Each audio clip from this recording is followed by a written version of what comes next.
proud when my elder brother became secretary. And in my case, he passed away in 2011. At that time, I had got what you would call grade one, which is like a secretary rank ambassador. I didn't become secretary. I became after he passed away.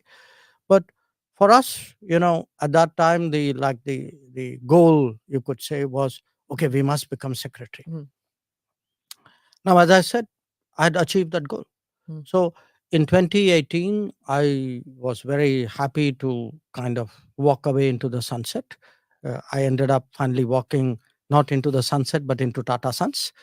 I was, I think, contributing my fair bit there. I liked them. I think they liked me. And then completely as a bolt out of blue, the political opportunity came. Now, the political opportunity for me was something I needed to think about, because I was simply not prepared for it.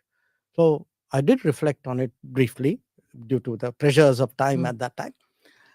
And when you say what is the difference between the foreign secretary or the bureaucrat Jaishankar and the And the thought minister, process, yeah. it's a different world. It's a different responsibility. It's a wider vision. And I put it to people like this: I may have sat 40 years in the Parliament gallery. It's not the same as being on the Parliament floor. I used to sometimes, in fact, Sushma Swaraj was my minister, and as foreign secretary, we used to talk a lot. I mean, we had this practice. We used to have long. I mean, I'd go and see her every day, but of course, day would begin by her actually calling every morning. And I always had the comfort as a secretary. And if I don't want this to sound immodest, I was a confident secretary. I believe I was a good secretary.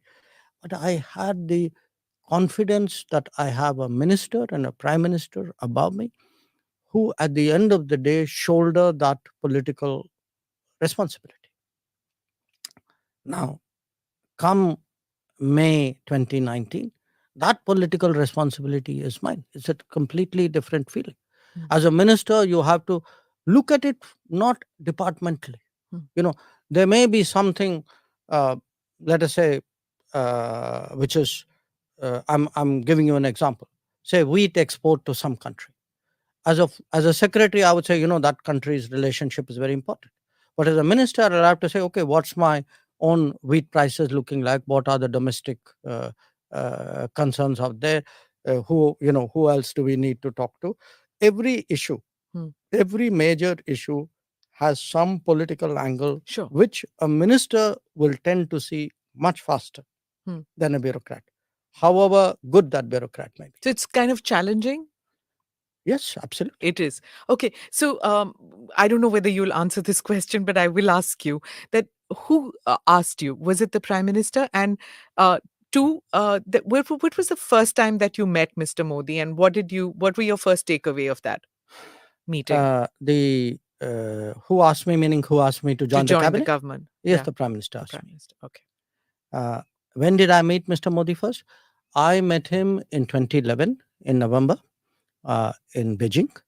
I never met him before. Oh, he was Chief Minister then. He was Chief Minister there. Okay. He had come on a visit, and that's how our acquaintance started. I assume, in the light of later events, I must have made a good impression.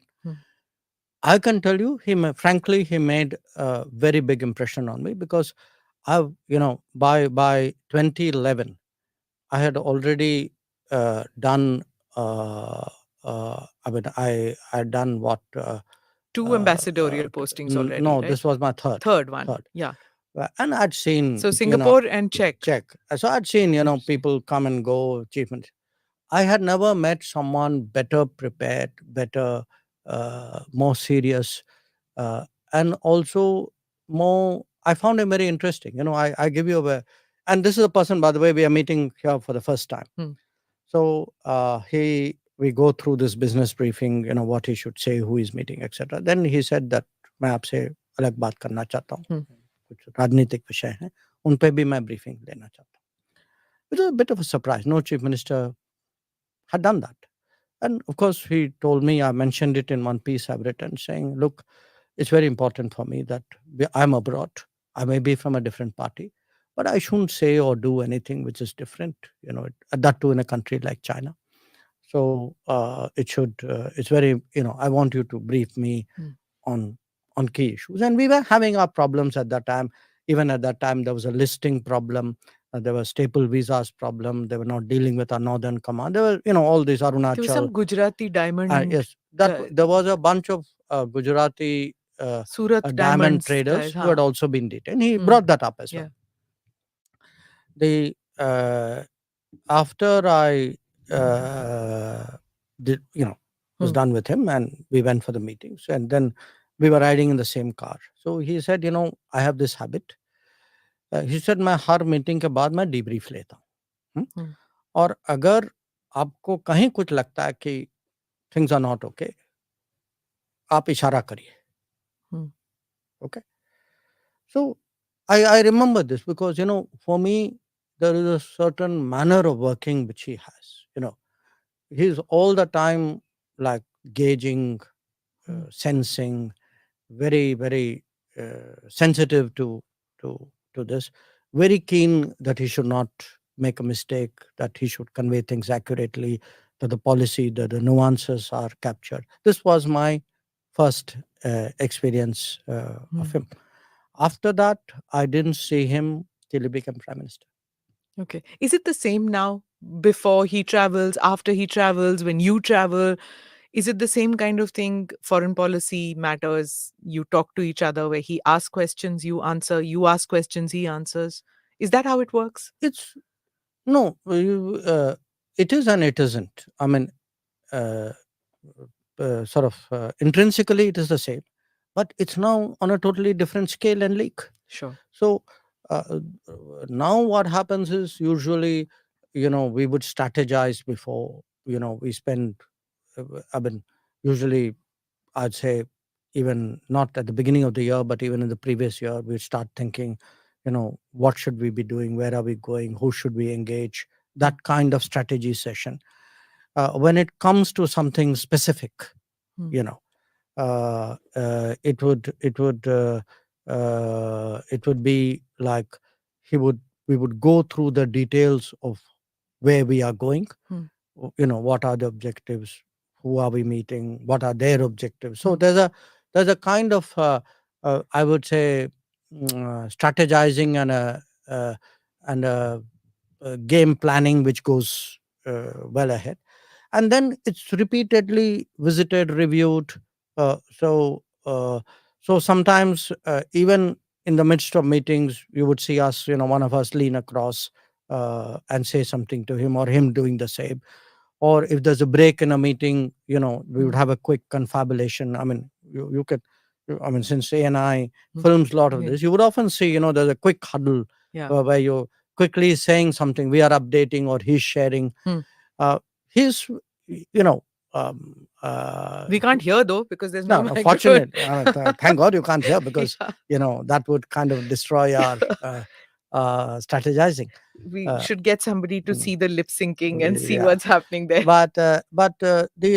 He's he's a very discussive person, if you know what I mean. Okay. Hmm. And he has views, but he's very open to, opinion, agreement, disagreement, improvement, mitigation.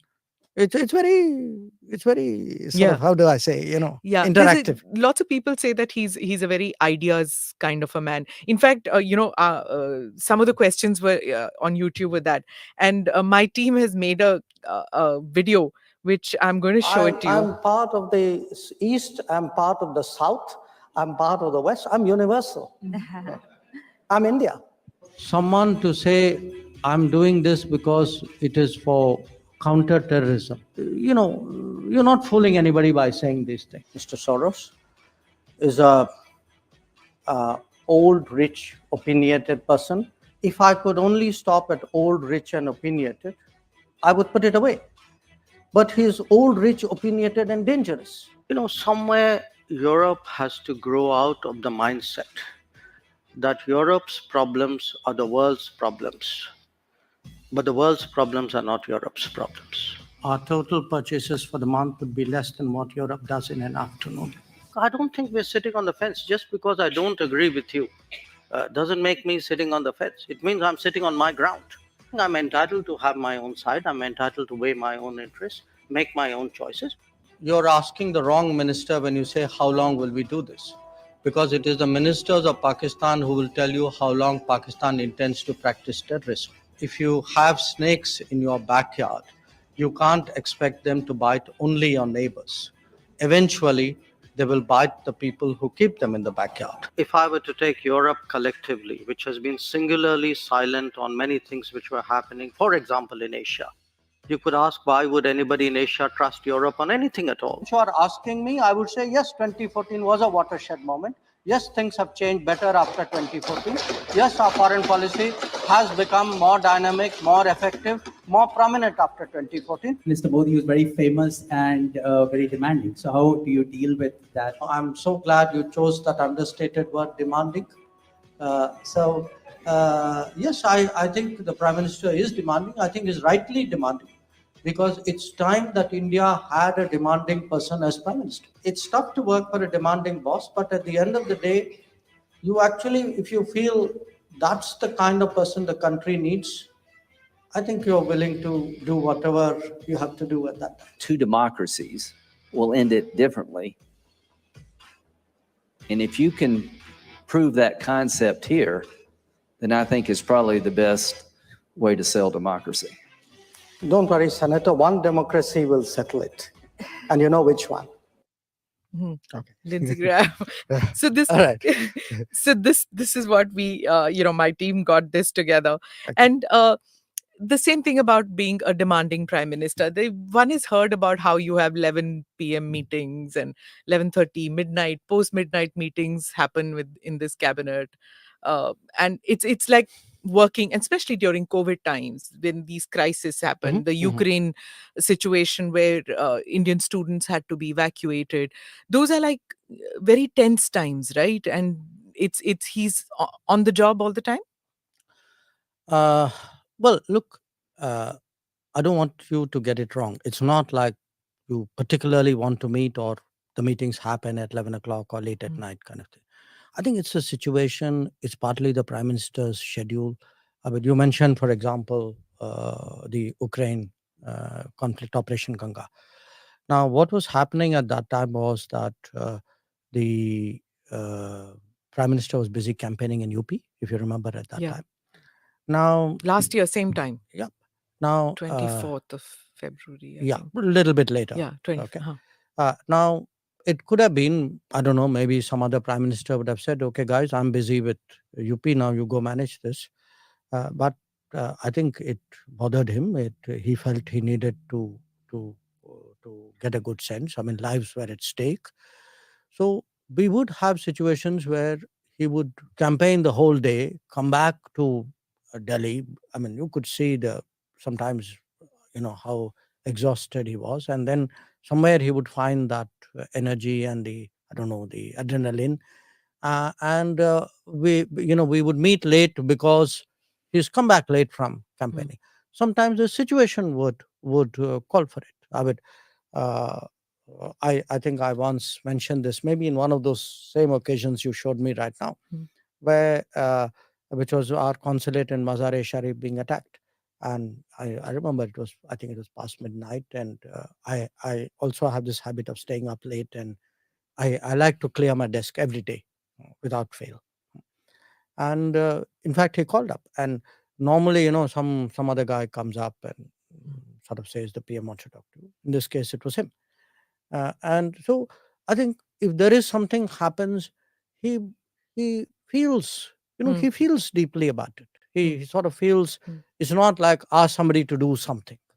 He wants to know that it's being done. Now, mind you, having said that, I also say this as his working style, that once an objective is achieved or a mission is set or whatever it is, you get the space to then carry it out.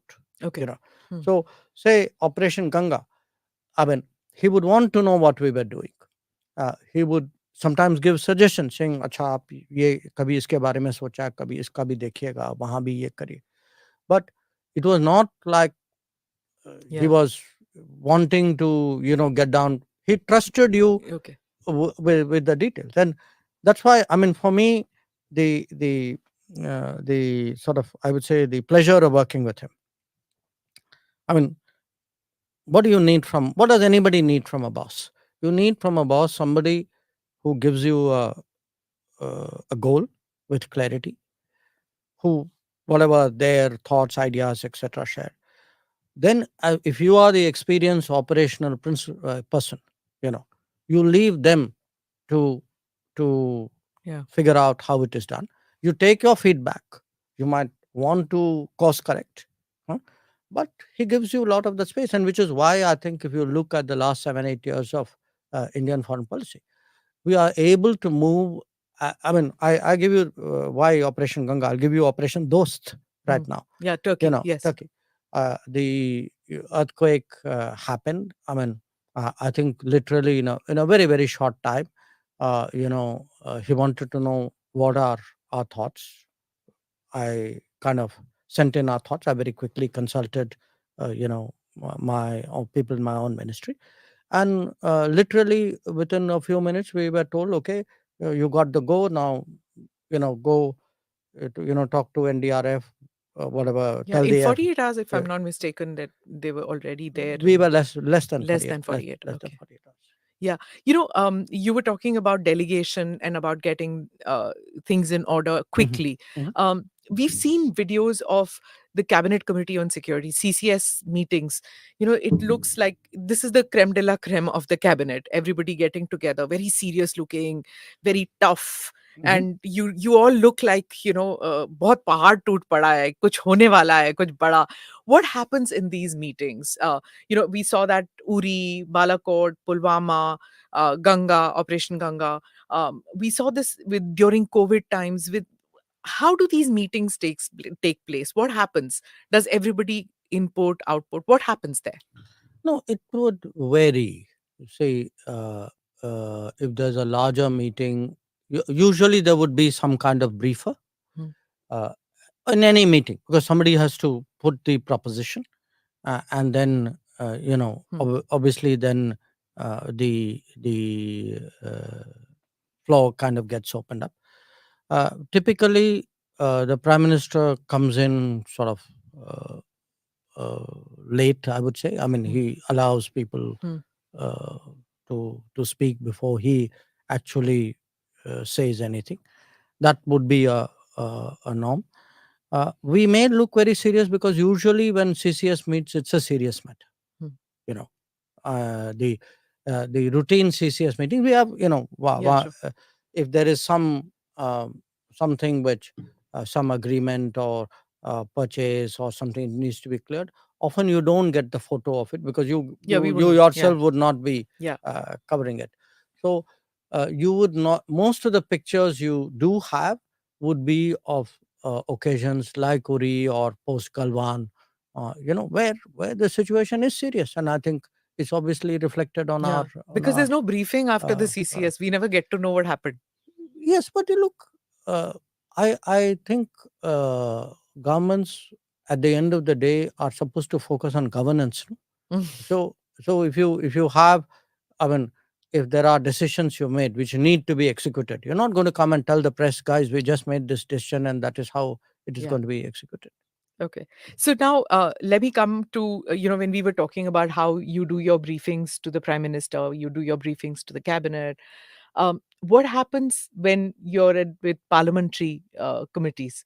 There is the opposition also out there Parliament or in parliamentary? parliament. But the parliamentary committees, there are opposition members also, right? The Parliamentary Committee on Foreign Affairs Oh, okay. and Consultative committee. Consultative Yeah, sure, Committee, sure, right? So there are people from the opposition also in that. sure. So how do you convince them about policy matters?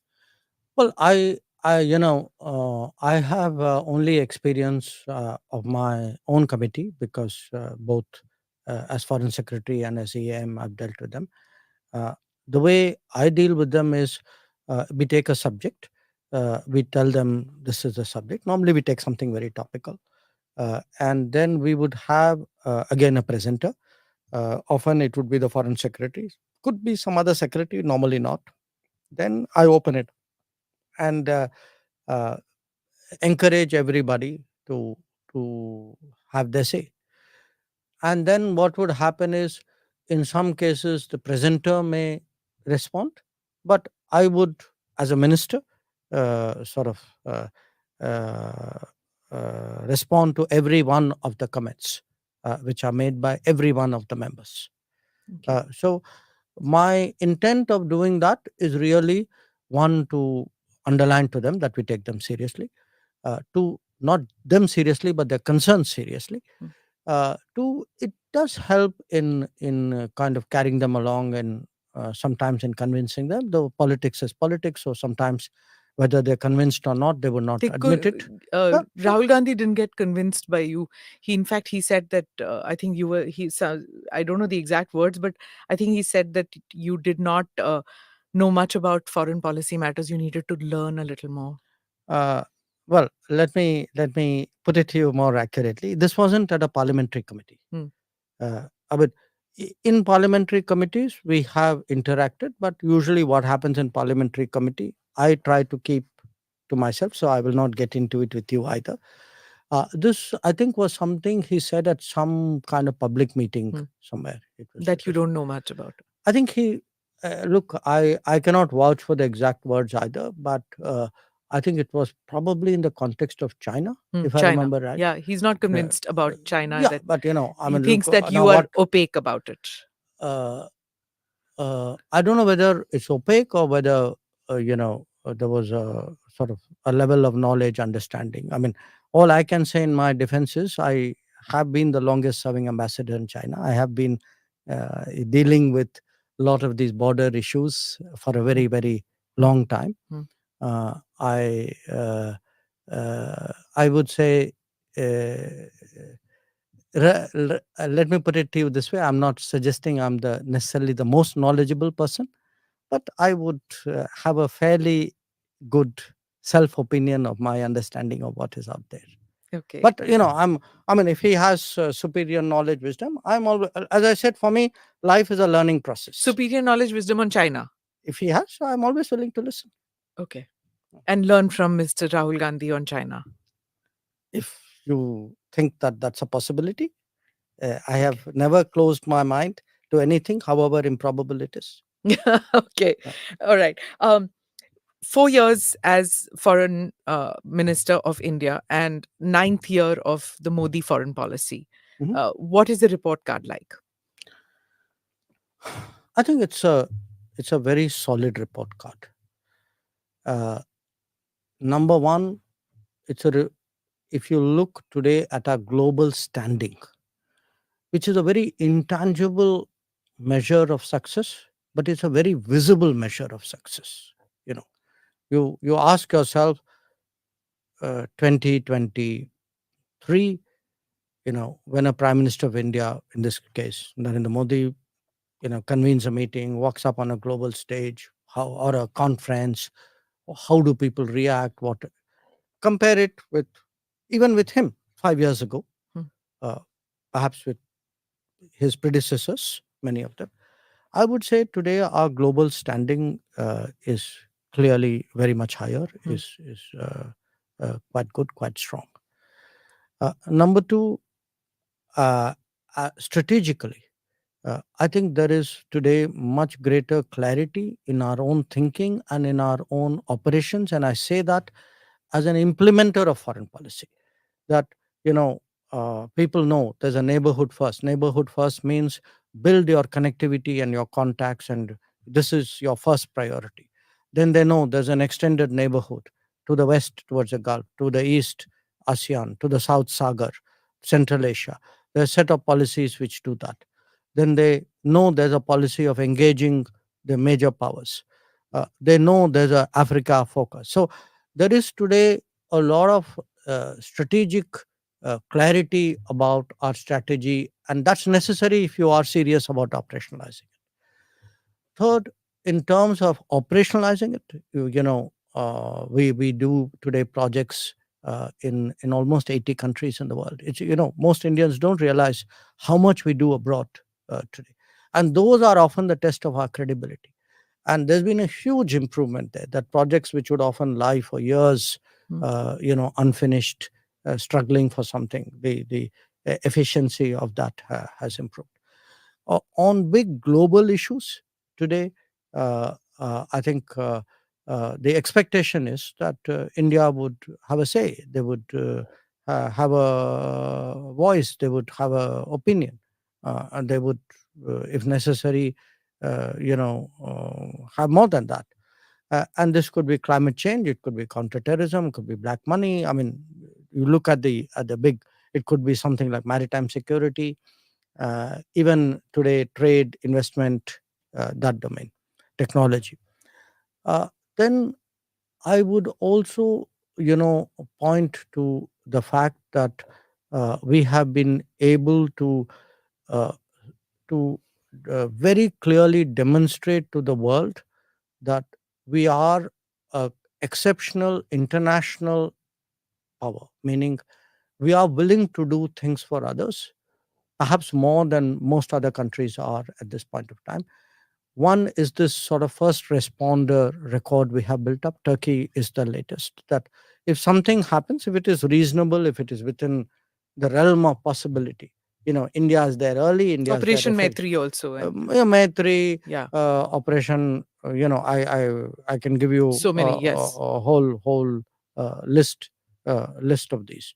Rahat in Yemen, Yeah. Sankat Mochan in Sudan. But the COVID vaccine is Yeah, something no, that I was coming. touched I was coming everybody. to that. Yeah. Those are one country or one region, Yeah. or one situation.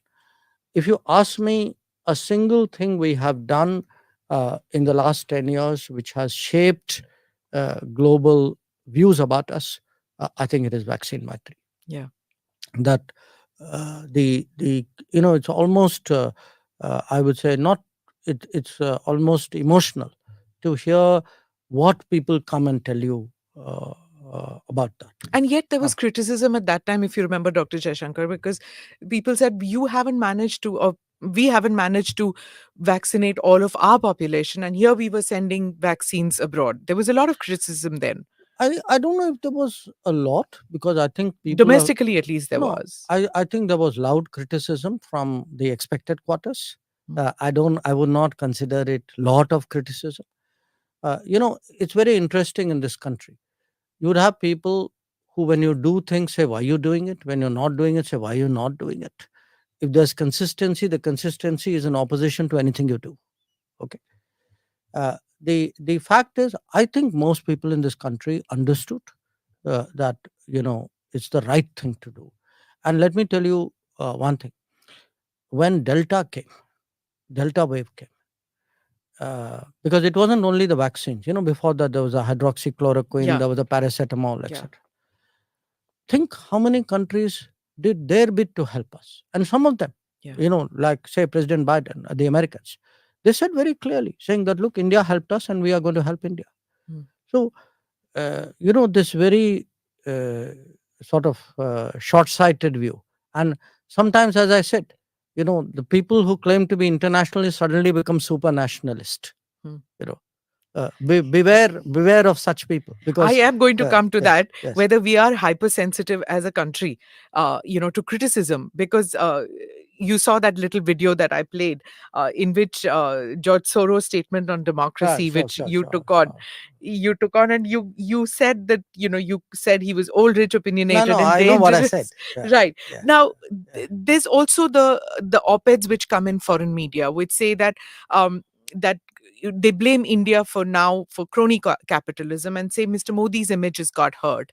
The BJP, on the other hand, says that there's a conspiracy against India, rising India, and Mr. Modi's muscular policies, and then it would be nicer to have a meek and submissive India. Look, Smita, I have dealt with the world for a long time. I have dealt with the media. I even had a media job at one point of time. Okay. I want you to step back. Don't think incident by incident. They say this, something happened. You said this, they said this, the media said. I don't want you to do that, because you're really losing the woods for the trees. I want you to think, step back and think the last 9, 10 years. Okay. What you have from different quarters is, you know, an episode there, a decision here, an adjective added here, you know, a photograph done there. It's like drip, drip, drip, drip, like water on stone.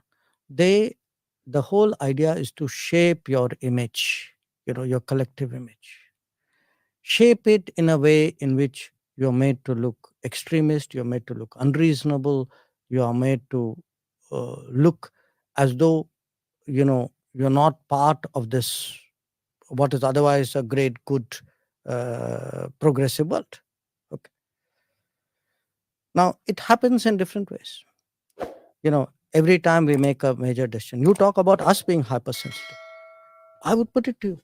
Look at the hypersensitivity of the media. Look how people jumped up and down when Article 370 was Abrogated. decided upon. Now, or even this example that millions of people will lose their citizenship.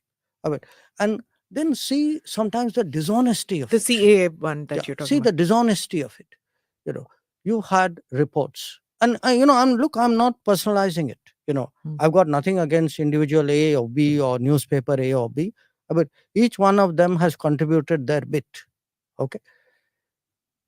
You actually have people who would suggest problems in Assam are because of Narendra Modi. Now, you and I know, I mean, come on, this is Indira Gandhi's time. Okay, but that is whitewashed. You have people who say, oh, there's serious problem with judiciary because there's an ex-chief justice who's now entered parliament. Is it for the first time? No, there was Ranganath Mishra did it earlier. So, our institutions come under attack. Suddenly, as I tell people, say what you will for me. The to me, the which one of us doubts our election commission? Which one of us goes to vote and thinks the result is not what is true and you know uh, uh, capturing the integrity of the process? And yet, what will happen? That comes under pressure. So there is an attempt, and it's a very, very clever attempt, and it takes different forms. We had a very, very tough time during COVID. So are you saying it's all coordinated? No. I think there is a mindset. I think the mindset, I would say there's an ideology. I give you the example of COVID. Okay, I grant you, we went through a horrible time in COVID. I mean, many of us lost people in our families, friends, acquaintances. Look at the coverage of our COVID. Did people not die in other countries? Did we see that coverage out there? Did you see that kind of photograph from other countries? I mean, you heard of bodies piled up in parking lots in other countries. Yeah. So I'm putting it to you this way. Look, I do think that one of the challenges today is you have, due to, in my view, and you may or may not agree with it, over 70, 75 years, what has happened is actually democracy has worked in this country. And the proof of democracy working in this country is cities, if you look, where is your leadership coming from? They are no longer the people necessarily from big cities and English speaking schools. Okay. They are people of a different background. And again, I'm not talking individual here. I'm talking of a generalized phenomenon. You look at the mindset of this society. This society today has become much more assured about what it believes in. There was a time when actually you kind of kept that as though, you're not supposed to talk about your cultural beliefs in front of other people. So you actually have a huge change. Did you experience that when you were in JNU? Not talk about Indian culture. JNU, that was in the 80s, no, 70s, 70s. in the 70s.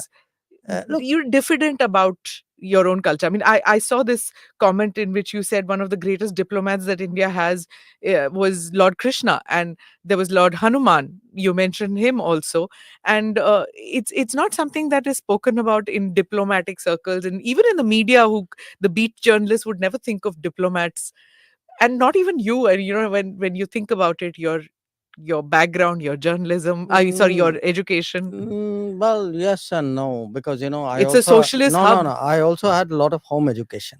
Okay. Okay, say JNU was different. I was 18 Hmm. when I went to JNU. Okay, and JNU was very, very firmly leftist Hmm. at that time. And I think everything, at 18, what you intuitively believe is either formed by your friends and acquaintances or what is reflective of your home. Uh, and definitely in our home, my father, who was a very strong influence on us, was very distrustful of ideologies and people who he believed were not who did not have the loyalties in our own country. Such Uh, as? well, you look, you're not talking. Remember, he had his own views about what was happening in the 40s and 50s Hmm. at that time. Who was for the national movement? Where did different people? How did they switch? Remember, at that time, China. There was a big China Cultural issue. revolution. I mean, we are. Oh, okay. You're talking Yeah, the war and things. no, no, no. Yeah, war, Or the revolution. post-war. Okay. Yeah.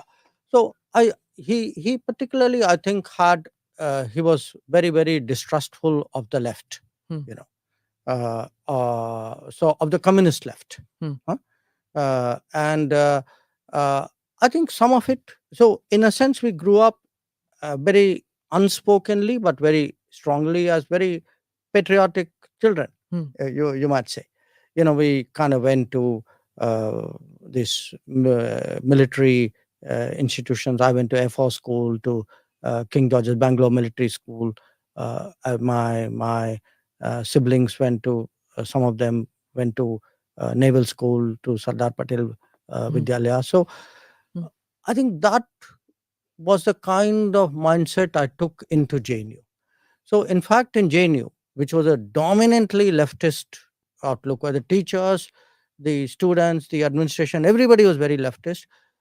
My lot of people, my cohort were the first set of people Hmm. who actually politically took on the left. Okay. And actually, we had a meeting, we had an election even where the then Prakash Karat was the SFI candidate. He won one election, he lost one election. So I, you know, I Where did you stand in that? oh, I was very clearly with what was called the free thinkers. Free thinkers. Yeah, free Okay. thinkers was a assortment, because other than the left, there was no other political. And there was no Uh, tukre in those days. no, no, that all that came very much, Yeah. very much later. So I would say that sense of uh,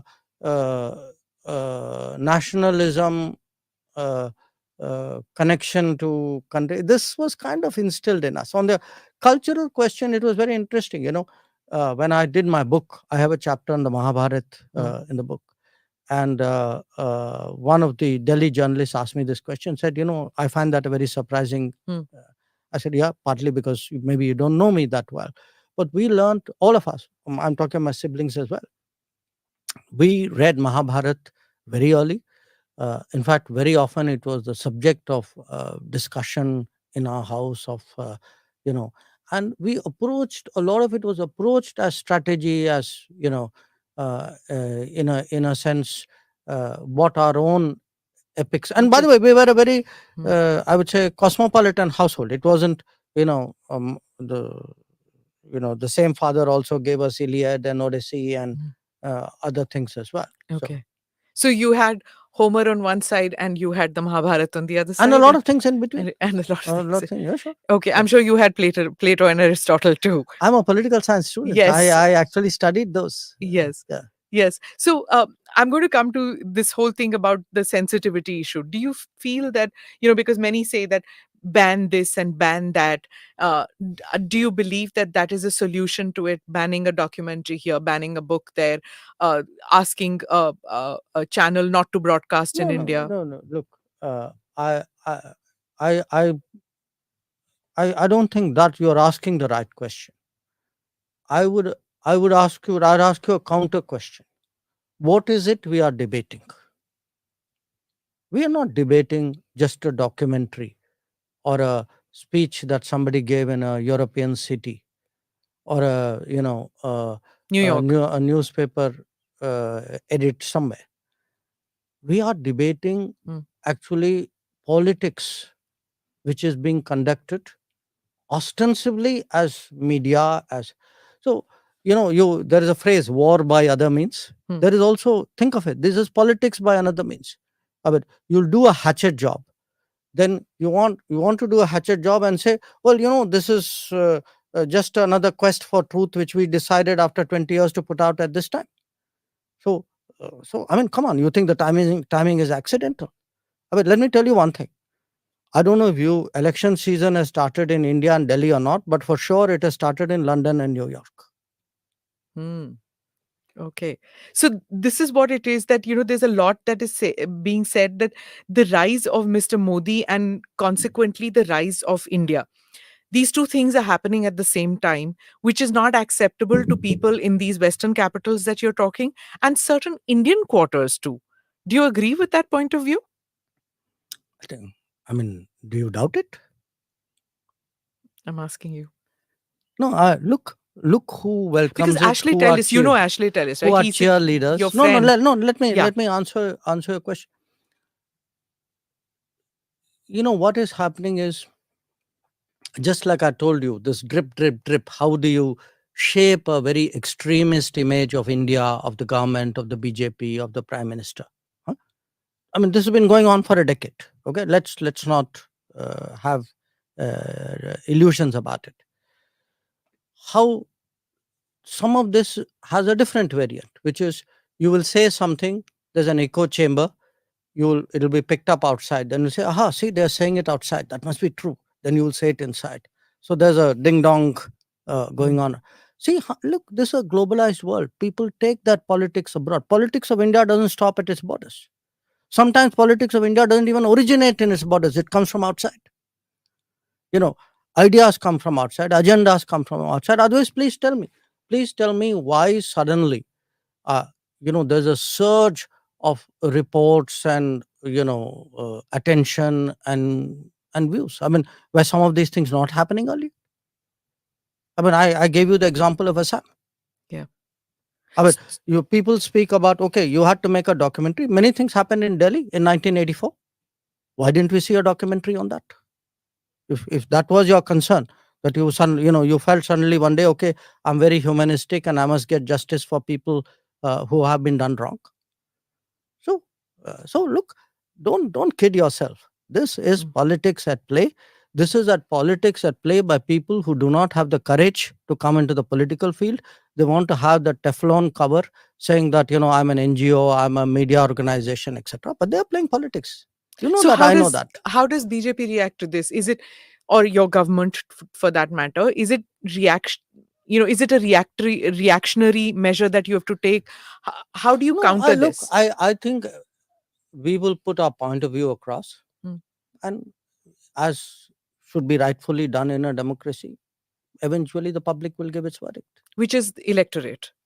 That's what It's only by the ballot that these things. If he Well- gets re-elected, that means that they have been proven wrong. Is that it? Is that what you're saying? Look, I would say yes, among other things, because in a democracy, I mean, don't you trust the ballot box and the people's verdict to be the final opinion? I do. I know there are some people who believe that their view supersedes elections. So, in fact, by the way, I mean, even that, look at this term. I like you, you win election, great democracy. I don't like you, you win election. What are you? Electoral autocracy. Yeah, I heard that term. What a Yeah. great term, right? That's reserved for people you don't like who win elections. So this is politics, my dear. So if there's so much money going to be pumped in, how does How does India react? How does India even deal with it when you don't know that there's one enemy or this is No, no, amorphous no. entity? Look, I would say it. I think there should be and there is a battle for narratives which goes on. There will be narratives designed to damage us. We have to put out narratives designed to expose people or designed to put our viewpoint across. I think we will. Hmm. My own sense is that uh, most people will through their. I mean, this is a pretty informed age. You know, Mhm. that era when people had only one or two sources and they controlled thinking. Hmm. I think that's gone by a long time ago. Let me come to the foreign policy issues, which I said we'll do in the second half of it. You know, increasingly domestic issues and the foreign policy have become interlinked. Uh, Foreign policy matters used to be something which domain specific people handled it, and foreign beat journalists demystified it for you. But it's no longer the case. And one saw it happening one during COVID when everybody wanted to know, why are we giving it to this country? Why not to that country? How much are we giving? Do we have enough? Then there was the CAA, there was the farmers' protest, there was Nupur. There was so much that was happening.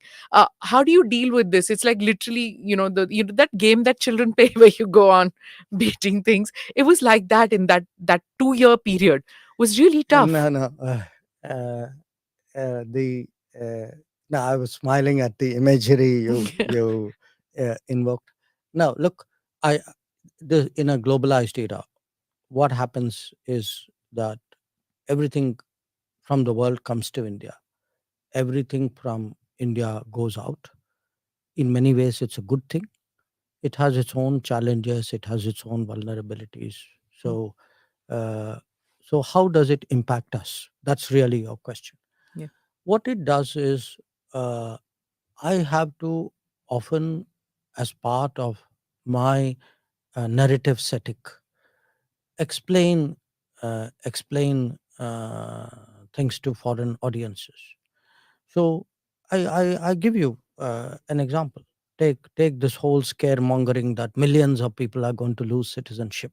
Hmm. Now you tell people saying that, look, this was said. Now, 1 year has passed, 2 years has passed, 3 years. Where are these people? You Hmm. know, this after all, we are supposed to have a cataclysm in 2020. So uh, and when you even citizenship, when you start reasoning with people, ask them saying, okay, tell me, do you not have a criteria of citizenship? Do you not use language? Or some people use religion. People use language, they use religion, they use education, some of them even use income, some use ethnicity. So when you tell people saying, look, I've reflect on your citizenship practice, I mean, what do you do? So often what happens is, and see, that's where the battle of narratives is very powerful. Read the bulk of international papers, especially the Anglosphere papers, but all of them. How many of them tell you 370 was a temporary provision? I challenge you to show me one. Yeah. They don't. It's Mm. written there in bold letters, in capital letters in the Constitution.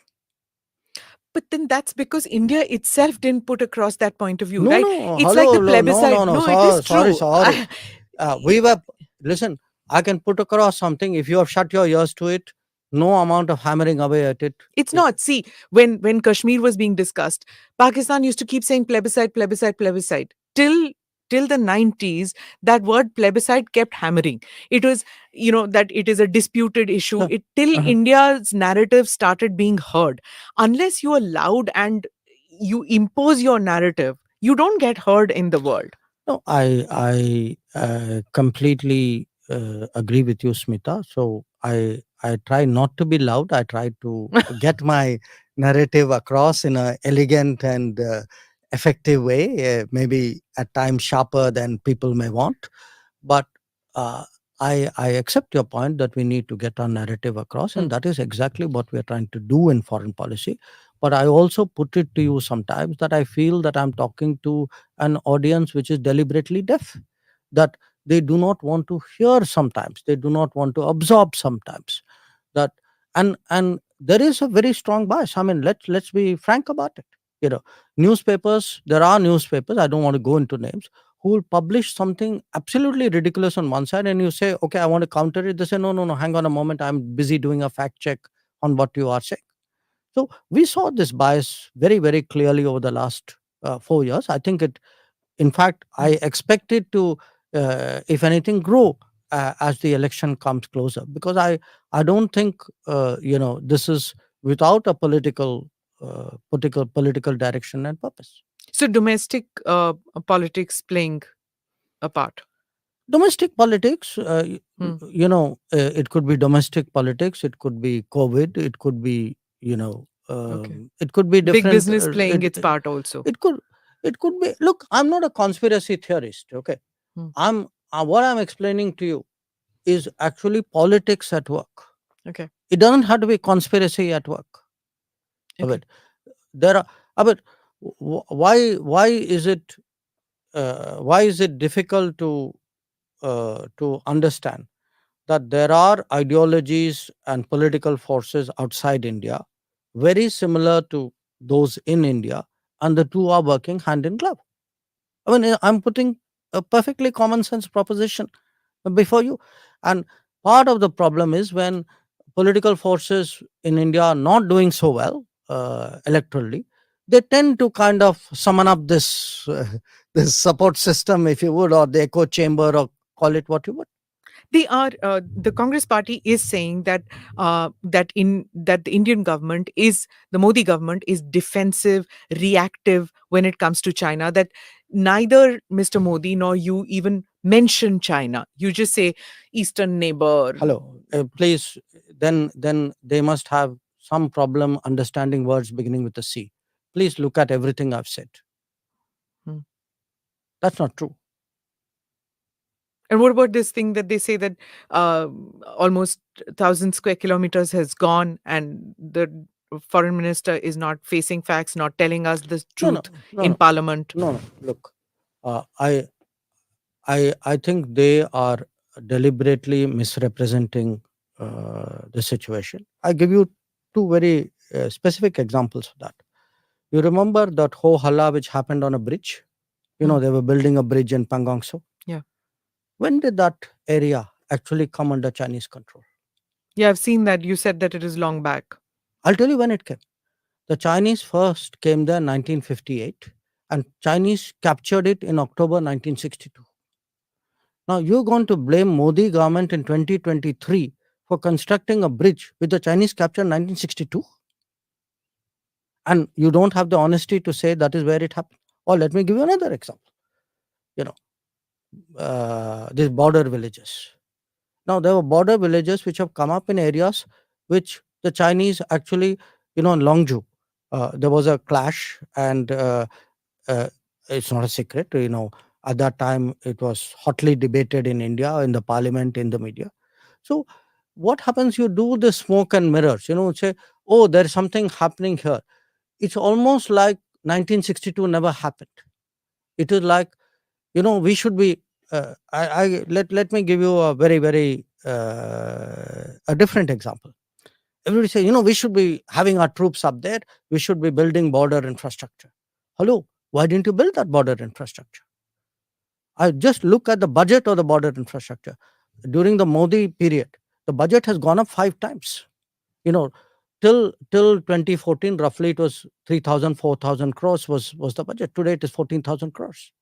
If you look at the roads which are built, you look at the bridges that are built, they have doubled or tripled.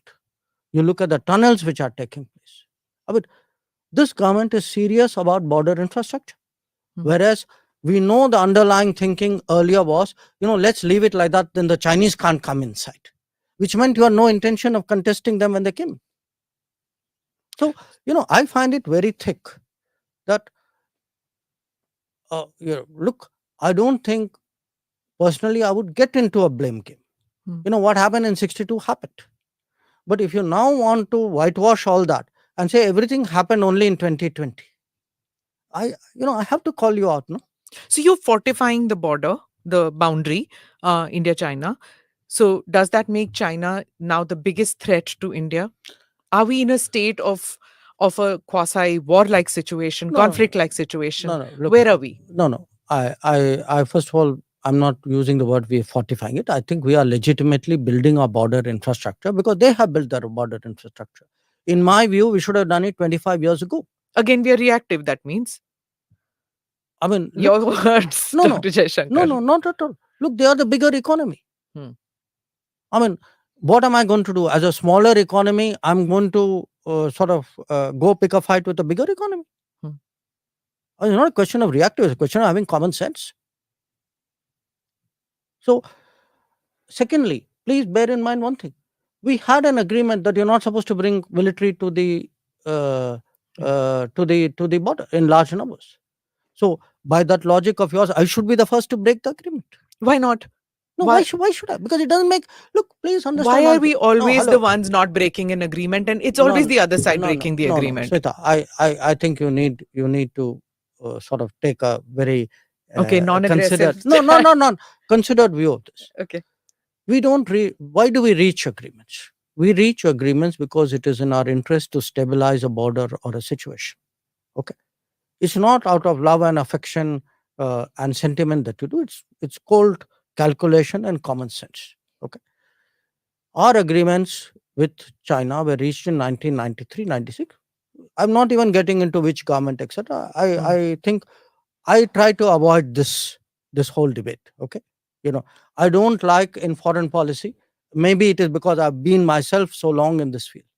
I don't like to necessarily say these people were right and those people are wrong. I don't think it serves the nation well. Okay. But if I do find that others are playing a political game where everything is being blamed on the present dispensation and entire history is being whitewashed, I think the history has to come out.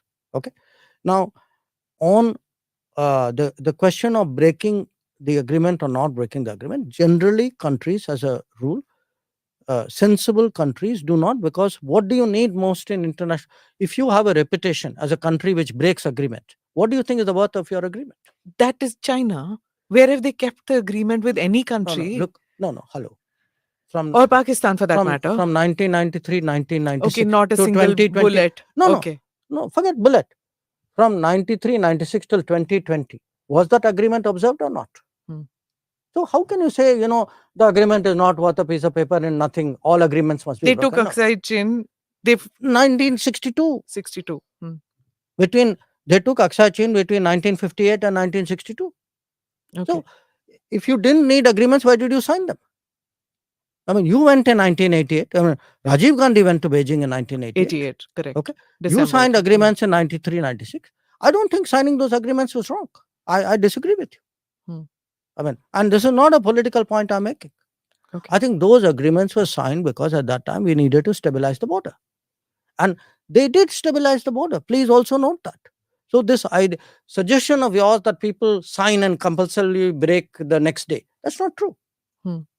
Now, why can we not come to an agreement on where is the boundary, how many rounds of talks, and it's non-conclusive? Because when people are their claims, when any other country's claims are not reasonable, you will not come to agreement. I mean, you and I can come to an agreement. If I make claims on you which are not reasonable, but you will concede it because 25 rounds have happened. You have to look at, what is being discussed as well, no? Right. So, okay. So look, if I were to sum up the China thing, I mean, please do not, buy this whole, I would say, again, I use this word, this narrative that somewhere government is on the defensive, somewhere we are being accommodative. I mean, I ask people, if we were being accommodative, who sent the Indian army to the LAC? Rahul Gandhi didn't send them. Narendra Modi sent them. Okay. We have today the largest peacetime deployment in our history on the China border. Okay. And we are keeping troops there at a huge cost with great effort. We have increased our infrastructure spending on the border 5 times in this comment. So now tell me, who's the defensive accommodative person? In fact, the question you should ask is, who's actually telling the truth, who's depicting things accurately, who's playing footsie with history? I think those are the questions which should be asked. Okay, let me go to Pakistan. And there's a number of people who are now expressing serious concern that here is a nuclear nation which is on the verge of an economic collapse. If that happens, it's in our neighborhood. Are we ready? The influx of people who might come into our country. How do we deal with this situation where this country could collapse? No, I think, Pakistan's future is largely determined by Pakistan's actions and by Pakistan's choices. I mean, nobody reaches a difficult situation sort of suddenly and without cause. So it is for them to find a way out. Our relationship today is not one, where we can be relevant directly to that process. If I were to, for example, compare it to Sri Lanka, I would say it's a very different relationship. With Sri Lanka, still there is a lot of goodwill in this country. There's naturally a neighbor's concerns and worry, but there's also a feeling. Look, we have to help them to get through this. Tomorrow, if something happens to some other neighbor, that would be the case as well. But what the sentiment in this country is about Pakistan. Yeah. You were talking about these concentric circles when you said the neighborhood, and then there's the second. One of the most dramatic achievements of your foreign policy has been India's newfound status and reach out to the UAE, to the Islamic world, to the Kingdom of Saudi Arabia. That's been quite an achievement. Mhm. When was that decision taken to reach out?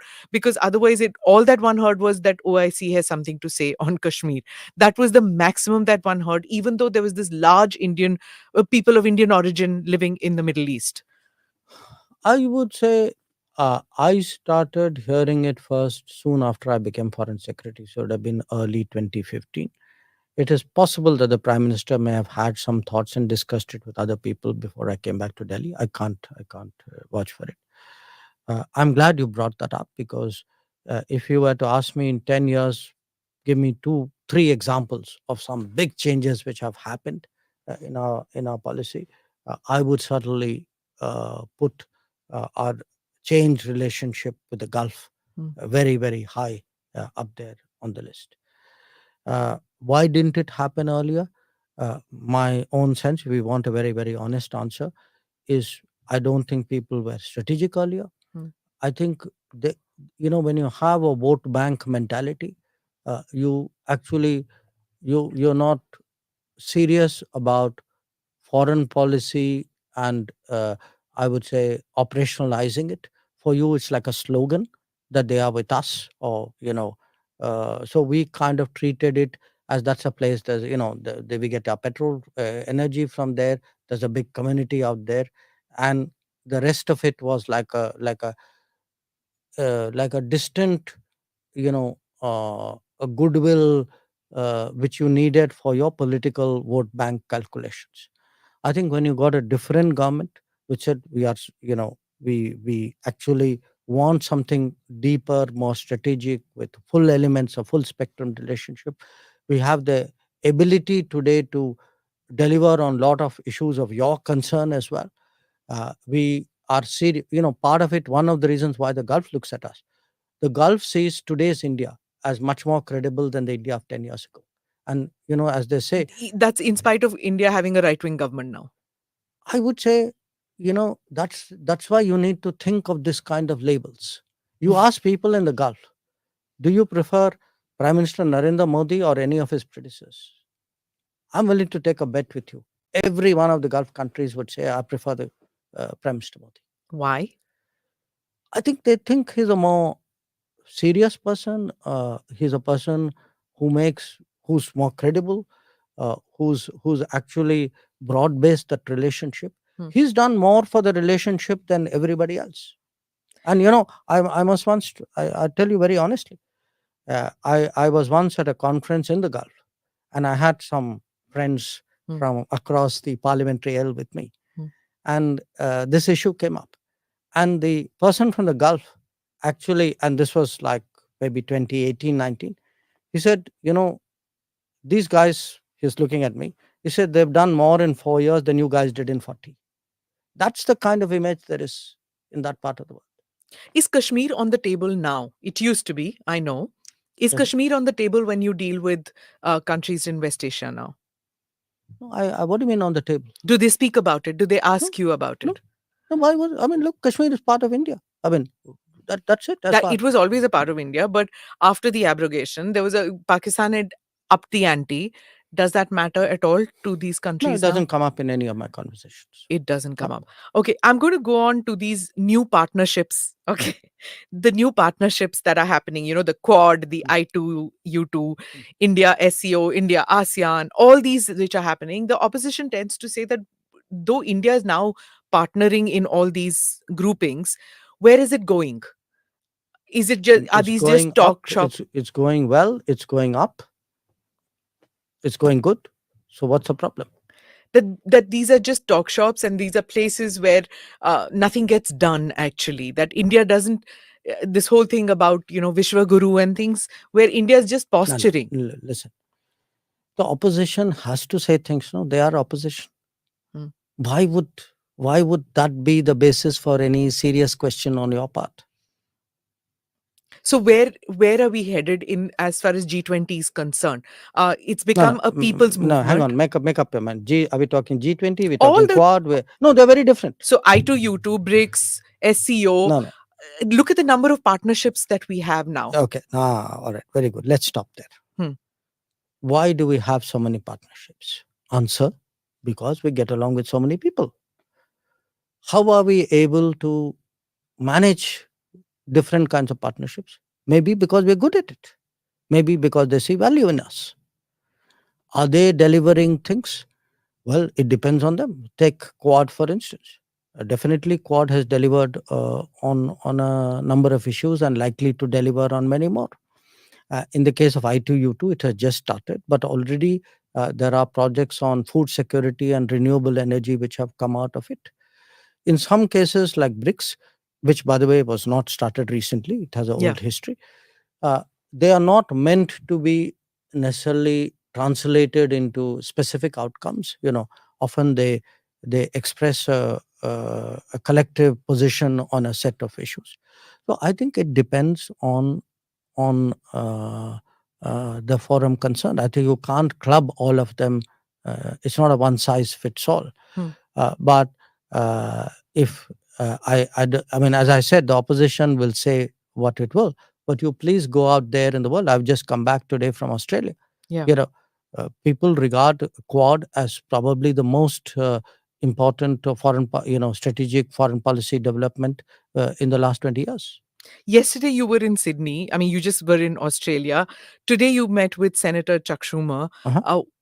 And there's this whole talk that India has moved so close to the Western Bloc that our position, which was centrist with non-alignment, no longer exists. Is that over? Well, people who say that must have been on a holiday through January when we had 120 countries, mainly from the global south, engaging us in what I think was probably the largest such exercise going on in the world. And yes, we have very good relations with the US, generally with the West. I don't think there's any reason for us to be defensive about it. I think it's in national interest. In fact, if you look at the big changes in the world, this is something which has been very much in the making, especially in the last decade. But in all of this, please see how strongly our relationship with Russia has held steady. So, I mean, surely you do not suggest that our relationship with Russia is any the less over these years. So Prime Minister Modi told Putin that this is not an era of war. War is not going to be the solution to problems. Do you feel that the world is seeing it like that about the Ukraine crisis? I think the world is still very divided. The sentiment that Prime Minister voiced is a widely shared sentiment. It's also a sentiment which is particularly strong in the countries of the South. You asked me what is the voice of Global South, what was that about? Look, today you have a huge number of countries in Africa and Asia and Central America, Latin America, Caribbean, Pacific, who feel that our issues are being put on the side and the entire oxygen is being sucked up by the Ukraine conflict. So nobody's really worrying about whether I get food and what cost I get food, what's happening to fuel, fertilizers, debt. And today, remember, even middle income countries are going into debt. Hmm. Okay. So the what we want to do, and I think that was very much on Prime Minister's mind. He wants somewhere to create a momentum for peace, if you would.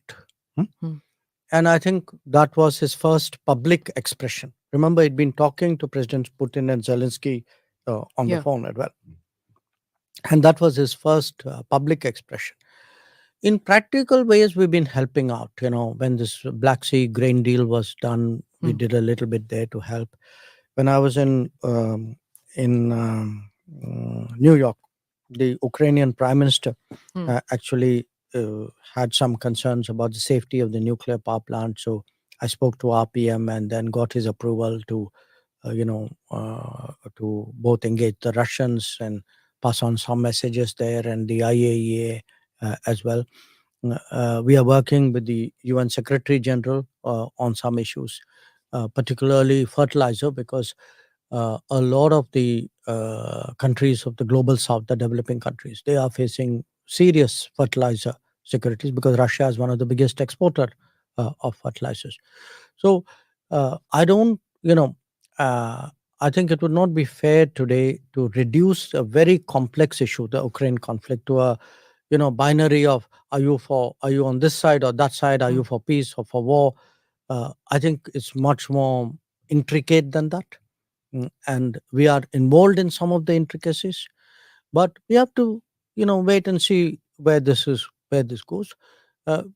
If what both Ukraine and Russia know is that if we can be of any use, we will be willing, our sort of capabilities and sort of goodwill is there for that. We'll have to wait and see where this goes. So has the war impacted on the relationship between India and Russia and between Mr. Modi and Mr. Putin? No. Look, our relationship with Russia, I think, has been extraordinarily steady. It has been steady through all the turbulence in global politics. So, as I said again, the opposition, perhaps it's their job to criticize. It would be nice if they do it with a little bit more information and accuracy. But I do think, some of what they say needs to be put through some kind of lens, some kind of filter of You're putting it through a sieve right now. Reality, and not very much is coming out of that sieve. All right. So look, I think today we are in a good position. I mean, you asked me, what is your 9-year report card? My relationship with the major powers is very good. I grant you that China is an exception, and it is an exception. And please notice, I said China, China. Okay, you mention it. Yes. So I grant you that China is an exception. It is an exception because China has violated agreements that we have, and is today has a posture on our border for which I had to have a counter posture. But overall, my relationship with the major powers, if you can call them, are very good. I think our relationship with Europe is probably the best ever that we've had. Our relationship in the Quad has really been a very, very effective mechanism. Even in Australia, Dr. Jaishankar, there have been attacks on gurdwaras and temples in Australia, Canada, UK. On temples. On temples. And in Gurdwara in Canada, there is Stogaran Temple. Temple in Canada. Okay. Yes. So how are we going to react to this? Or no, we have taken this up, and we have cautioned these governments that these are very radical extremist forces at work, and that they need to they need to, respond to it appropriately. Okay. As I wind up, I'm going to ask you a couple of questions, come back to you. You were in Fiji and at this Hindi conference, and you were speaking in Hindi. Vishwa Hindi Vishwa Sammelan. Hindu Hindi Hindi Hindi Sammelan. Sammelan. And so, how many languages do you speak? You're a polyglot. I've heard you speak Russian, and This is all highly. Tamil, I'm Hindi, very English. modest and realistic in making claims. Uh, uh, I obviously I speak English. I speak Hindi. I won't say at a very high standard, but with a kind of a street smart fluency. The Tamilian Hindi, Yeah. or is it a JNU Hindi? No, it's Or is it actually a Delhi Hindi. Delhi I mean, Hindi? I was born in Delhi. Hmm.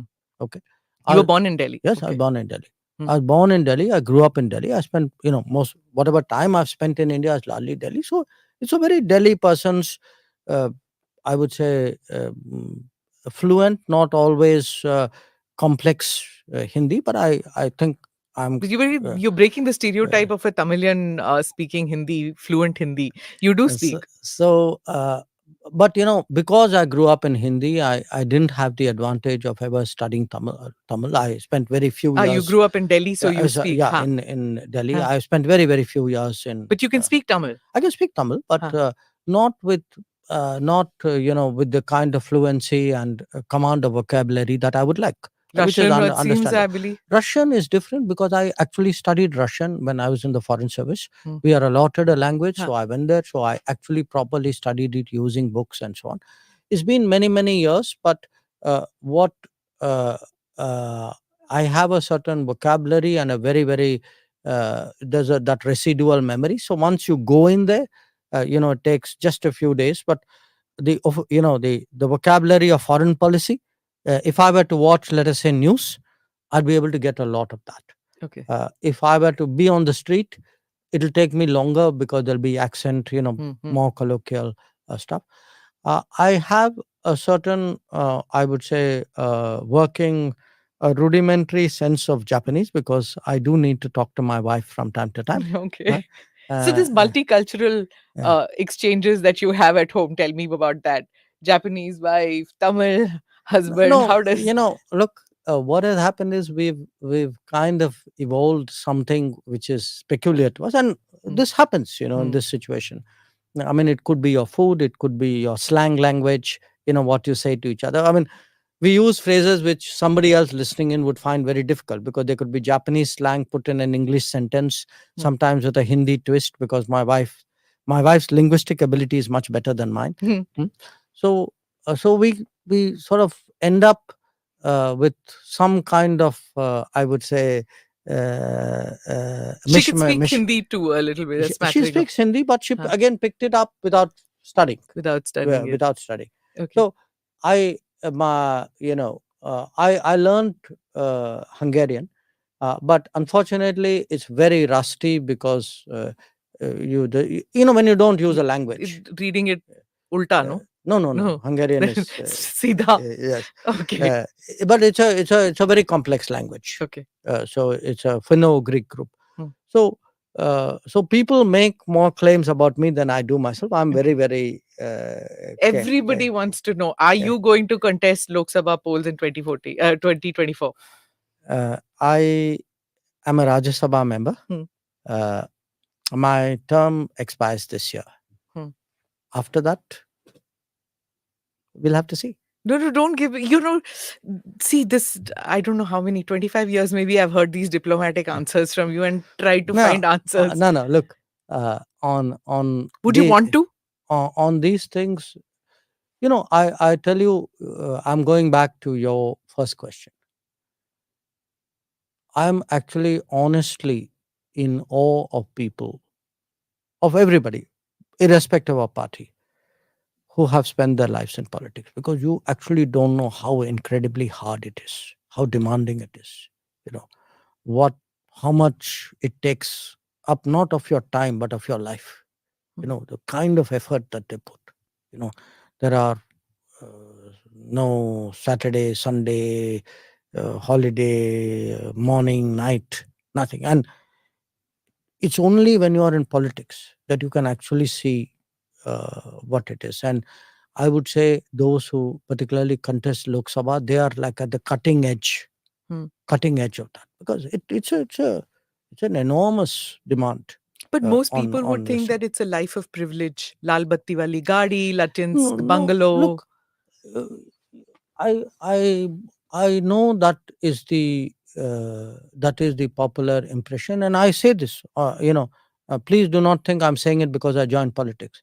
I'm saying it because actually I I'm only now getting into political life, and I'm getting into it at a fairly ripe age from another profession. Even I did not realize it till I would watch politicians, as I said. Hmm. Watching them, meeting them from time to time is very different.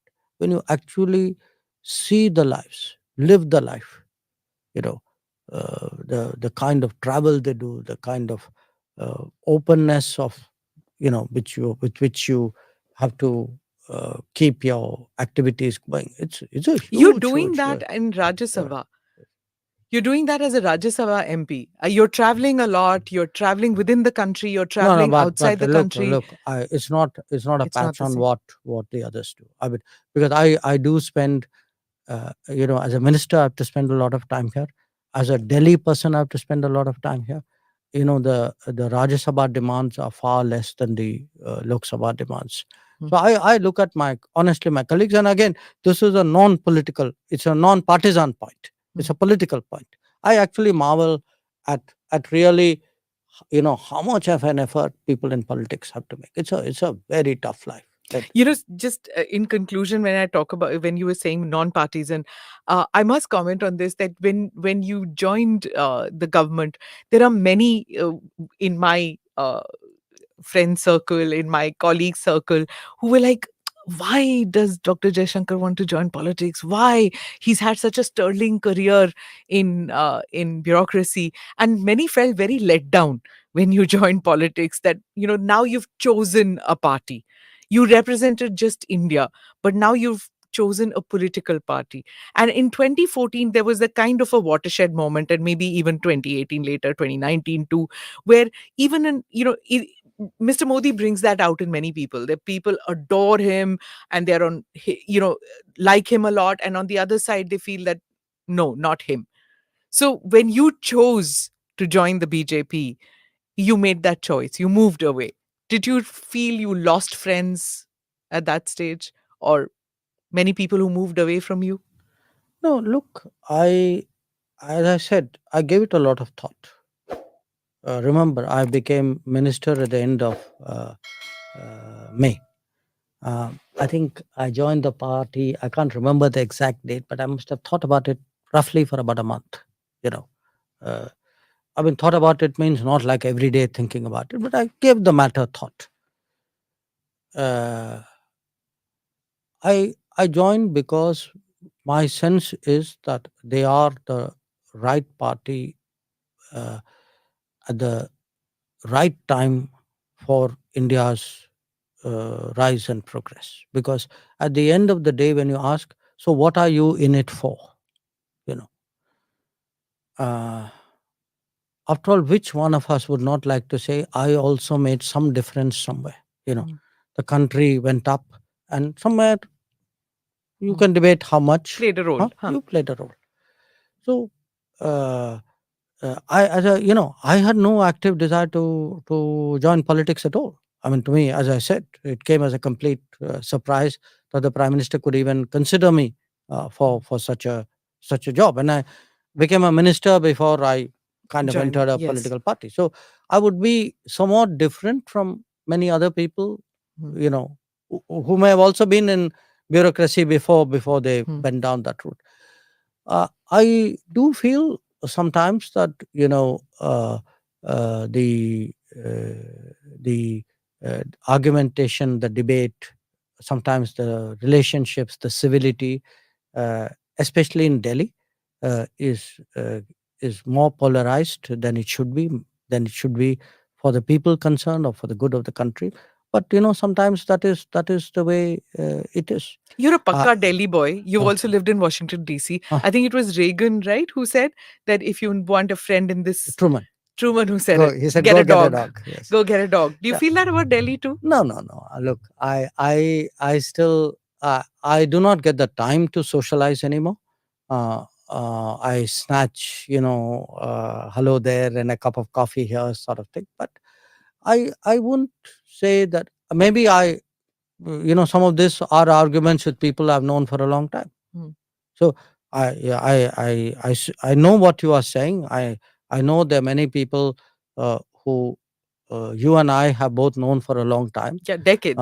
decades, who have political preferences which are very Yeah. different from mine. But my understanding of what our life in a democratic society is supposed to be is that you each have your viewpoint.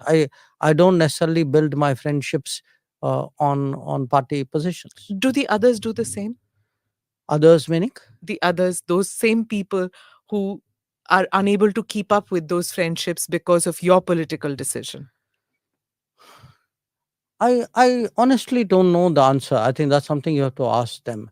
I mean, I c- uh, I do accept that in the last few years there would be people whose political feelings are so strong Hmm. that it may be coloring the vision of me.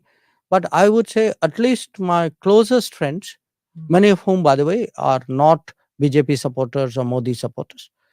My really closest friends, I have not seen that happening. What is your day of like? Last question. Hmm. When you want to chill, when you want to relax, what do you do?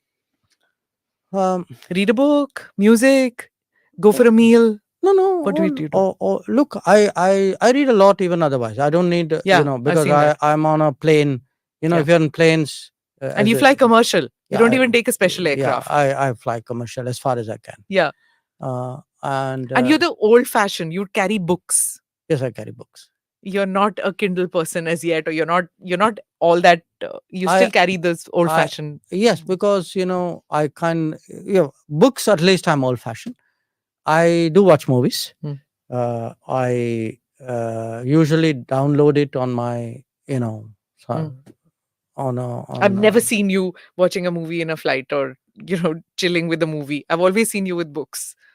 Maybe we should fly Yeah. more together. All right. On that note, thank you Okay. so much for All this right. conversation. Thank you. It was a pleasure. Thanks. Thank you for watching or listening in to this podcast. Do like or subscribe on whichever channel you have seen this or heard this. Namaste. Jai Hind.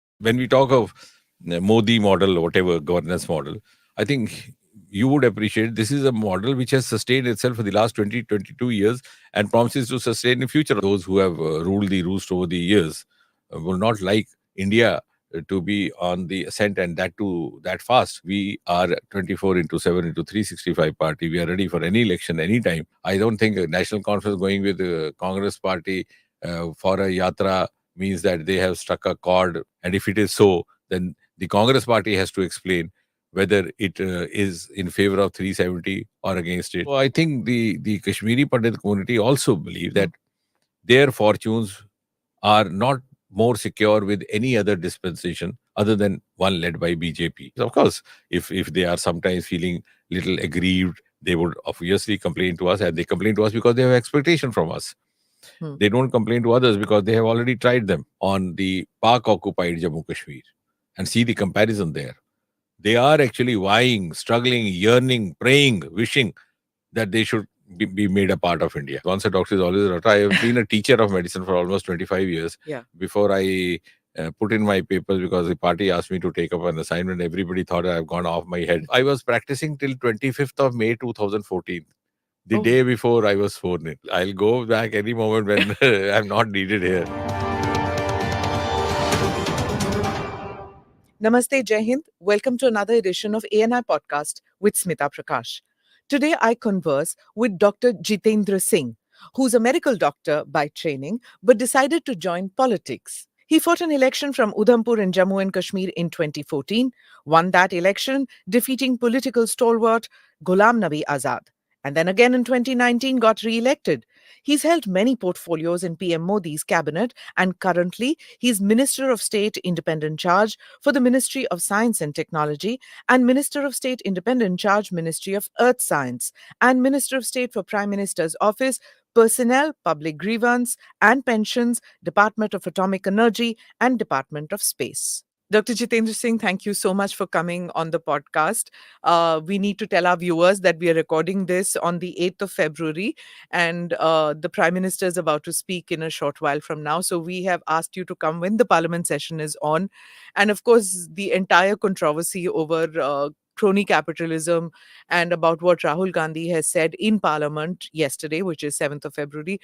He said all this about, accusing the BJP government on crony capitalism. And yesterday, at least on the 7th of February, it seemed like the BJP was on a back foot and not able to defend itself very well. No, certainly not. Quite contrary to that, all the allegations or insinuations sought to be made by the Congress and the other leaders from the opposition are quite unsubstantiated, and I think everybody realizes that. Even on the floor of the House, when the leader of opposition was speaking in the Rajya Sabha today, the chairman repeatedly insisted that he should authenticate the information that he was trying to put across, which he did not.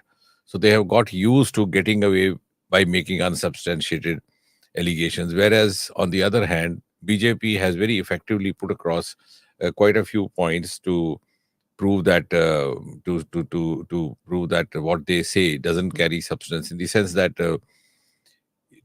taking the instance of this business house that you're referring to, they were already dealing with number of Congress-led governments, and even in the earlier governments. It's not that something that the BJP has discovered it, only this government discovered it after 2014. They have already been there and very actively engaged with the earlier governments and also some of the present governments in some of the states led by the Congress party. A, B, the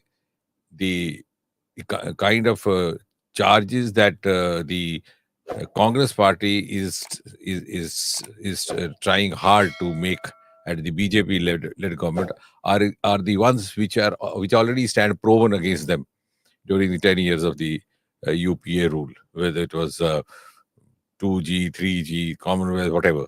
So I think they are just trying to equalize in a vain attempt, seeing that the election is drawing closer next year. But I don't think this carries any weight, and doesn't carry any conviction with the common people. What you're saying is that the Adani group has been there even before 2014. But the Congress is not disputing that the Adani group is doing business in Congress. Even if you want to put it this way, that they are saying that after 2014 there's a certain increase in the fortunes. Yeah. Then I think why should we ignore that the fortunes, if at all, have increased, have been contributed even by the Congress-led states, Rajasthan and Chhattisgarh. They have been equally dealing with Adanis, and you have abundant not equally, proof. but yes, they have been there. See, because their space is limited. But it's not something that they have found untouchable. If it was so unholy dealing with this group, then why would they be dealing? It's just that their scope of dealing may have been limited. So that's a different story. What the opposition is saying is, and even in the market, people talk this. I'm talking about the stock market and all, that for a long time it's as if the Adani bonds were sovereign bonds. So when foreign investors were also investing, it was like, okay, there's no way this company will sink, whether Amalia sinks or whether anybody else sinks. It is under the chhatra chaya of the Modi government. There's a protection to the Adani stock, so it's like a sovereign bond. So inme invest kar sakte hain. No, I would not subscribe to this this opinion that there is under chhatra chaya, because the Modi government has been equal to all and fair to everybody. But yes, the trust of the people is won by the record of any given company. And if they commanded a certain amount of trust, that also the credit goes to them. So I think all the more reason that we should trust their rise of fortunes. The Heidelberg report came in. It's now almost a couple of weeks since it's been there. It's made so much of noise in Parliament. Also, the Prime Minister is going to speak in a few hours from now, but somehow the defense by the government seems to be muted. It's as if the BJP and the BJP government, the party as well as the government, is aware that the closeness that the Adani group has with the BJP and the stupendous rise of this group is something that it is embarrassed No, about. absolutely That is not. the perception. Absolutely not. This is a perception which possibly has also affected you. But having said that, the maybe BJP is a party both as in the cadre as well as in the government, follows a certain amount of discipline and doesn't start making noises without substance, to which maybe Congress party or TMC are known for, and therefore it looks like that. But the common people are very certain, even if you take the opinion of the stock market commentators, they are of the firm view that this is just a passing phase, and they do not subscribe to the kind of perception that you are referring to. Yeah, I get that what you're saying is that whenever something like this happens, everybody sees the stock market as an indicator about confidence in a particular industrial group, or if there is no confidence, nobody will put in the money. But you can't deny that there seems to be some kind of a nervousness, which is why you saw flight of capital also to some extent. Now, perception is important. The Congress government, if you remember, before 2014, the Prime Minister himself at that stage said that the perception of crony capitalism was something that they could do nothing about. No, I because of think what on came. the contrary, it is this government which has cleared all the air as far as the crony capitalism is concerned. So it's not that easy to paint it with the same brush. Yes, because there is a lot that that the BJP party and the government has been talking about the Antyodaya. That this is a party and a government which will work at the state and at center towards providing for the last man or the last woman in the row. So the entire build up has been कि हम गरीबों की सरकार हैं, but allegations of crony capitalism can damage that. No, but No? where is the allegation? It's only allegation from from some quarters in the media and some vested interest to whom it suits. Otherwise, on the contrary, if you go by the record of the 8 years, I think the performance of this government in the last 8 years far surpasses that of the earlier 7 decades. Whether you take it development wise, whether you take it governance wise, whether you take, as you said, reaching out to the last mile, and even if you take the figures, I mean, this is tremendous. And new areas have been opened up, which were hitherto closed. Like, for example, space. Now we are ahead of or virtually every other country in the world. And we started off our space journey 75 years ago when America was on and the Soviet Union were on the verge of landing on the surface of moon. And look, here we are today. We are launching their satellites and earning revenue out of it, which was something which was unimaginable. And now I think a good analyst like you would somebody ponder to think why this couldn't have happened 75, 70 years ago or 60 years ago. We have the pictures of Sarabhai carrying a launcher on the carriage of his bicycle. It's no longer so. There's so much of esteem to the kind of our global innovation index. We have jumped 40 places from 81 to 41. This is not a small remark. I mean, all these are reflections of our economy, to which, of course, the business houses are also a part of. Right. Whether the one you name or the others. Global innovation running 40. Our economy is now number 5. We have taken over UK. Is that not a matter of pride for any common citizen of India that we have taken over a country which ruled over us for 2 centuries? We are now ahead of them. Our startup ecosystem standing number 3 in the world. And where were we before 2014? We just had about 350 startups in India. Today it is almost 90,000. We have more than 100 unicorns. And our startups are now looked up to both domestically and abroad. So I think there's a whole lot of parameters which indicate otherwise. And if you talk of Antyodaya and other things, I think one other unspoken fact not often discussed is, which is quite in contrast with the earlier governments, is that the entire work culture has changed, which has also changed the narrative. The narrative built by this government in the last 8 years is so strong that a 3 days of gossip about all these things cannot, falsify it. If you talk of Antodaya, the gas cylinders have reached almost 11 crore households. And when I say the change of culture, which has created a strong narrative, is that the lists were prepared of the needy families. Nobody asked, where did you come from? What was your religion, Hindu or Muslim or a Brahmin or a Thakur? They didn't even ask whether you had voted for BJP in the last election. They didn't even insist that you vote for BJP in the next election. So in the entire discourse and the entire culture has undergone a change. About 10,000 or almost equal number. If it was 10 crore gas cylinders, about 11 to 12 crore of toilets built. Toilet built in every household which required. And the Prime Minister speaking about it from the ramparts of the Red Fort. So the work culture, the work style, and also the political culture has entirely undergone a change. It's not vote centric or voter centric. It's rather citizen centric, and that itself is what gives a tremendous amount of trust in Prime Minister Modi. It's not easy to not to believe what he says. Now, if he says you clap for COVID, you start clapping. Even you did. If you asked to light a diya, you do that. If you're asked to stay home and observe a civil lockdown, you do that. That's because he has, over the years, with the kind of sincerity, commitment, earned that kind of trust, which can't be easily. So you've listed out some of the schemes, which when you go in for elections, in the state elections, we saw this happening last year. All the state elections, you were talking about this, and in the 2019 elections also, when the Rafale thing started with the Congress, Rahul Gandhi put that as their leitmotif. He went to the thing that yahan pe corruption hai, and because of that, the BJP is going to lose. It didn't work. When the state elections happened last year, one saw that the whole Labharti voters, the ones who benefited from the schemes, which you just talked about, they are the ones who voted for you. Now, it seems that going into the state elections this year, 9 states going into polls, the Congress is going to make this, which is crony capitalism, as their leitmotif. How do you see this state elections moving?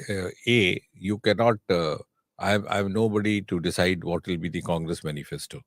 B, they have been onto it, as you yourself said, they used Rafale. And where did they end up? Only the other day, Prime Minister was there in Bengaluru. In HAL, yes. So I think the vindication is so abundant, it hardly needs to be. And the matter is also settled with enough evidence to disprove what the Congress or Rahul it. Gandhi is saying. So I think we don't know. That's precisely what I'm saying. So it didn't work. So it will not work. It will not work because people trust Modi. People trust the sincerity, commitment with this, with which the government led by Prime Minister Modi has worked. So they are not going to be taken up by these manufactured lies.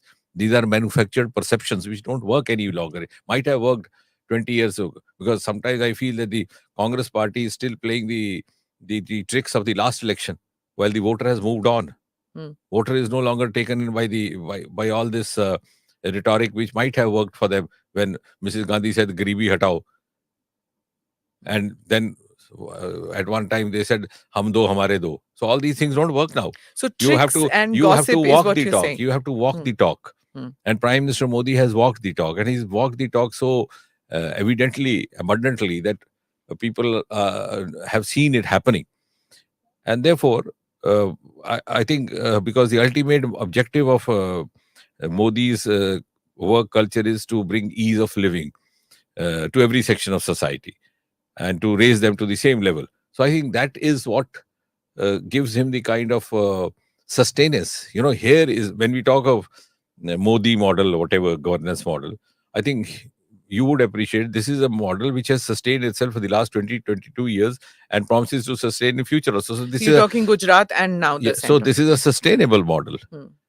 We talk of sustainable goals these days, right from UN. So here is a sustainable model of governance which defies the principle of diminishing returns. Any government, whichever it be, after one term, 2 terms, the graph starts coming down. Here it is going up. It's going up not because of any rhetoric. It's going up because the hard work done, which translated into real good for the benefit of the common man in this country. And now talking of the elections, as you said, these 2-3 states. Do you think it will work in Northeast, for example? We have 3 states going to the polls Yeah. immediately. Nagaland, Manipur, Meghalaya, Meghalaya, Tripura, and Nagaland. Nagaland. You have to see to believe the miraculous transformation which has happened in Northeast. Because I've been You've been there, yeah. Yeah, I've been there for over 7 years or so. That was one of the assignments given to you. You see, when we went into Northeast in 2014, when this government came in, there were at least 3 states in the region which had never seen a train. For example, Meghalaya, Arunachal Pradesh. So that reminded me of my village where, people would, they would pass away without having seen a motor car because just a bus came from the city. And the train was, of course, unheard of. It's also because of the terrain has been Yes, bad? train. Not only terrain, Terrain of course, is there. But terrain is same now also. Terrain, the natural terrain, the geographical terrain has not changed after 2014. God did not come down to change the geographical profile of Northeast. The kind of prioritization. And you know why? Because the earlier governments followed a policy of vote centricity. Prime Minister Modi did not. Can you imagine he has visited Northeast even in his first term as many as 55 times? 55 times to win the confidence of people, to make them realize that to him, they are as important as people in any other state of the country. And I think that 55 times must be more than the number of times all the preceding prime ministers together would have visited Northeast. Now we have train. I refer to Arunachal. Today we have Arunachal Express running from Itanagar to Delhi. We have every state capital with an airport. Earlier we didn't have. Sikkim didn't have an airport. One of the most favored tourist destinations, still not connected through air. Similarly, Shillong, being the capital of the erstwhile state of Assam, did not have a proper airport. When you landed in Guwahati and tourists wanted to go to Meghalaya, the commonest demand in 2014 was that there should be an increase in the number of commercial helicopter flights for them. Now it's the other way around. The helicopter is available, people prefer going by road. It's such a beautiful, picturesque journey. So this miraculous transformation has been possible because of extreme prioritization coupled with a lot of hard work which is undergone. So not only was he traveling, he was also insisting every minister should go there. Now I'll tell you one example. When I was referring to the change of culture, which has actually struck the chord with the common people in this country. I think about 5 years back, Israel came up with an offer that they have a specialized area of food-centric parks. Now we have food parks over here. They are now coming up with, they were, of course, now India also, but they were the first to come with specialized food parks, like, for example, citric fruit park, mango food park. So they said they have the technology to set up a citric center of excellence. Mr. Cameron was the ambassador over here. So I asked him where best it could happen. He said Mizoram. And this government did not take a minute. For the last 5 years, we have center of excellence in citric fruits in Mizoram. Now, Mizoram is a state which returns one MP to Lok Sabha, just one MP, and the government is different party. BJP doesn't have much of stake from that point of view. In spite of that, so wherever what was required and was justified was done. I mean, this is quite unlike the culture which was being followed by the other earlier governments, because they would not have looked the other way around. There's no stake, in a place with just about no stake. You mean electorally? No stake. Absolutely. Yeah. So this government has actually, or Modi, I would say, has actually changed that culture, or sought to move in the direction which is different from the earlier culture. And that is what gives the kind of trust and belief in the minds of the people, which does not allow these manufactured perceptions to take root. So mainstreaming of Northeast India. Now there are 8 states. Mainstreaming of these. Yes, you see, the other day only, day before yesterday, I was in Meghalaya, and I was telling them that Modi has transformed this region from a terror tag to a development model. The development model of Northeast is being cited all over the country now. Whereas in 2014, when we would travel by road in the highway there would be gunshots from the hilltops. the terrorists and the militants trying to make their presence felt. Hmm. They look here, we are allowing we are giving you a safe passage, but don't ever think that we are not there. It's no longer like that now. Manipur, we used to have road blockades for Yeah. 4 months, 5 months, Years on shortage end, of actually. baby food, shortage of Yeah. eatables. I'm sure the present generation would not be able to recall also what was the scene like Right. that. Yes. Since we were talking about militancy and blockades and all that, of course, I'm going to come to your home state, Union Territory. Now, kya bolu? I don't know what to call it now. Hopefully, status won't change so soon. But then, everybody in Jammu and Kashmir seems to be wondering when is statehood coming back. So, could you give us a little bit about the frame? No, I don't think I would be elaborating much on that because the Home Minister, Mr. Amit Shah, has already retreated more than once on the floor of the House, in the Parliament, also outside, that it would be reverted back to the state at an appropriate time. So I think it will not be appropriate for me to add to what All right. is already been said by Yeah, none less especially than the because Home Parliament Minister. is on right now. Yes. So I also want to ask you that, elections, however flawed, have been held, even if there wasn't enough representation that one would like elections to have. In 2008, they were held in 2002, 8 and 14, if I'm not mistaken. When are they going to be held? Because what the election commissioner is saying, seeing the security and things like that. No, I think again, this question is also a origin of the mindset which has got used to working in the Congress-led governments for over half a century, because we do not control the Election Commission of India. So you won't have been asking me Of this course, I question, would, because elections, no, Election I Commission, get it, the election of commissioner. India is an independent body, and they are free to decide depending on the various inputs. Certainly, the I can- input has to come in about security from the government No, only, no, no? but this is again the Election Commission of India has the last word. It's Mm. supposed to be, and this government does not interfere in the working of Election Commission of India. Delimitation is over. So, The- which means No, anytime I this think year? the Chief Election Commissioner would be the right person to be asked this question. I can be asked only as far as my party is concerned. As a BJP Karyakarta, I can say we are 24 into 7 into 365 party. We are ready for any election, anytime, be it the local body, the panchayat, the Zilla Parishad, the State Assembly, the Lok Sabha, and anywhere. Mm. You would have seen us. We are always in that mode. It's You're not that always in an election mode. no, it's not that. We follow a work culture which includes Mm. our indulgence even in elections, as it does in our other work, the social activity, the public activity. It's not that we become active and start visiting temples at the time of election. It's not like that. We are, as I said, we follow a routine 24 into 7. If you are going to temple, you're going every day. If you are working for election, we are always working, Yeah. regardless of the election is happening or not. So we are ready.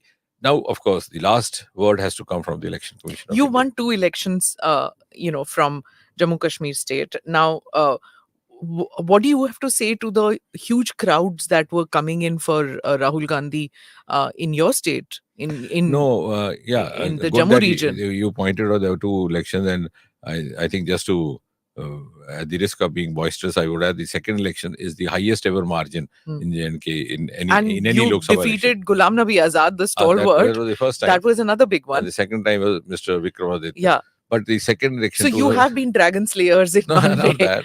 But incidentally, I think again the credit goes to Prime Minister Modi's push to the development agenda, which we have also sought. We have tried to successfully carry forward. Now, my constituency is possibly the only constituency of the Lok Sabha which got not 1, not 2, but 3 central sponsored medical colleges, 2 passport offices. So like that, I mean, such a huge path-breaking developmental national level project. The first ever river rejuvenation project on the lines of Ganga happened in Devika River. So all that, I think the credit would again go to the kind of patronage that we received from the present government without any kind of a discrimination which was possibly happening at the regional level by the earlier governments. But having said that, as far as the crowd that you mentioned, I don't think this is a crowd which actually carries any it's like it doesn't carry any moss, any weightage, for the simple reason, if you identify the faces who are coming, they're all disgruntled faces. Half of them didn't find a place in BJP, half of them angry with the Congress party, half of them retired officials, didn't find any rehabilitation. So wherever he went, they were joining us. So it's not a very meaningful. These were those star people who were walking along with Rahul Gandhi. But You're other talking than about, there were hardly any. but आपके district से कोई नहीं गया था वहाँ Uh, पे? No, there some disgruntled congressmen पर votes तो है ना or उनके some. Pass. Yeah, certainly, but they not that suddenly they will vote for them. Hmm. I'm sure it's good that you pointed to that. Many of them who accompanied will also not vote for Congress. अच्छा. It's just that they thought ANI is covering us. So it's a good opportunity. Okay. And I can actually name some of them, which I would not. Some of them known But you faces. tell me, it was quite surprising to see that Farooq Abdullah, Omar Abdullah, Mehbooba Mufti, they all joined the Yatra. How come this Yatra united people who never shared a platform for a long time? No, it's not that. I mean, National Conference is known to strike alliances both ways. They had parted ways with in. BJP, with Congress also. They have been doing so. So, I don't has think. Mehbooba. Yeah, But then you saw the kind of warmth that that the Abdullahs and Mehbooba displayed that is towards. at the spur of the moment, given the kind of context it happens. So I don't think a national conference going with the Congress party for a yatra means that they have struck a chord which is going to last long, or other way around. And if it is so, then the Congress party has to explain whether it is in favor of 370 or against it. Or Congress party has so far managed a very inconvenient silence. Even when this yatra was going on, they never Didn't speak about it. whether they would bring back 370 if given a choice, or whether they support the abrogation, whereas National Conference is openly opposing it. Yeah. So there are not much of contradiction amongst themselves also. But can they go for an election in case of forming an alliance? Do you see at any point of time, as a politician from the state, do you see any alliances coming up while keeping this contentious issue on the side, on the back burner? No, I think that will be too early to actually draw any surmises, because that will happen once the results come out and whenever the election happens. So I don't think. But you can see some kind of a political activity increasing in Kashmir. Suddenly, the press conferences have begun, and on 370. बयान आने लग गए हैं. No, I think that's also because you see that again the credit goes to BJP and the Modi-led government, because the milieu is now such you can have so much of political activity. See, for the first time, the district council elections were held after 70 years. I think that's also something to be answered. Why we could not have Zilla Parishads in Jammu and Kashmir for several long decades when we had in every other state. And these parties which you are referring to, they are the ones which were raising the bogey or the slogan of A, autonomy, B, self-rule. Now, what is self-rule? To my understanding, self-rule is the rule of the self, rule which emanates from the ground. This has to be rule of the common man. Okay, that's a different interpretation. So then in that case, if that is different, then this interpretation would mean the rule of my family. So what I'm trying to say is, so now the Modi government has created a milieu where there's outlets available for expression of your democratic aspirations. A, B, the security scenario has also undergone a change. You no longer have stone pelting as you so often had earlier. You don't have those Robin Hood type terrorists now. If you hear a new name in the world of terrorism, which you've been reporting it now and then, in 3 days, 4 days, you find the name gets eliminated or liquidated. So that has created a milieu where you could indulge in activity, B, where you could aspire for the democratic activity. So I think the credit for this activity, which you are saying on the rise, I would, instead of giving credit to these opposition parties, I would rather give credit to Prime Minister Modi, who has created such a milieu that they can come out. So, if you are saying that there is so much of positivity in the state, in Jammu or in Kashmir region, if there is so much of positivity and peace which has come in, elimination of terrorism that you're talking about, why is it that the Pandits are not able to return to their homes and relocate in the numbers that we expected it to happen? No, I think the process is going on. See, to begin with, just about 6,000 jobs or whatever given. And I believe only yesterday I was being told that more than half of them have already joined back. Of course, unfortunately, target killing happens, which obviously had to create a fear psychosis, which it did, and which you can't deny, because the loss of human life anywhere and from any section of society can't be redeemed, and there can't be any compensation for that. So there had to be an initial reaction or response to that. But now gradually they are feeling, because they know at the end of the day that their fortunes are not more secure with any other dispensation other than one led by BJP or Prime Minister Modi. And this has been again proven by our track record. What I was saying a few moments ago in the terms of perception, it's not simply perception. It's been walk the talk. Like, in 1990 when that mass exodus happened, we were not in government in most of the states. We were not in government at the center. At that point in time, also our leaders came forth to give them shelter, to help them rehabilitate. We also struggled and created education avenues for them in the Yeah. higher education colleges, schools in Maharashtra, wherever. For example, if we had a friendly party there in power, we managed to persuade them in Madhya Pradesh, like that. So it was even at that time, even when we did not have the strings of power with us. So I think the Kashmiri Pandit community also believes, of course, if they are sometimes feeling little aggrieved, they would obviously complain to us, and they complain to us because they have expectation from us. Hmm. They don't complain to others because they have already tried them. So That I agree that the expectations are from your party and only your party, nobody else. And that is why there is also this sense that ab nahi hoga to kab hoga. absolutely, this is, and I think they are welcome to think like that. And abhi hoga, and in the past, in the present, the future, it's been BJP which will stand by them, which has stood by them, which is standing by them, which will always stand by them. Hmm. But as I said, now if an incident happens which disturbs the entire milieu, and which is obviously going to create a fear psychosis, you cannot actually that sometimes creates some kind of a ripple, Hmm. which has been successfully got over now, and gradually they are coming around. So non-BJP parties are saying, parties kya, there are only two now there in the state. They are saying that you're trying to impose in the state a reimagined past. That you, especially you, talk about a past and talk about a future which is not reality. You want to bring in a new reality. So how do you say, what do you respond to somebody who says that this was not the reality ever in Kashmir and this is not going to be the reality in future? See, if you take it by the literal sense, reality is reality. It can't be new or old. What is real, what is there is real. Now, what is new reality and what is old reality? Old reality is possibly the reality they are referring to which suits them. The accession of the No, state. I'm telling you. That's what they No, talk that about. that you believe so.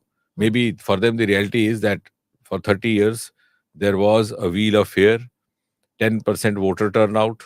They would get elected as legislators and MPs, form governments one after the other from generation to generation, and that was that's a comfortable reality for them, because for 3 generations they could flourish in that reality.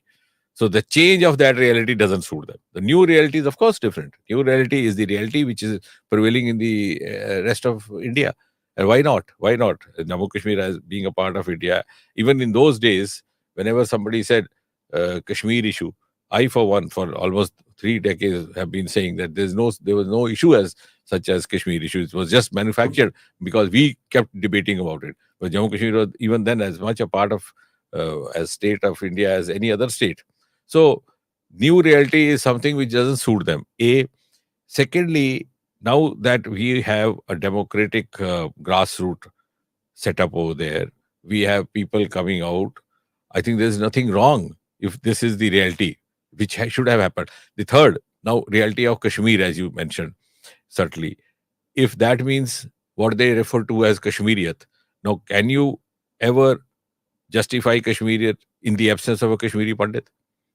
Because Kashmir, from that point of view, would be representing a composite culture where you have a mix of both the religions, both the traditions, the Sufism. But with the Kashmiri Pandit having been thrown out for the last 3 decades, the 2 generations of Muslims having grown up in a different kind of an atmosphere, where does that culture exist? So, in fact, now with the return of Kashmiri Pandits, with the return of the democratic order, with the expression of democratic aspiration from the ground, I would rather say that this is actually the reality for which Jammu Kashmir sought to become a part of Indian Union. and Maharaja Hari Singh, the then Maharaja, signed the instrument of accession to be a part of India. So, forgive me for saying this, but every time I speak to people from the state, I mean, the term Kashmiriyat, you speak about Kashmiriyat to anybody outside of Jammu Kashmir, the only thing they know, and I'm telling you, you know, the youth, those who have only seen bloodshed, they're saying, "Yehi Kashmiriyat hai." The only Kashmiriyat that rest of India has seen is just bloodshed. Yes. So when you hear politicians talk about the good old era of, of Kashmiriyat, where they talk about being a disputed state and all, it angers Indians. Let me tell you this: people say कि बहुत हो गया, ये सुन के थक गए हैं No, about Kashmiriyat. No, that's The same as Punjabiyat. No, कि ये gun culture is what you yes, remember. there's a reason to that, because the entire generation, rather generation and a half, has grown up under gun culture over the last 3.5 decades. So obviously, they have no other legacy, no other memory. Those who are in their teens now, or even there. See, those who migrated out as youth are now elder citizens, many of them around, many of them not. Those who are elder then are no longer around. So what the present generation, so all the more reason that the same culture and the same social milieu needs to be restored. And if it is happening in a gradual way, I don't find anything wrong in that. Sure, happening in a gradual way is what irritates most of India. No, कि अब no. gradual से थक गए हैं Yes, सुन so के. that is the question that the Congress party has to answer. Why this temporary provision, which they themselves are the biggest, greatest protagonist of temporary provision, was the Congress party. In fact, during the one of the debates in the Constituent Assembly, when Dr. Sama Prasad Mukherjee suggested that there could be a rethinking about including Article 370, it was none less than the then Prime Minister, Prime Minister Nehru, he was already Prime Minister as part of the interim government, who suggested that Dr. Mukherjee, don't get worried, ye ghiste ghis jayegi. And not only that, it was put in writing in the bracket, temporary provision. Now ask Congress, the question that you are asking me should be asked to the successive Congress governments. Why they dragged on this temporary provision for 7 decades? Because, now I'll tell you why. Because they also at that point in time knew that if it was temporary, it has to be temporary. But over a period of time, this temporary provision became a vested interest for them. They thought carrying on with the perception of making Jammu Kashmir appear as separate from rest of India, so-called special status, so-called, was actually helping them. They were operating in a limited space, the limited vote bank. Can you imagine the Pakistani refugees? They did not have their voting rights for 70 years till Prime Minister Modi came in. Whereas two from the same genre went on to become Prime Ministers of India, Dr. Manmohan Singh, Shrinder Kumar Gujral. I sometimes shudder to think what would have been their fate if they had gone and settled in Jammu and Kashmir. Yeah. The destiny would have deprived them of the privilege of They would becoming have Prime got Minister. no status, no No, citizen not only that. status. Yeah. They would have been denied the destined privilege of becoming Prime Ministers. Yeah. They would have never. They would have lost that. What was written in their horoscope. If only they had made the mistake of going and settling down in Jammu Kashmir, because see, this was all part of Punjab, the Firozpur and Amritsar, and then Pathankot. Gurdaspur was the district through which this line was drawn when the partition happened. So many of them went this side. When those who went that side were deprived of their. So I think now that if what now were the seats in Parliament? now What were the seats in the Assembly? now those who What's say gonna happen to that? now those who say that we want to have that and we are that's because they are comfortable with that kind of a separatist perception. While being in mainstream, they try to function as so-called mainstream political parties, but subtly drive the benefits of a separatist perception. So that is what suits us. That's why I said the new reality is the reality which should have happened in Jammu and Kashmir. I'm going to come to the new reality, but old reality and new reality. I don't know whether you heard the former advisor to Vajpayee ji, Mr. Dullat, had said that at one point of time, the NSA, when he wasn't NSA, Mr. Dole had told him that आप अडवाणी जी से बात कर लीजिए और जम्मू कश्मीर की problems resolve हो जाएगी if you just speak. And he said, I was on the other side of the divide, which meant that there was a divide in the BJP government at that time. That other side of the divide, मतलब ये वो PMO में थे और वो अडवाणी जी के साथ काम कर रहे थे. So there was a divide, and he was advisor to the Prime Minister on Jammu and Kashmir. But that was not important enough. But the divide in the BJP at that time was important. No. Today, where are we? No, let me first respond to the. Have we any reason to take what Mr. Dullat says as a gospel truth? A. B. I think it's hardly worth discussing many of these former diplomats and bureaucrats when they have nothing else left, no stake left. They resort to writing books which can create outrageous, some kind of an opinions and give some kind of attention both to them as well as the books that they sometimes write.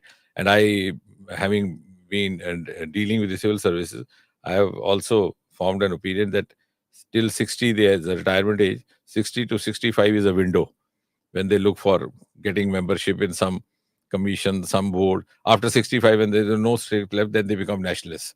They become realists. Then they start narrating all these stories. So is this the propriety of a former such RAW a chief. chief to make such kind of statements, if at all it happened?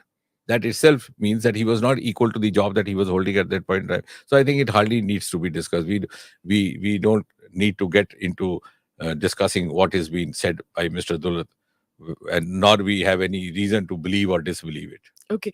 So let me come to the present then, because, just this week, both Omar Abdullah and Mehbooba Mufti, while you might feel that they are inconsequential, but they are, in the sense that they are leading the narrative as far as the opposition is concerned in the state. Now, they are both saying that there is fear among people क्योंकि bulldozer चलने लग गए हैं, and even in important places, important in the sense which was considered important in Srinagar, that bulldozers are going and poor people's homes are going to be destroyed without them getting notice about it. No, I think this issue has been under discussion in the last few days, but I believe the Lieutenant Governor has sought to convey to them and also assure them that it is only those who have encroached with the misuse of authority or power who are going to face this, and not a commoner who's there otherwise. So I think maybe if they have encroached upon illegally or illegitimately, they have something to fear. But let's trust what the Lieutenant Governor says, that those who have not misused their position for this would not be brought to harm. So, Mehbooba Mufti has said, and I'm going to quote her, she says, earlier we used to think that BJP has taken a cue from what Israel was doing in Palestine, but now they have turned it worse than Palestine. They want to make J&K like Afghanistan. She's talking about without asking or without going by rule of law. It's like the BJP is doing exactly what they want via the administration. No, I don't think that doesn't even deserve a response. I mean, these are offhand statements made without substantiating, and we live in an era of evidence. Like she's saying her daughter's passport is also not coming through. No, there's so many other things. Now, for the first time, some decisive action has been initiated in the valley against both the terrorists as well as the perpetrators of terrorism. What we were talking just a few moments ago, that a terrorist doesn't survive more than 3 days, is just because of that. There's no longer any kind of support or a direct or an indirect patronage being offered by these so-called mainstream parties, which are actually protecting them and patronizing them. So I think that is what is making them pinch. So is it possible that, like, for example, there was just I think this week itself was Kashmir Solidarity Day, Pakistan observes that, but it was very muted. Is it because many of the separatists in Jammu Kashmir now get no support, either financially or militarily or in any other manner? Those channels have been blocked because the so-called these mainstream political parties, when they were in power, were possibly not sincere to the extent they were expected to be, or they were acting to the extent they were expected to be. And secondly, if you go by this Palestine and Afghanistan and what blah blah, you would rather, I would appreciate someday you would create some kind of a feature on the Pak occupied Jammu Kashmir and see the comparison there. They are actually vying, struggling, yearning, praying, wishing that they should be made a part of India. So more than India claiming the Pak-occupied Jammu Kashmir as a part of India, it is their people living over there who are clamoring for this, because the kind of unfair treatment and the inhuman conditions they have been made to live in. So, for the benefit of our audience, I have done a lot of reporting, but for our benefit of audience, could you just explain a little bit about Pak-occupied Kashmir and about Kashmir and the difference between the two, and how, uh, uh, what happened, and what is India's position on this in a crisp manner? No, I actually see this there were a series of just when the Yatra entered into Jammu and Kashmir, there was a write-up by me which was published in a number of newspapers, also vernacular. I said Congress actually missed the opportunity in Kashmir, which cannot be redeemed by these yatras. So yatra would be rather one more addition to the misdoings. So this kind of experimentation which the successive governments kept doing with regard to Jammu and Kashmir, I think the first, to my mind, if you because I've been, dealing with the subject and also researching, studying it over the several decades. The first step towards this wrongdoing happened with the princely state of Jammu and Kashmir not being allowed to be handled by the Home Ministry, the then Home Ministry. So the manner in which Sardar Patel was handling all the other 560 princely states was not something which actually fed into his domain, because the Prime Minister himself, because Panditji thought that he knew Jammu Kashmir better than others. He was from the state. For our maybe viewers and listeners abroad who are not aware of the complexities of it, he was the first Prime Minister of India was from Jammu and Kashmir. Yes, he was a Kashmiri Pandit. Yeah, but elected from Uttar Pradesh state. Elected from UP, because the family had got there, settled down there. So he thought it is better. So in a way, then, so he also dealt personal preferences there, preference for Sheikh Abdullah, and then the kind of perception that the prince here, Maharaja Hari Singh, was not in keeping with the compatibility, because there was a lot of mistrust between the Prime Minister and Maharaja Hari Singh, and then there was a delay in accession, also because the then Prime Minister Nehru was keen that Sheikh Abdullah should be first handed over the power, which was quite unfair. So it this was family politics. It was not. It was not required, because the instrument of accession, which had been drafted by Lord Mountbatten, simply asked for which preference, Pakistan or India. So only two. And Maharaja Hari Singh was clearly in favor of India. But somehow the Prime Minister himself said that someday we might have a referendum, which was not required. So it was an absolutely uncalled for statement by Prime Minister, which then stuck. Yeah. Which stuck to the Prime Minister's office of that time, stuck to the government. And then there were clauses to that referendum statement, yes, but Pakistan their narrative came naturally, you're right. Then it was used in different ways. It could not have been, it could have been avoided. Everything is not always taken in the same way as it is said. Then going to UNO again, at the behest of Prime Minister, was not right, in the sense that again it's created a narrative, as you're saying, which suited others, because no other, in case of no other princely state did we go. Not even in case of Hyderabad, we didn't, where you had a police action by the Home Ministry. So thirdly, then war began. When the war began, the Pakistan Qabilis, or their sponsored warriors, had already entered into. We're talking about 47 now. Some territory. October, November. They already entered into some part of Jammu and Kashmir, where they were trying to capture it. But then when the Indian army landed there, they started throwing them out. And they had, to a great extent, succeeded, when again Prime Minister unilaterally declared a ceasefire. I mean, had he not done so, delayed it for another 2-3 days, maybe we would not have this Pak. So you were not born in that, but your family must have known about this. So then that part of territory which was lost, because instantly suddenly the ceasefire happened, so that part went to their occupation.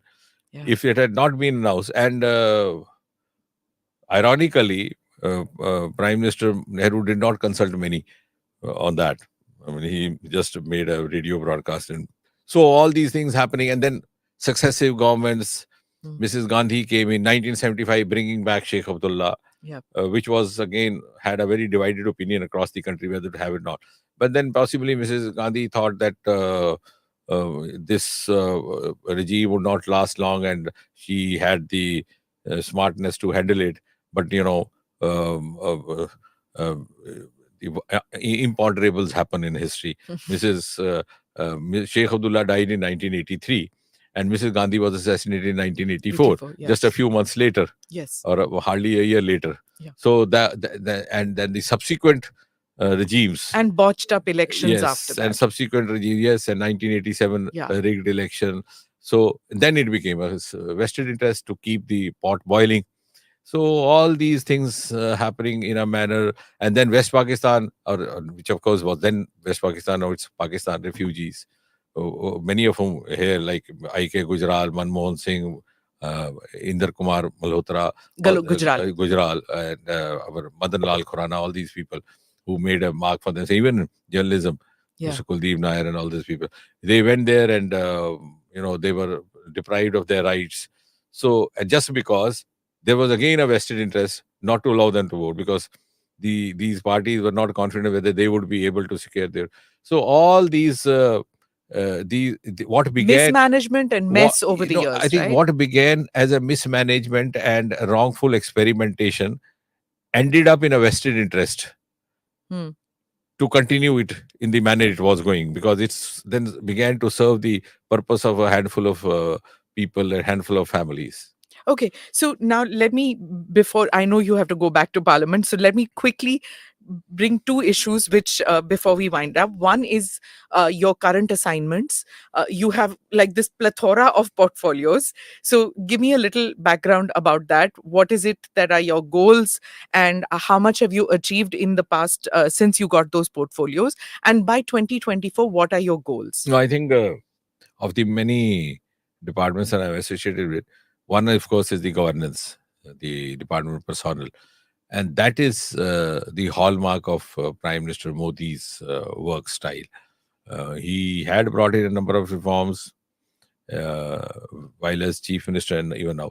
And I think the paradox is that instead of bringing in new rules, this government is known to do away with the earlier rules. So we have already done away with as many as 1,600 odd rules, which had lost relevance with the passage of- 1,600 rules? Yes, done away with. Okay. Each government, each officer, post-retirement, each democratic elected government, after having completed terms, takes pride in narrating stories to others. Look here, in my time, ye kanun aaya, here is a government which would have to say, humne ye itne hataye. And you will be amused. Within 3 months of this government having come in, we were sworn in on the 26th of May 2014. In September or October, we did away with that dubious rule, which was a legacy of the British Empire, of getting the certificates attested by the gazetted officers.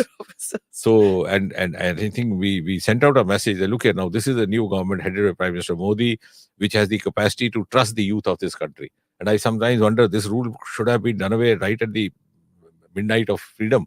Why wasn't it? Because this was a rule because the British treated us as their character certificate that you got. They treated us as their subjects, as a colony subject. So, and then of course for level playing field, the interview practice of conducting interviews lower posts was done away with. Yes. So many rules. English test or something was on the other one. Yes, we did. Now, even in the staff selection commission, we are going to have 12 languages to begin with. I hope we'll go to 22. All these should be earlier on it was only English, Hindi. So we try to create a level playing field for every youth, regardless of his background, his socioeconomic strata. Many of the reforms which have been, many of the rules which have been done away with, not often talked about because they don't make news, for example. But yeah, from जिनको follow करना पड़ता है. Yes, but from the point of view of the social angle is very important. Like for example, there was a pension rule that a separated daughter cannot claim the family pension of her deceased parent unless she produces a court judgment of having secured a divorce. We did away with that. And as an evidence only, if she has filed a petition, the receipt of having filed the petition is good enough. Similarly, there was another pension rule that unless a government employee uh, completes at least 10 years of service, and if he dies in harness even before 10 years, his family can't claim pension.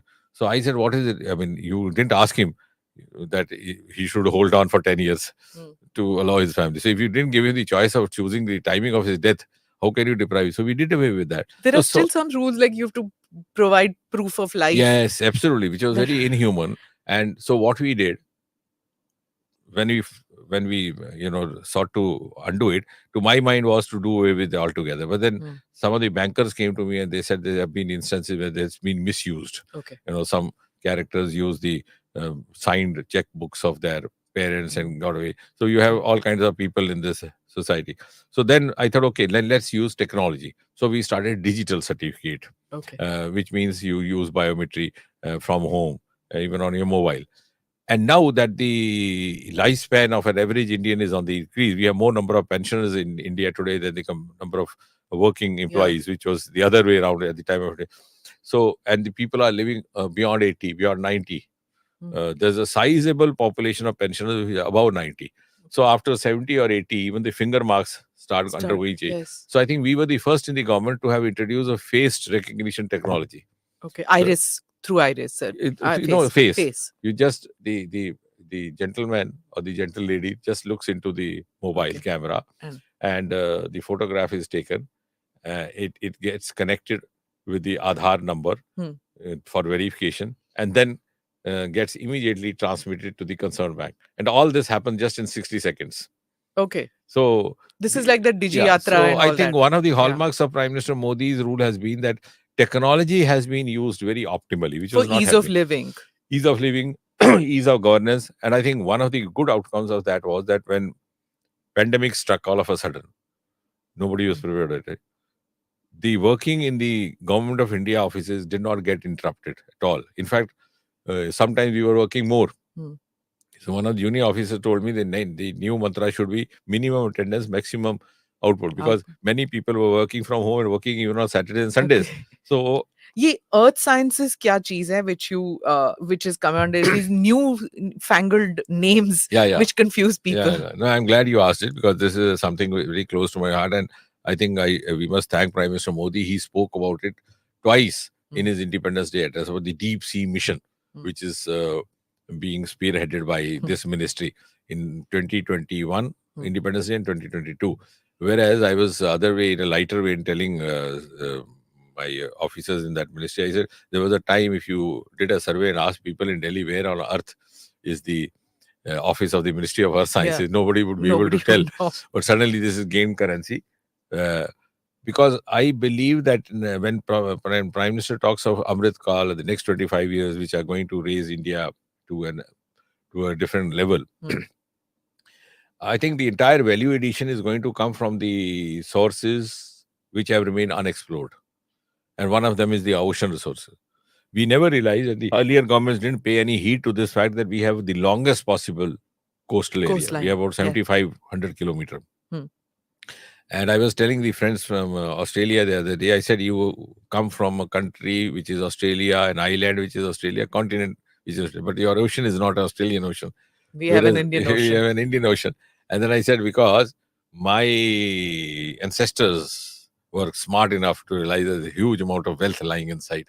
And I can foresee in the next 5-7 years, all the minerals, biodiversity, living and non-living, resources, richness inside the Indian seabeds is going to add value to Indian economy, because all the other resources would have been. And the second would be of the Himalayan resource, the aroma, which we have already started, aroma mission and purple revolution. So this deep sea mission is what the earth sciences is carrying forward. We've already launched Samundrayaan from Chennai, which is exploring the sea properties. And I think in next 2-3 years, almost soon after the Gaganyaan goes up, a human Indian into the space and an Indian into the sea. We are planning. We have about 5,000 meter seabed, the deepest. So we plan to have one human being going down and visually, doing a Reiki there to discover what all is there. So this is going to be a huge resource of economy in the times to come. Right. So earlier in the when we started speaking, you were talking about, setting up universities and things in Jammu. Uh, not many people would know that when you went to study medicine, you went all the way to Tamil Nadu to study medicine. I mean, a lot of people from your state have been doing that because of the lack of opportunities, and now they wouldn't need to do Yeah, that, I think right? there were other reasons also, because in my time and my generation, we didn't have the concept of private medical colleges. Hmm. And the government sector, of course, you're right, there were far and few. In fact, at the time of independence, there was only one college, degree college in entire North India. That was Lahore, Government Hmm. College Lahore. So the children of well-to-do families would go there. That's the reason when Vajpayee ji took the bus there, Bus. he carried Devanand. When Yeah. Mr. Devanand also was an alumni of that. So otherwise, there was no accessibility. Mr. Devanand was BA honors in English. Okay. So Mr. Khushwant Singh from there, Mr. Balrai Sani from there. Hmm. So only one degree college in entire North India. And one medical college, which is Hmm. even today, King Edward, Hmm. Lahore. So Yeah. after that, we had Yeah. medical college, Amritsar, then much later, Srinagar. Hmm. So after partition, you're right, there were not Ah. much of this thing. And the quality education institutions were there in the south, because the British came this way from east. The East India Company first landed in Calcutta. So first university, Calcutta, first presidency college, Yeah. Calcutta. Then they came southwards, Madras presidency. Madras University. Yeah. And that time, the college where I went, Stanley Medical College, was a part of Madras University. So it was supposed to be, of the world standards. Yeah. So that was also for the reason. From medical, why did you move to politics? What happened? No, actually, I've been a medical professional. Once a medical professional, once a doctor is always a doctor. I have been a teacher of medicine for almost 25 years. Yeah. Before I put in my papers, because the party asked me to take up an assignment. Everybody thought I've gone off my head doing this, because I was a professor there. But you work for diabetes. Yeah, absolutely. That Please was tell my us about area. that. Yes. Tell us about that, because it's a epidemic of sorts, Yeah. in our country. Please tell No, us that's about also because you see, at 2 or 3 levels, the change has happened. That earlier on, the diabetes, type 2 diabetes mellitus, which is commonly was known to be a disease more of South India. That's why we had the first ever Department of Diabetology in Madras Medical College somewhere in 1980 or so. And in North, they were hardly, if particularly when you went upward to the North Punjab and to Kashmir, people would not have heard of diabetes. Now it's become a pan-India, kind of a pandemic.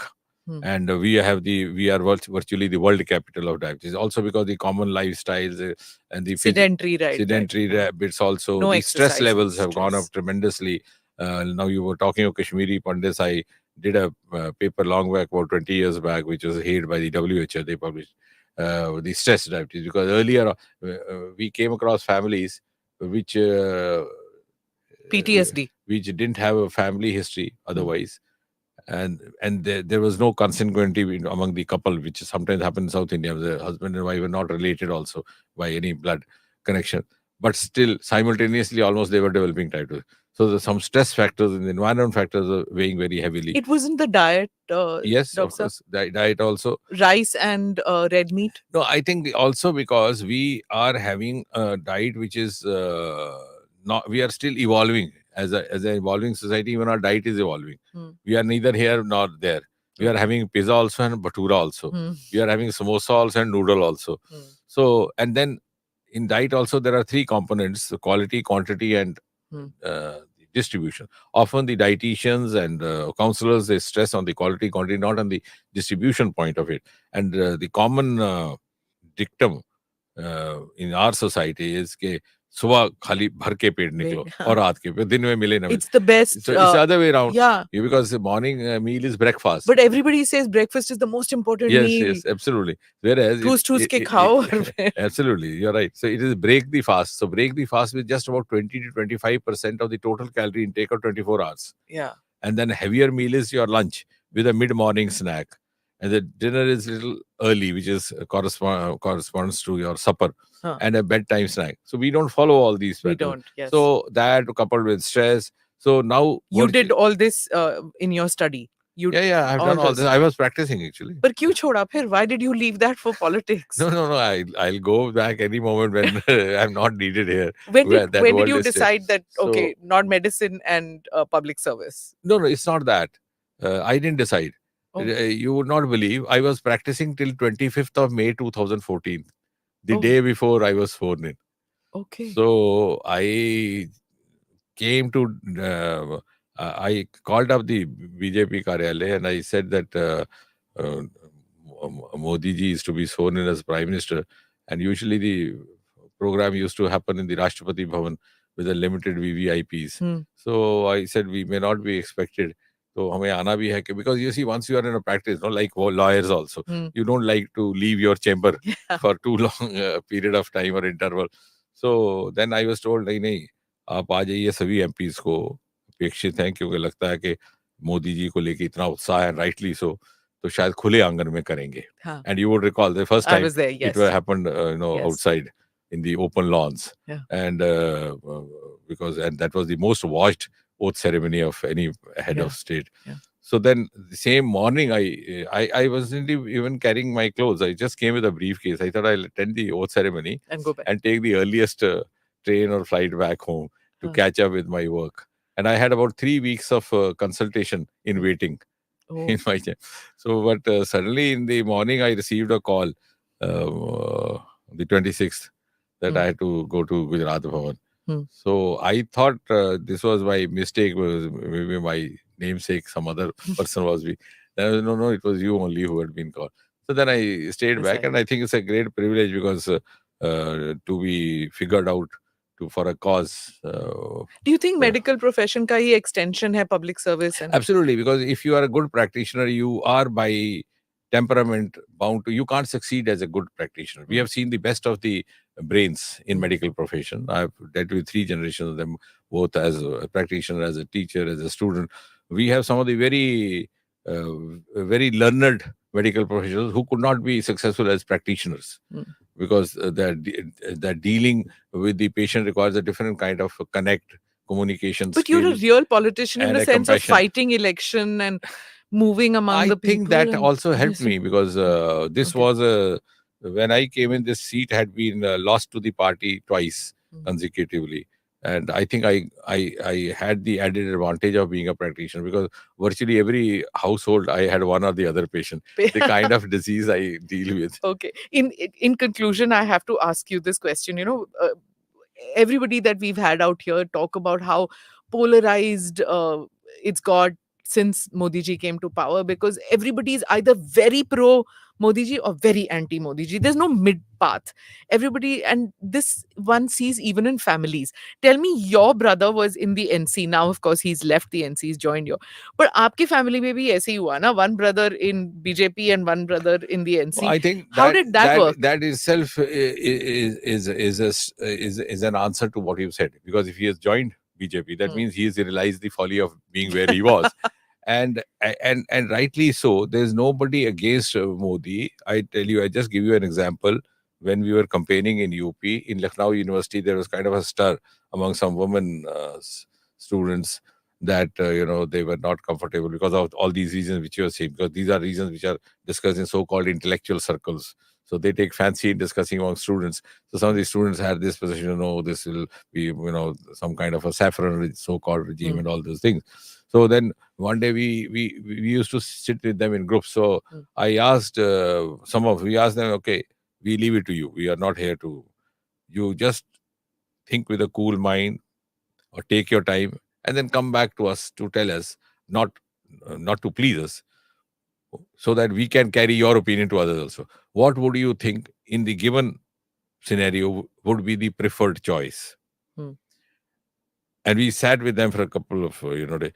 The same group, after a day or so, when we said, they said, nahi, फिर तो ये मोदी जी वाला ही ठीक है. So I asked them, I said, no, the other day you were making all those intellectual, postulations. And now what happened? And you know what was the answer? A young girl, sweet-looking girl said, कि कम से कम मम्मा अब scooty पे तो जाने देती है. पहले 5 बजे के बाद कहती थी अकेले बाहर नहीं जाना. Okay. So Where was this? In which state? This is Lucknow I'm talking In about. Lucknow. In UP. Okay. UP. You see, different religion may not be conventional pro-BJP family, but this is exactly what this girl said. And that is the telltale story. She was talking of all kind of postulations, Huh. but then finding that nahi, yahi theek hai, kam se kam, because see the comfort, the ease of living, which has been sought to be brought by Prime Minister Modi and his government, regardless of religion. We didn't reach out only to those who had voted for us. So this was coming from somebody because at least, and this is precisely said, पहले तो मम्मा कहती थी 5 बजे के बाद घर से बाहर नहीं जाना. So how much of curtailment of freedom and thereby also curtailment of their normal activity happened.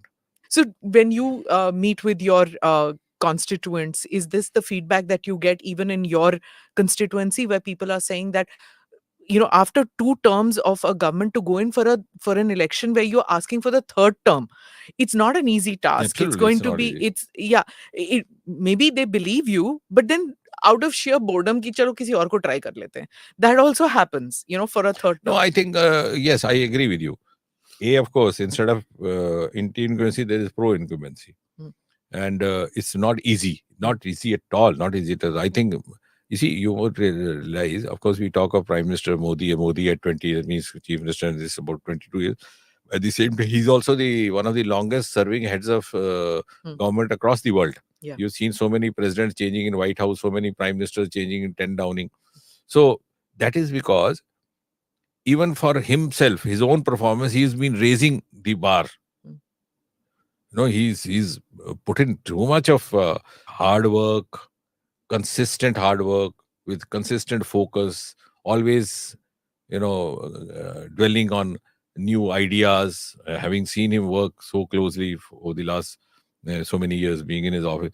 So he's raising the bar for himself. He never gets easily satisfied. And that's the also, and he's always studying, always updating himself.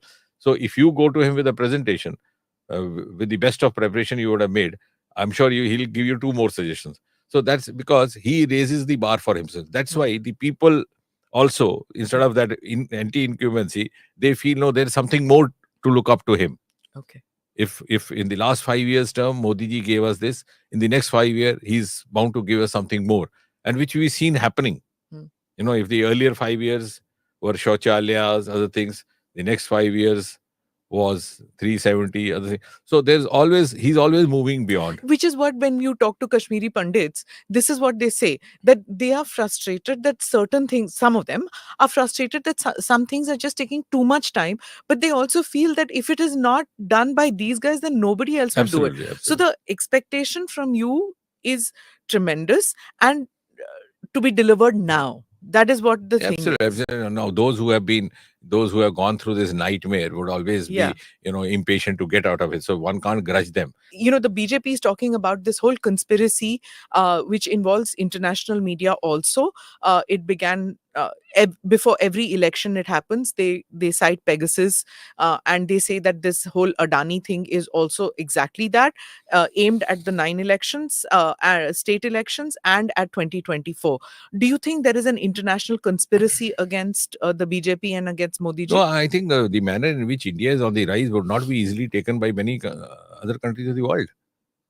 And India is now becoming the most preferred destination for business, most preferred destination to deal with, for investment. And definitely, those who have ruled the roost over the years will not like India to be on the ascent, and that too that fast. But that is precisely that we will also have to deal with. And I'm sure under Prime Minister Modi, we are capable enough to deal with all those contradictions. Right.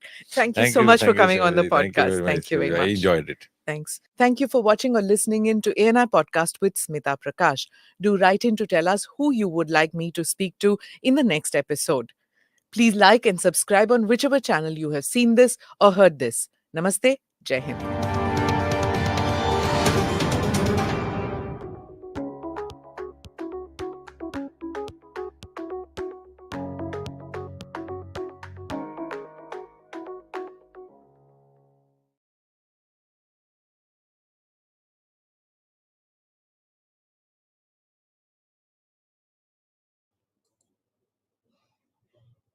Good morning, viewers. A very, very happy Republic Day to you.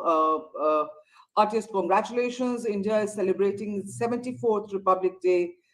Today, the parade will roll out and roll down Kartavya Path actually for the first time today. Kartavya Path, the revamped ceremonial boulevard from the British period, once known as Rajpath.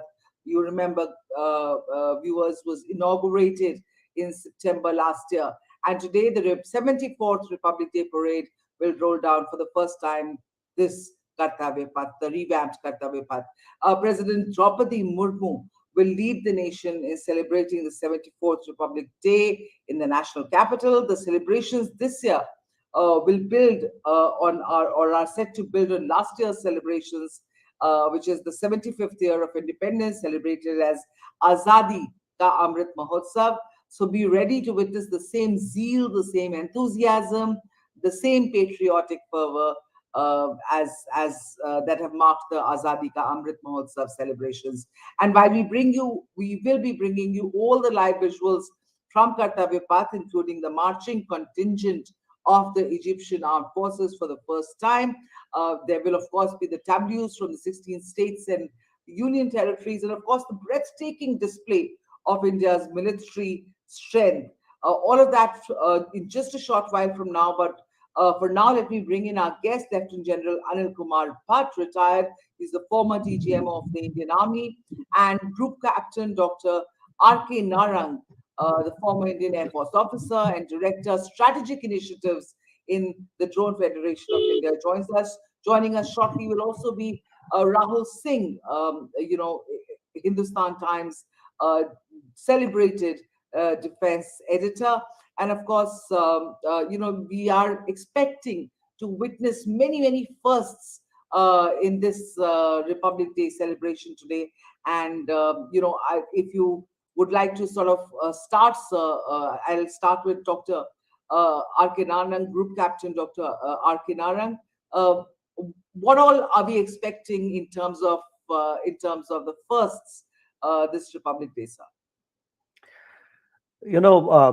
India is watching transformation of Indian defense forces. India is becoming a more confident republic. We are seeing that Indian government has already indicated what all new things we are doing. India is focusing more on indigenous innovation, self-reliance, Atmanirbharta. Atmanirbharta will be on display at the during the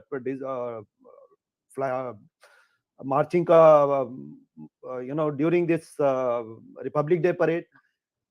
I would also like to highlight the focus of this Indian government, how they are saying that Jai Anusandhan, Prime Minister called for inclusion of Jai Anusandhan in the slogan Jai Jawan, Jai Kisan, Jai Vigyan and Jai Anusandhan. How India is transforming, where initial slogan was Jai Jawan and Jai Kisan. In the 74th years of becoming a republic, we have gone past Jai Vigyan and now we are looking at Jai Anusandhan, where India is looking at its own innovation. And what I am the follow-up to this Republic Day parade is a beating the retreat state. During the beating the retreat, we will see 3,500 drones flying together, which indicates the rising capability of India as a nation, as a defense force, as a scientific community, as a country. Yes, and that itself is something that this. I mean, every Republic Day is a celebration, a moment for India's defense capabilities to be shown in all their might, in all their glory, paraded down the Rajpath. A lot of firsts this time. In fact, what I hear is that this time we'll be. There'll be 9 Rafales in the skies. So it's going to be a very grand fly past that we're going to see, because I think this is the first time. I mean, Rafales have, been there in the last couple of Republic Day celebrations, but also paraded down. But this is going to be the first time that 9 of them are going to be there in full strength. Yeah, when you talk of fly past, about 57 aircraft, they'll be flying from 7 different airfields. And remember, it's not easy to coordinate a flying display when their aircraft are as slow as 120 kmph kilometer per hour to 900 kilometer per hour. Two machines flying at dissimilar speeds. They have to fly over this a small stretch of display area with precision. Now that requires a lot of planning, a lot of hard work, and a lot of preparation. And Right. we see the might of Indian Defence Forces. And when we look at some of the DRDO and other Indian industry, tableaus, we will come to know how Indian industry has evolved in the last 74 years of becoming a republic. There are a lot of indigenous programs. There are a lot of progress made in various capabilities. And of course, when we talk of a culture, we certainly have evolved. We are more secure nation. We are growing at one of the fastest GDP. We are becoming more comfortable when we talk about our international presence. We are going to have a G20. We have a presidency of G20. So it's an opportunity for India to demonstrate that we are a global nation. We can take the global responsibilities, and our defense capability and our cultural uniqueness gives us a unique place in the Committee of Nations. Right, and those visuals that we see, that you see on your screen, viewers, they are live visuals coming in, courtesy, of course, Doordarshan. Those are the visuals that you see on your screens. Uh, uh, it's actually it was very cold last year around this time, if I recall, and visibility was very low. But today outside, it seems that I see a problem in visibility, but I see still slightly less colder than it was last year on Republic Day. People there you see turning out in strength, of course, wrapped in all their cozy, warm clothings. In fact, this time, let me just bring in Lieutenant General Anil Bhatt, sir. This time, what we understand, of course, is very shortly from now, Prime Minister Modi is going to be visiting the National War Memorial. The significance of that moment, because the military stands at the very center of Republic Day. The Prime Minister just a few days ago named 21 Andaman and Nicobar Islands after the Gallantry Award winners. How do you see all this, Lieutenant General Bhatt? I can hear you. Lovely, sir. So if you can please talk to us about that, the importance of that move to name those 21 islands after Gallantry Award winners. It's a great matter of honor, of course, for all those Gallantry Award winners of us, and for all of us in the three armed forces. It. What better recognition can a soldier have that islands there would be named after our brave hearts? It is Right. not only recognition of these Gallantry Award winners, but a recognition of each and every man who serves in uniform. And we are really proud of this gesture by the Prime Minister and the country. All right. Rahul Singh also joins us. Rahul, thanks for joining us for this broadcast. Rahul, security beefed up across the national capital. Some 6,000 security personnel have been deployed this time for Republic Day celebrations. Lots of firsts also expected. Do take us through what to expect different this Republic Day. Hi, Aditi. Good morning, everyone. A very happy Republic Day to all of you. So, of course, there's a lot of security for this event. Like every year, Aditi, this is India's biggest ceremonial event, and the who's who of the country's political, military leadership. Everyone is there, and there's a huge gathering, huge crowds. So you don't want to leave anything to chance. And everything is in place. Has been in place for a few days now, and we're hoping to see a dazzling parade, which will begin in, I think, another 1 hour, 10:30, and there will be, like you said, many firsts. For instance, though watching the parade on our TV sets, we may not be able to make out, but the naval contingent, for instance, will feature Agniveers for the first time. And remember, these Agniveers joined their training just about 2 months back at INS Chilka, the Navy ones. So they've been in that military environment only for just about less than 2 months. So 9 of them will be taking part in the parade of the 144 naval contingent, 6 men and 3 women. Of course, we'll have the Egyptian contingent too at the parade, at the very forefront. So every time you have a foreign leader, so it's generally now becoming a practice that you have a military contingent from that country taking part in the parade. So the Egyptian contingent has been drawn from their army, air force, navy, and their air defense forces. They'll also have marching a band contingent. Some musicians will also be a part of that Egyptian contingent. And this is only the 4th time a foreign contingent will be marching down Kartavya Path. Earlier Rajpath, of course. So in 2000, earlier we've had the French contingent, the UAE contingent, and in 2021 we had the Bangladesh contingent that was to mark the birth of Bangladesh. So a lot of interesting things. For instance, the army contingent will only the army display will only the army will only showcase indigenous weapons at the parade. So no foreign weapons, reflecting a strong focus on Make in India. The government's efforts to boost Atmanirbharta or self-reliance in the defense manufacturing sector. So yeah, it's I'm really looking forward to watching.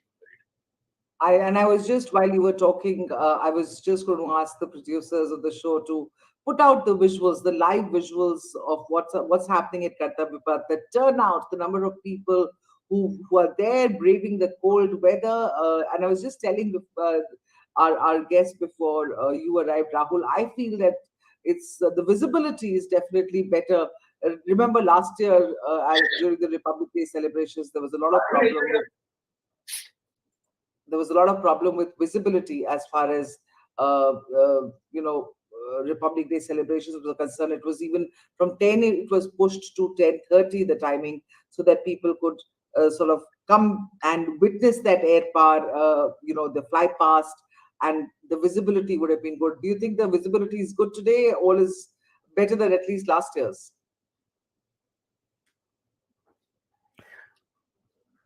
Aditi, I think I will talk about the visibility. Visibility is certainly very good. I think we are going to see an exceptional, exciting air show. I would like to bring to your notice this time in the naval tableau, we are going to see an autonomous drone being displayed, which is a result of IDEX Sprint Challenge launched by the Indian Navy. Remember, Indian Navy launched this last year 75 IDEX Innovation for Defense Excellence Challenge for the industry, private industry on is the largest ever initiative taken by the defense forces to directly engage with the private sector to come up with innovative solutions which the defense forces are looking forward to, and also come up with their own innovative ideas. So I think we are going to see a tremendous response and result of our government's initiatives to promote design and development and innovation with the private sector. And earlier I had spoken, we have IDEX Defense India Startup Challenge. We have IDEX Prime, where up to 10 crore, is being earmarked for the competition. Open Challenge, IDEX for 4G. So I think enormous opportunities are being offered by the government, and the results are being displayed this time. Remember, IDEX was launched in 2018.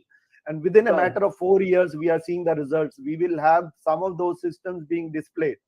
Similarly, in 2018, Indian Air Force had launched the Meher Baba competition. The result will be shown during the Beating the Retreat, and also the induction of many drones by the Indian Defense Forces.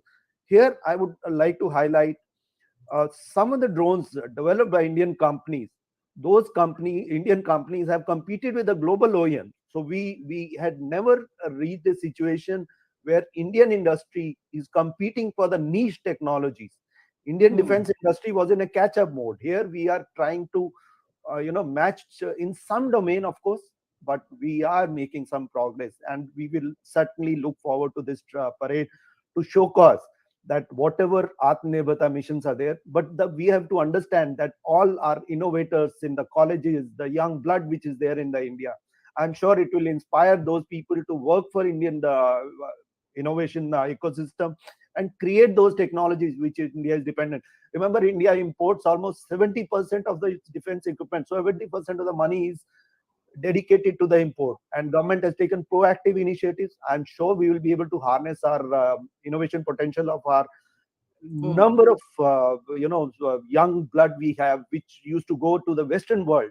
I think we have an opportunity to harness that potential in India. Absolutely. In fact, let me bring in Lieutenant General Arun Kumar Bhatt at that point.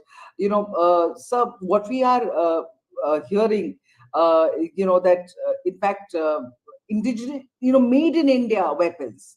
The Indian Army is showcasing only made in India weapons at this year's Republic Day parade. Basically to, of course, in an attempt to push the central government's Make in India initiative. These will include MBT Arjun, the Nag anti-tank guiding missile, the K9 Vajra howitzers. All of these are going to be part of the contingent. How do you, what all can we expect as far as the Indian Army's show of Make in India initiative is concerned? Yeah. As you have mentioned, this time there's been a conscious decision taken by the government that most of the equipment which will be displayed here in the Republic Day parade would be what has been made in India. And it is the message from this is loud and clear that we today as a nation are capable of making all our war fighting equipment. The ultimate will be that our aircrafts also very soon, one of the Indian made aircrafts will come into service in the Indian Air Force, orders for which have already been given. And similarly, in all three services, most of our equipment would be made in India, and maybe in the next generation, even designed in India. It's a message of a nation which has evolved, which has got into its strength, and now would be Atmanirbhar in the aspect of defense equipment, which was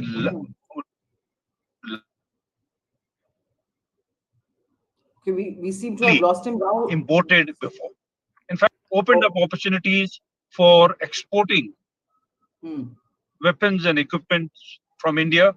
And this year has been the largest export ever since our independence.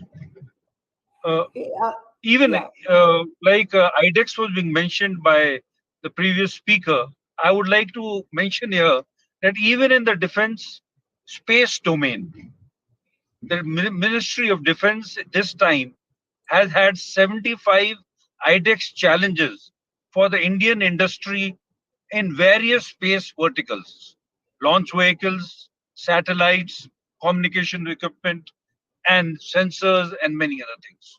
This has been a unique initiative taken by our Ministry of Defense to get our young entrepreneurs to work for empowering India, even in the space sector, primarily in the defense space sector. All right. Rahul, I want to come to you with that question. How far has our initiative, the Make in India initiative, what are the gaps still there for the government to plug? But I want to just tell our producers to show us the live visuals from Kartavya Path right now. So, and just keep showing us those visuals. Don't take them away from our screen space till at least the time that they're there. Yes, Rahul. So Aditi, we are taking giant strides as far as Atmanirbharta is concerned. From just being a buzzword a few years ago, we're seeing a lot of things happening on the ground, backed by strong, robust policy measures. For instance, the government has brought out, a few positive indigenization lists which ban the import of certain military hardware over the next 4 to 5 years. And the idea is to produce these systems in the country. So there are more than 400 systems, with the last list being announced a few months ago. So this is again a focus on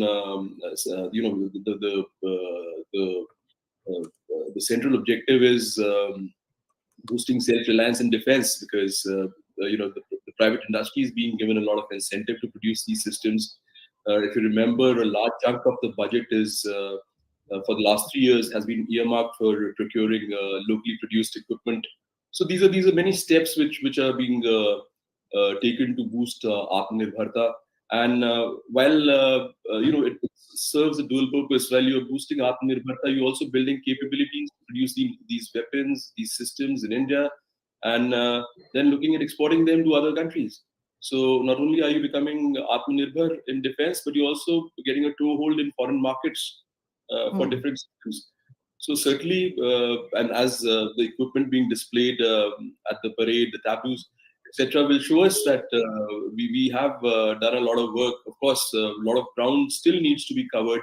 The government has cleared several projects worth thousands and thousands of crores. For instance, we're talking about developing a light tank which can operate in the mountains. We're talking about futuristic infantry combat vehicles. These are all systems which we plan to produce in India. But it's still going to take time, but we are moving in the right direction. Okay. Shortly, just for our viewers who are, shortly the Prime Minister is going to be arriving at the National War Memorial to pay homage to the martyrs, to the people who fought bravely for this country, and then the actual celebrations will kick off. What you're seeing on your screens are visuals from this morning. The rehearsals, the final, everybody's obviously geared up to sort of put out their best foot forward at this Republic Day celebration, the 74 years of India's glory that is being commemorated. And this time there is the Egyptian president, Abdel Fattah al-Sisi. He is the chief guest at the Republic Day celebrations. He is going to it holds importance for both countries as both countries are celebrating the 75th year anniversary of the establishment of diplomatic relations this year also. And Rahul, we've just upgraded our partnership. India and Egypt have upgraded their partnership to a strategic partnership level from bilateral relations. What's the significance of that, do you think? So, Aditi, we are doing more things with the Egyptians in the military sphere. In the run-up to the Republic Day, the special forces of the two countries exercised, in the deserts of Rajasthan, in an exercise codenamed Cyclone, and they've been here for a few days, training with the Indian Army. We're looking at Egypt also as a destination for export of some of our military hardware. No sales or no firm contracts have been announced, but what we hear is Egypt is interested in certain military hardware. So the talks happening on that front. And now when we talk about upgrading this relationship, I imagine we'll see more more exercises between the armed forces of the two countries, more exchanges, more training, and all those things. Let me get in Lieutenant General Anil Bhatt on this. Sir, how do you see this strategic partnership with Egypt, which has been announced a couple of days ago, taking shape as far as the Indian Army is concerned, as far as collaborations and joint exercises are concerned? Sorry, I've not got your question completely. The question is about India and Egypt enhancing their partnership to a strategic partnership, enhancing their bilateral ties to a strategic partnership. What all can we expect in the sphere of defense partnerships as far as Egypt is concerned? So I would take on from where Rahul finished. An important part of this relationship will definitely be that India can provide certain critical equipment for Egypt. Of course, we would be cooperating in training, and like the first exercise he mentions, will be taking on here. And similarly, Indian troops would also go for joint trainings to Egypt. Hmm. But apart from the training, more is seeing common practices, looking at common threats which are there, and working together, especially in certain areas where our navies can also Okay, we seem to have. to the army as well as to the air force. Okay, as well as the Air Force. Great, sir. Thanks for that input. We are, I think minutes away from the Prime Minister's arrival at the National War Memorial. But in the meantime, what we are seeing is a lot of people gathered out there at Kartavya Path for the 74th celebrations. And Rahul, this year apparently the first rows are reserved for rickshaw pullers, laborers, and vendors. Every year there is a different set of people called. This time, what's the significance of no VIP, VVIPs being given this front row seats? This time the first row is reserved for the rickshaw pullers, the laborers, and the vendors, and people who actually helped put the worked in the Kartavya Path and made it happen.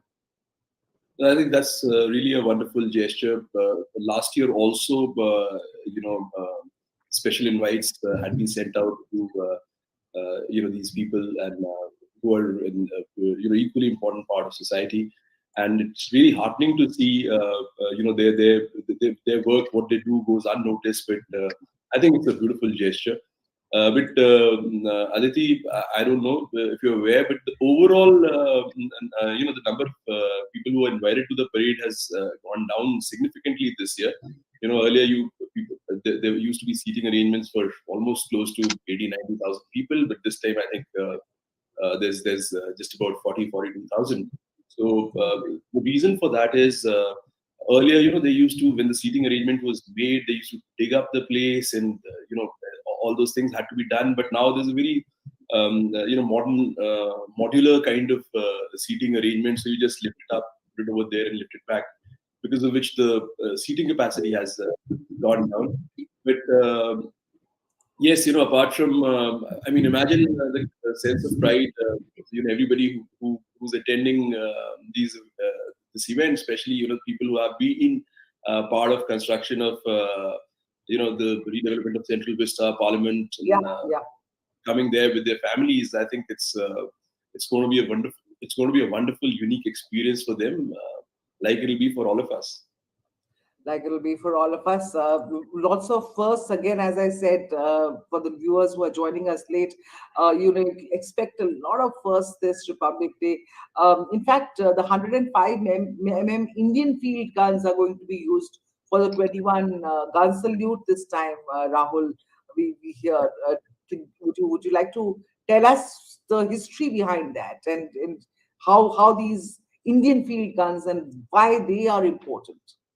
So, I think it's, again, part of that whole effort to showcase self-reliance. And not that the Indian field gun is a very new gun, it's been in service for a long time. Yeah. And but previously, the ceremonial salute at the parade was, for that salute, British origin 25-pounder guns were used, which are of like World War II vintage. And now we'll be using the Indian field gun, and this comes after the ATAGs. The indigenous ATAGs gun was used for the salute for the first time at the Independence Day celebrations on last year. So it is certainly a symbolic gesture to show that we can do our own thing. Okay, And apart from the sorry, may I go on? Please, Rahul, carry on. So apart from the gun, for the ceremonial salute, the Indian field gun, like you mentioned, we'll have the main battle tank Arjun at the parade. We'll have K9 Vajra, and the Air Force flypast will feature for the first time the Prachand light combat helicopter in a formation with Right. Apache helicopters and through advanced light helicopters. So there would be a lot of equipment, which is an important equipment, which forms the which really forms the bedrock of some of our capabilities at the parade. So yes, really looking forward to it. The bedrock of our the defense equipment. This is of course India showcasing its military might, and every year we showcase our military might on Republic Day. But this year it's got a Make in India flavor to it, with the army, with the defense forces displaying or choosing to display only largely Make in India, made in India equipment. And I think Group Captain Narang just messaged me that he wants to, because we were earlier talking about the Egyptian president, and how he's the chief guest, and what all are we going to go expect in terms of India-Egypt relations after the enhancement of the ties to a strategic partnership. And Group Captain Narang wants to talk about the Indian-Egypt aero engineering engine collaboration in the 1960s, and we'd love to hear from you, sir, please. Aditi, remember, India made first fighter in Asia, Marut, Hindustan Fighter 24, which was also known as Marut. India was the first country in Asia in many firsts at that time. And one of the challenge Marut faced was aero engine. And India looked at various options. And aero engine is a very strategic sector. And late 1960s, one of the or early 70s, when India was thinking about finding a solution to its aero engine problem, one of the potential collaborators, in fact, India invested some money in building an aero engine with Egypt, but that did not succeed. I think there is a long history of strategic collaboration with Egypt, and in very niche areas, when world was still evolving, when fighters were evolving, and India chose Egypt as a partner country to develop an aero engine. Of course, it did not see light of day because of various reasons, but it shows the strong relations between India and Egypt. And today, again, Egyptian president coming to India indicates the same confidence which we had in 1960s. We can leverage that confidence to develop these technologies. And remember, now Indian aviation industry is again transforming. We have number of fighters. Our helicopter fleet has evolved in the last few decades. Our trainers we are developing unmanned systems. In fact, one of Indian company got an order from foreign country to supply guns. So there are many firsts in Indian industry. Indian industry is growing, and Egypt appears to be a natural partner.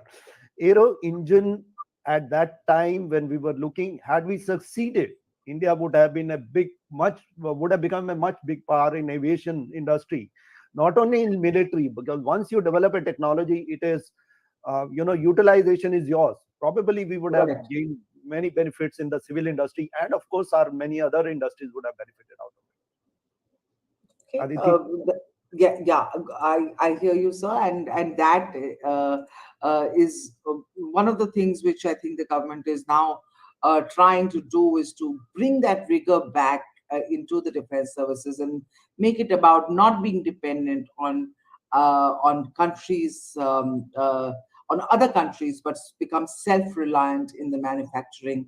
In fact, in the drone technology which you were talking about, it's just been the last few years that India has gone hammer and tongs onto acquiring and developing its prowess in the best of drone technology. Do take us through that, and this Republic Day celebration 74th, we are expecting the biggest drone show. So how is India's space picking up with the drone technology? Are we at par? What more can we do? Yeah, see, when you look at the drone sector, Indian drone sector has evolved. In fact, Indian drone sector has come up with solution which probably, we never thought. Drone is still an evolving technology. So expecting Indian industry to develop technology which is still evolving, uh, I think it was only Indian innovators could do it. And they have demonstrated their capability to develop, and Indian government, encouraged by the potential shown by the Indian drone industry, has declared that they want to make India a global drone hub by 2030.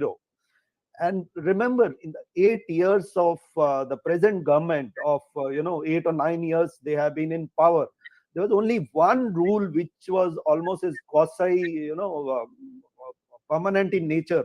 That was the US rules were changed. It was published in April 2021. By August, they had repealed that rule and come up with a new rule. By 25th August, they came up with a new rule. It wouldn't have been possible if the government had not given full support to it.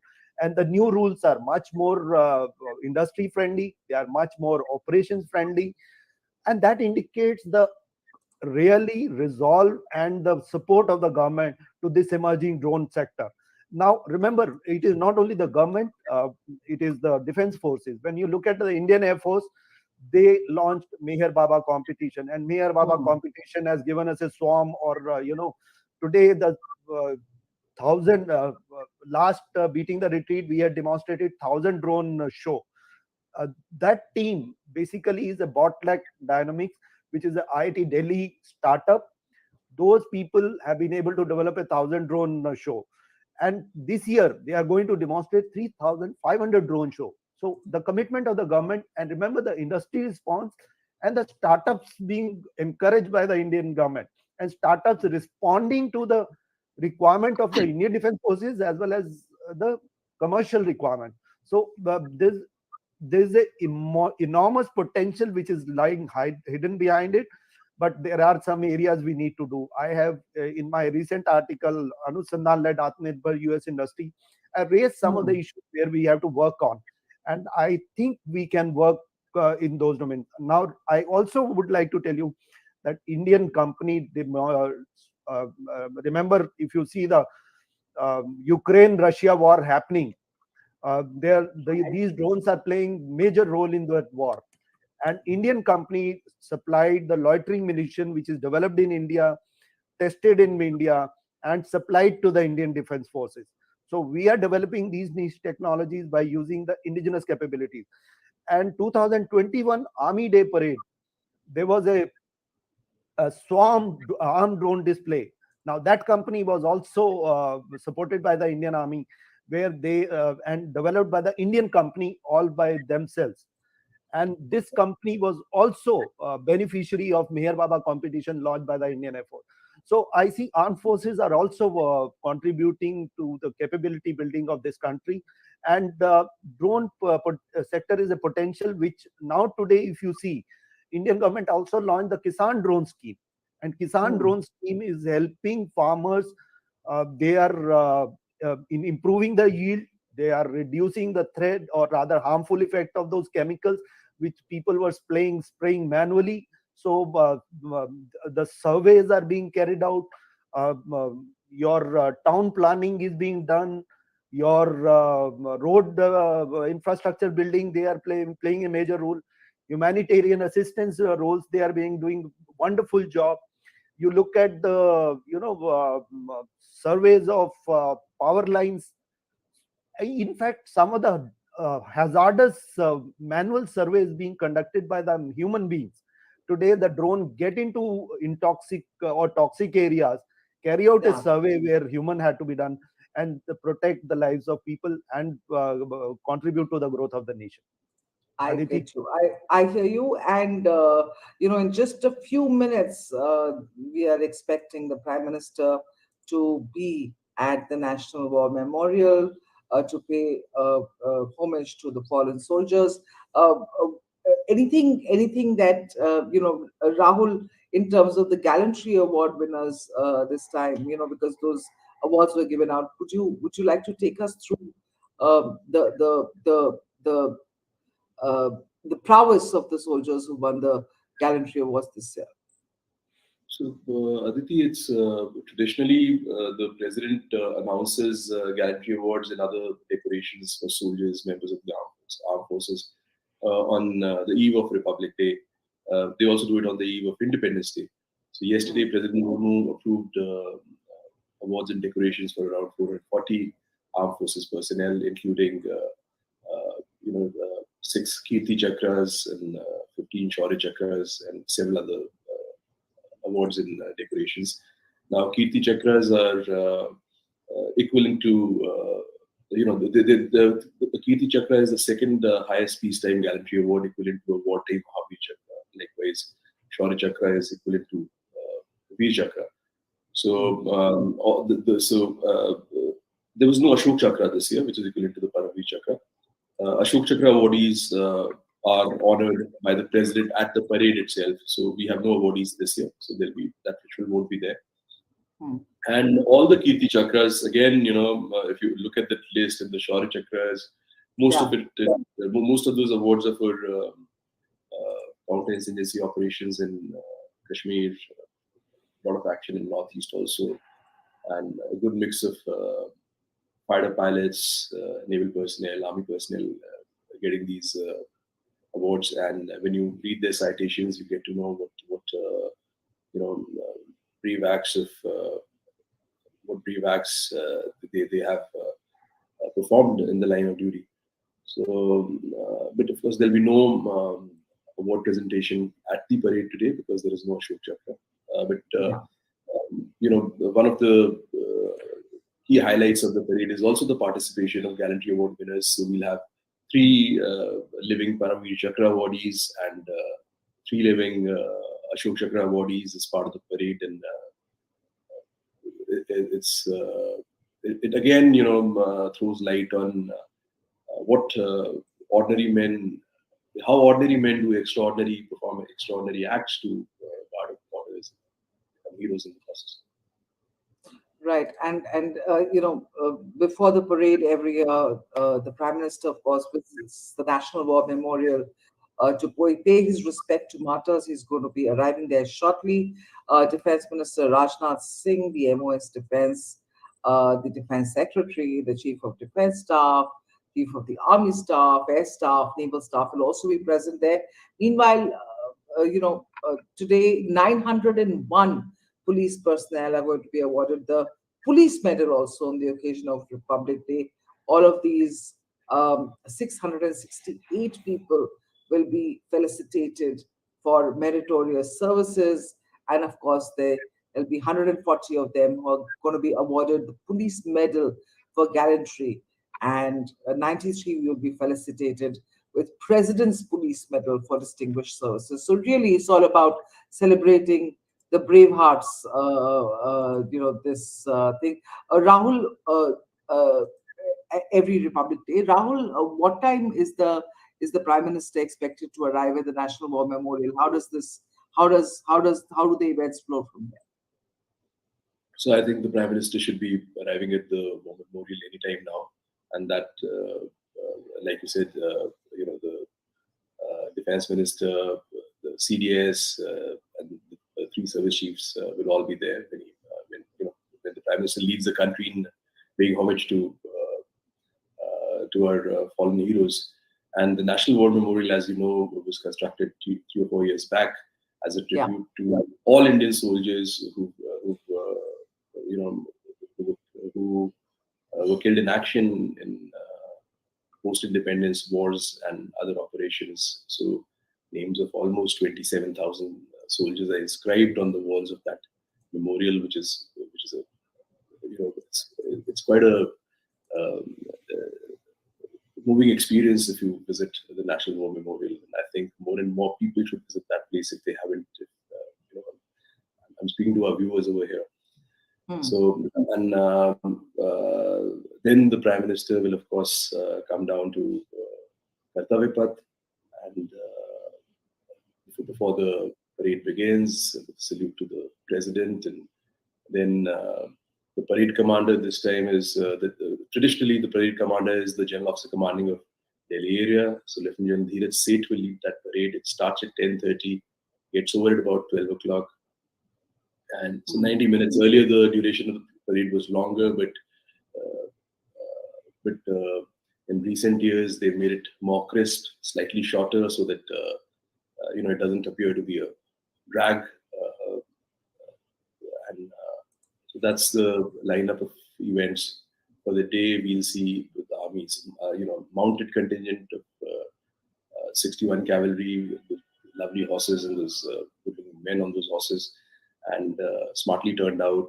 And then the marching contingents of the army, mechanized columns, and several other marching contingents of of the paramilitary forces, the Delhi police, and then of course the jhankis, which showcase the cultural heritage of the rich cultural heritage of the country.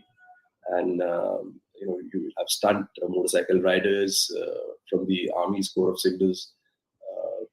Of course, there's a lady officer also, which is part of that contingent of motorcycle riders. They call themselves daredevils. And then you'll have a women contingent, BSF camel contingent consisting of women for the first time. So a lot of interesting things to look forward to. Lot of interesting things there to look forward to. In fact, you talking about the interesting things to look forward to, and I was just reminded there's going to be for the first time a veterans tableau also. And how is that significant, Group Captain Narang? Aditi, veterans have been been part of parades, but tableau was not it's a new initiative. So I think I look forward to it, because veterans contribute, and they contribute not only during the service, they contribute even afterwards. And I believe they are the biggest asset this country has. You have a problem, you take armed forces, but I think when they retire, they remain soldiers, and they are an asset to this nation. They have to be leveraged. And I in fact, if you see, even in the Atmanirbhar Bharat mission, these veterans really contribute to the capability building. Whenever somebody wants to develop something for India, these veterans extend their hand, and they say, we are there to help you, what you want to do. And many of them do not only work for the profession, they work selflessly also. So I think in the capability building of this country, and making this really a vibrant nation, veterans have a major role. They will matter. And in fact, even in the private sector today, when you see, when Indian government is pushing for a lot of things, why did Indian Defense Ministry start IDEX for Fauji? Because they realize potential is not only in war fighting. These guys are really technocrats. They can really leverage their potential. True. And when they retire, they contribute. So I think India is these veterans are an asset to the nation, and they must be leveraged optimally. And I'm sure that was the idea behind introducing the veterans contingent. The veterans will also have their display at the Republic Day parade from this year onwards. But on the visuals you see on your screen, viewers, are from the National War Memorial, where Prime Minister Narendra Modi is going to arrive shortly and pay his respects to the martyrs, people who have given up their lives for this country, who fought for this country. And a lot of the Prime Minister did wish Indians on the occasion of the 74th Republic Day. He said Indians should move ahead in a united fashion to realize the dreams envisaged by our freedom fighters. A lot of emphasis given over the last several years on our freedom fighters. There is Netaji Subhash Chandra Bose statue was also unveiled. And there you see the cavalcade arriving, the Prime Minister's cavalcade seems to be arriving, Rahul, at the National War Memorial.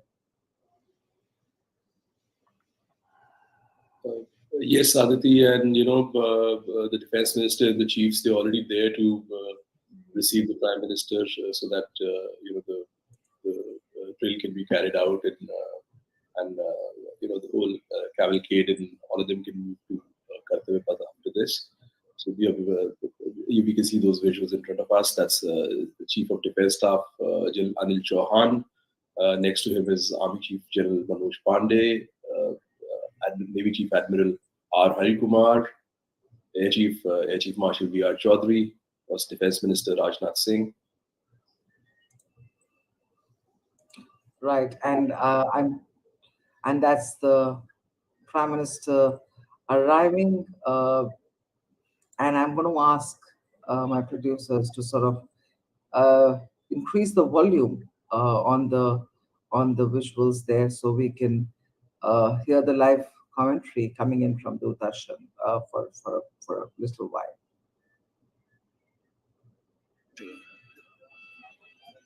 Greeting the three chiefs, the Chief of Defence Staff, General Anil Chauhan, Chief of Army Staff, General Manoj Pandey, Chief of Naval Staff, Admiral Hari Kumar, Chief of Air Staff, Air Chief Marshal V.R. Chaudhary.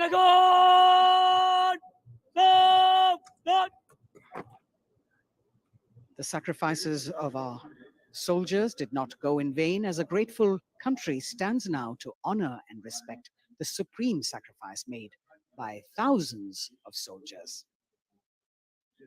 Thereafter, the buglers will sound the rouse and the guards will present the Salami Shastra again.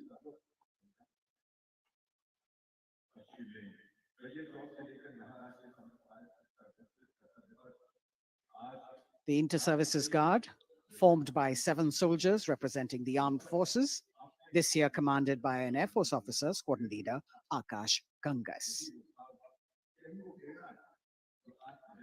राष्ट्रीय summer स्मारक पर माननीय प्रधानमंत्री श्री नरेंद्र मोदी का आगमन हो चुका है। उनका स्वागत किया विधिवत तौर पर रक्षा मंत्री श्री राजनाथ सिंह ने।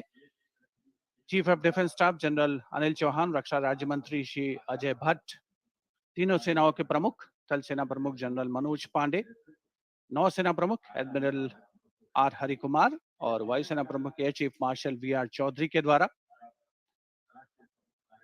देश की ओर से अमर शहीदों को श्रद्धा सुमन अर्पित करेंगे माननीय प्रधानमंत्री Shri Narendra Modi.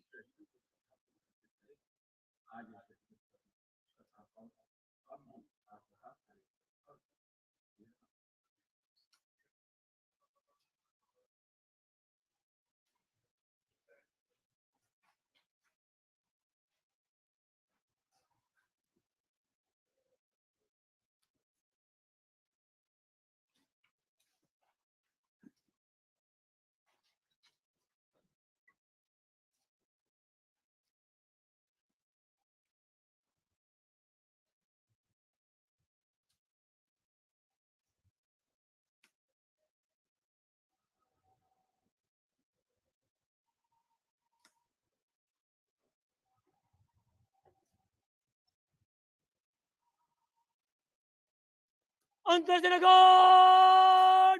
Salame! Shot! Antashanagan! Shot! Shot!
Gods.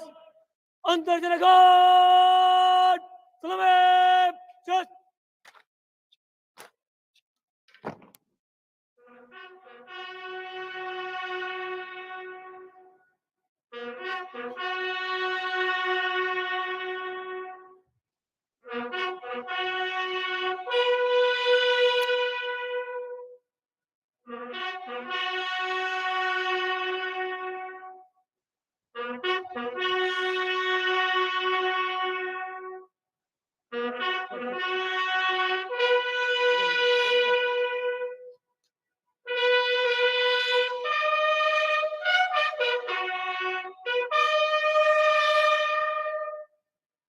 Antarjana God. Punjab. Just.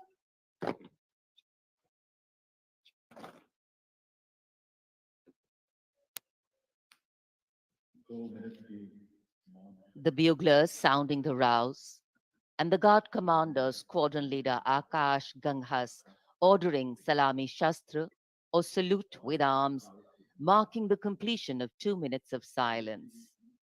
Silence, eclipsing words, till nothing is heard.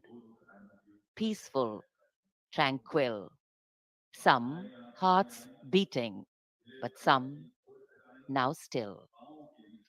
The circular wreath, symbolic of eternity, the continuity of life with no beginning, no end, and the evergreens used in the wreath signifying everlasting life.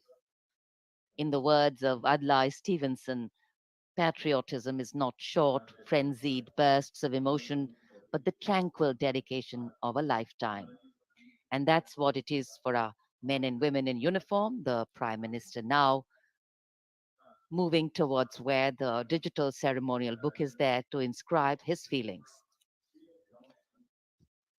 राष्ट्रीय summer स्मारक पर माननीय प्रधानमंत्री द्वारा अमर जवानों को श्रद्धांजलि अर्पित की गई। हमारे इन वीर जवानों ने मातृभूमि की रक्षा सर्वोच्च बलिदान देकर की है। तन और मन समर्पित करने के बाद प्राण भी समर्पित कर दिए इन अमर शहीदों ने। कैसे शब्दों में बांधें त्याग तुम्हारा, कैसे भावों के समंदर को समेटें तुम्हें याद करते हुए। तुम तो मुझे जानते न थे, मैं भी तुमसे मिला न था। भला अपरिचित के लिए क्या ऐसा भी कोई करता है? हाँ, तुम्हारा मेरा एक अटूट रिश्ता है। हमारी मातृभूमि एक है। भावनाओं का ज्वार मन में उठता हुआ मौन भी शब्द बन जाते हैं। अमर जवानों का स्मरण, उन वीरों को नमन जो लौट के घर ना आए। माननीय प्रधानमंत्री अब डिजिटल पुस्तिका में अपने विचार दर्ज करते हुए। Today, national pride colors all celebration. The Indian tricolor, a symbol that brings us all together, that unites us as we bow our heads in reverence and gratitude to all our men and women in uniform who put duty before desire, nation above personal gain, and pride in serving the country before any other notion of comfort. And here at the National War Memorial in New Delhi, as the Prime Minister a short while ago paid homage to the Amar Jawan, the immortal soldier, the flame of sacrifice, valor, and courage burns strong, giving life to tribute, light to inspiration, and love to national pride. Leadership, they say, is not about standing out, it's about hanging in, not giving up when the odds are stacked against you. And every martyr that we honor today exemplifies this quality. True respect belongs to those who don't think twice about fighting for that which they believe in with all their heart. Raksha Mantri, seeing the Prime Minister off from the National War Memorial, and now all action will shift and all attention will move to Kartavya Path at the saluting base. माननीय प्रधानमंत्री राष्ट्रीय summer स्मारक से प्रस्थान कर रहे हैं कर्तव्य पथ की ओर। कुछ ही देर में वो गतिविधियों का केंद्र बन जाएगा। कर्तव्य पथ जहां अब से थोड़ी ही देर में 74वें गणतंत्र दिवस समारोह में शानदार परेड और हमारी सांस्कृतिक विरासत की झांकियां होंगी।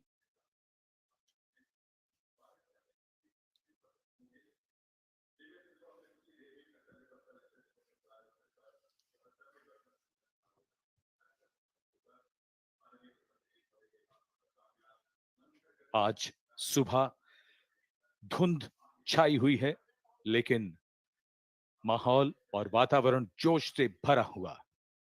74वें गणतंत्र दिवस समारोह पर कर्तव्य पथ सजा धजा नए रूप में निखरा हुआ और ये दृश्य राष्ट्रपति भवन के, जहां से माननीय राष्ट्रपति जी कुछ ही देर में यहां से प्रस्थान करेंगी।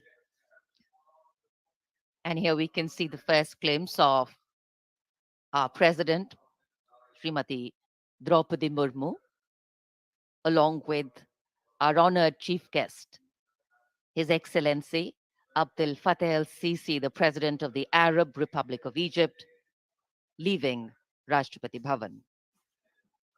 राष्ट्रपति भवन के भव्य दरबार हॉल से देश की राष्ट्रपति, देश की सेनाओं की सर्वोच्च कमांडर माननीय श्रीमती द्रौपदी मुर्मू और हमारे इस वर्ष के गणतंत्र दिवस के मुख्य अतिथि मिस्र के राष्ट्रपति महामहिम अब्दुल फतेह अल सीसी के साथ राष्ट्रपति भवन से प्रस्थान कर रही हैं।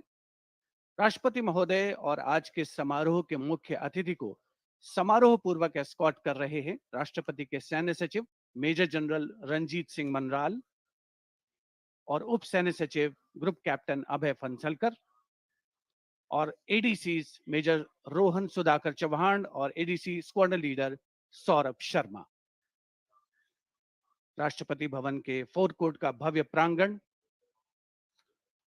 एक उत्सव के माहौल में परिवर्तित होता हुआ परंपरागत तौर पर विशिष्ट अतिथि का स्वागत और उनका सम्मान और साथ में देश की राष्ट्रपति माननीय श्रीमती द्रौपदी मुर्मू।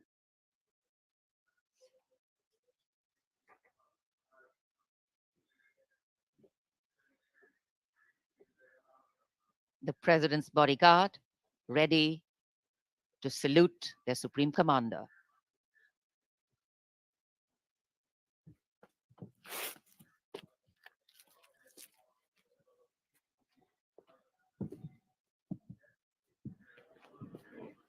राष्ट्रपति अंगरक्षक सलामी देंगे। राष्ट्रीय सल्यूट मध्य take.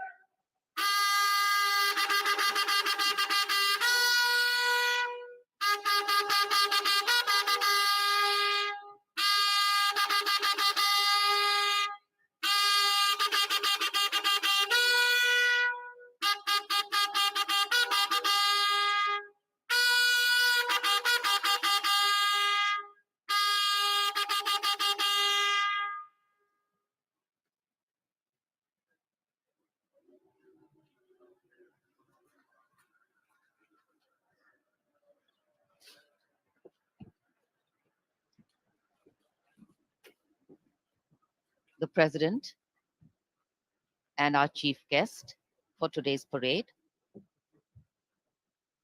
will now board the vehicle to slowly reach the saluting base.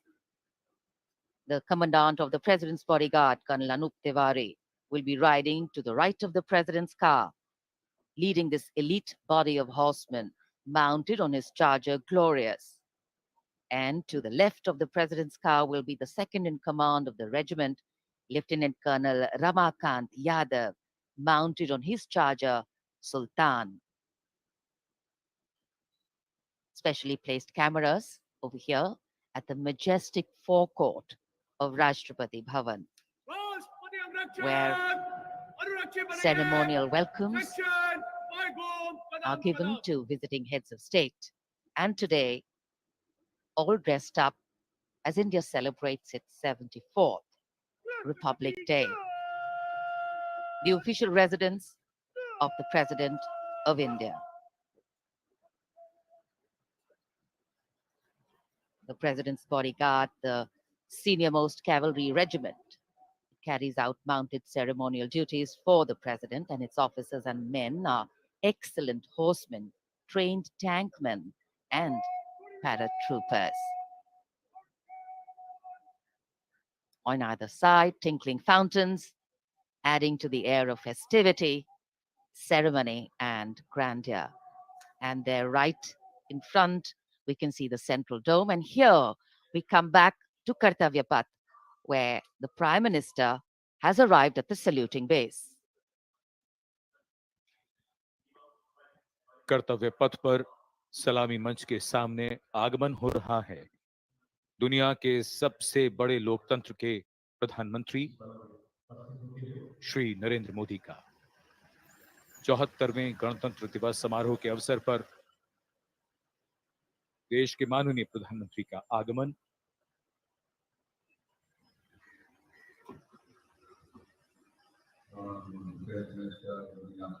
की अगवानी के लिए रक्षा मंत्री श्री राजनाथ सिंह सलामी मंच के सामने मौजूद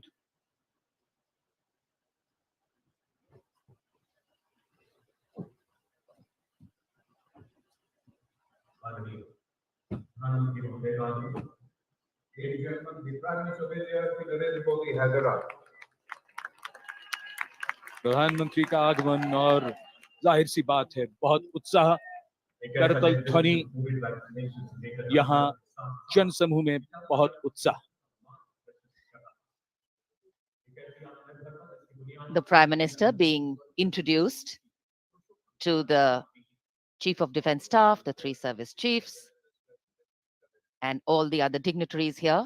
And it's definitely an exciting moment for all the viewers who have specially come here. I think for many of them, it's the first time a close-up view of the people who govern them. The Prime Minister moving into the 2 enclosures on either side of the saluting base, greeting people, making a personal connect, and warming the weather, the heart, and of course, the feelings.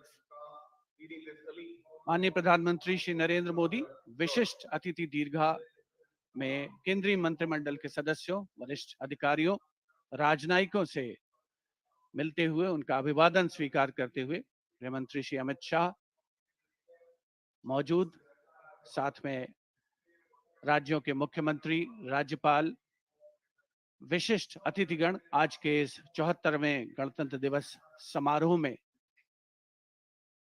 विशेष तौर पर आमंत्रित किया गया है, जिन्हें कुछ ही समय के उपरांत उपराष्ट्रपति महोदय का आगमन होगा कर्तव्य पथ पर, जिनका विधिवत स्वागत किया जाएगा माननीय प्रधानमंत्री श्री नरेंद्र मोदी द्वारा। और यहां रायसीना पहाड़ी से देश की राष्ट्रपति माननीय श्रीमती द्रौपदी मुर्मू का काफिला धीमे धीमे आगे बढ़ रहा है सधे हुए कदमों से। प्रेसिडेंट बॉडीगार्ड्स के ये अश्वारोही दुनिया में अपनी तरह का अनोखा दस्ता, गौरवशाली परंपरा और देश प्रेम संकल्प की अनोखी मिसाल, भारतीय राष्ट्र राज्य को नई ताकत देने का एहसास। राष्ट्रपति अंगरक्षक 46 घुड़सवारों का ये दस्ता, राष्ट्रपति अंगरक्षकों की रेजिमेंट भारतीय सेना की सबसे पुरानी रेजिमेंट है।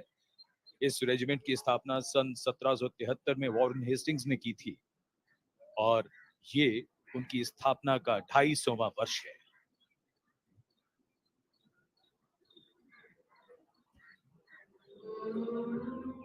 स्वागतम की धुन गूंजती हुई, स्वागतम जिसे पंडित नरेंद्र शर्मा ने शब्द दिए और धुन बनाई पंडित रविशंकर ने, और कर्तव्य पथ पर सलामी मंच के सामने आगमन हो रहा है भारत के माननीय उपराष्ट्रपति श्री जगदीप धनखड़ का। उनका स्वागत किया माननीय प्रधानमंत्री ने।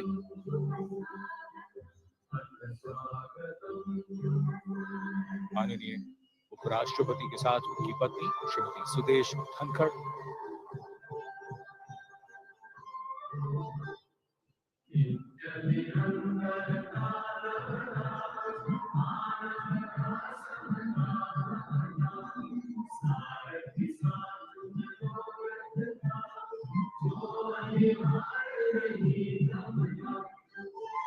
Swagatam, we welcome you with open arms and open hearts, and escorting their Supreme Commander, the President's bodyguard, approaching the saluting base in their winter ceremonials. Blue and gold ceremonial turbans, long red coats, gold girdles, white gloves, white breeches, Napoleon boots with spurs. 9 feet, 9-inch long lances, and red and white cavalry pennants.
Ladies and gentlemen, Srimati Draupadi Murmu, the President of India, along with the chief guest, His Excellency Abdul Fattah al-Sisi, the President of the Arab Republic of Egypt, have arrived.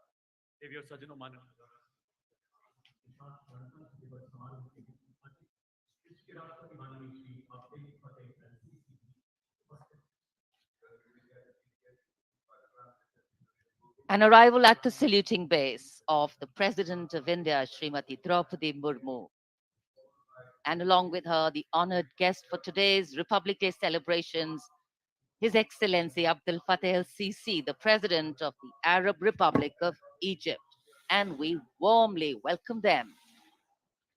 74वें गणतंत्र दिवस के मुख्य अतिथि मिस्र के राष्ट्रपति महामहिम अब्दुल फतेह अल CC का परिचय इस समय सलामी मंच के सामने मौजूद तीनों सेना प्रमुखों और विशिष्ट अतिथिगणों से कराया जा रहा है। रक्षा मंत्री श्री राजनाथ सिंह, रक्षा राज्य मंत्री श्री अजय भट्ट, माननीय प्रधानमंत्री श्री नरेंद्र मोदी सलामी मंच की ओर प्रस्थान कर रहे हैं।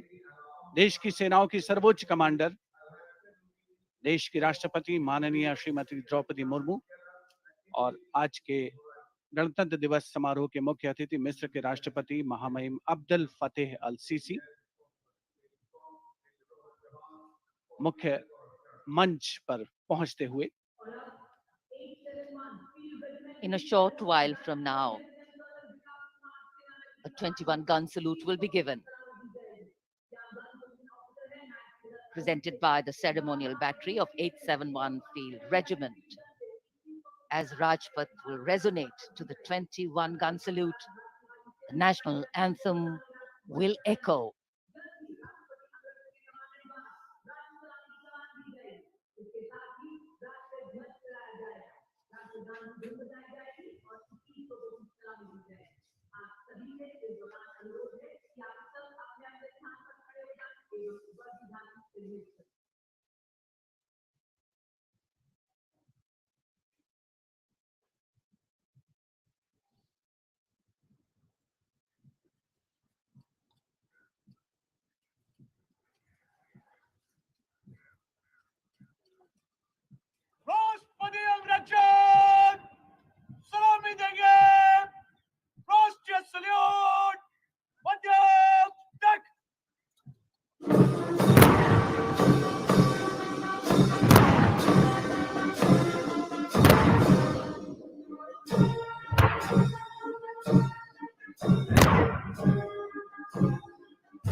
The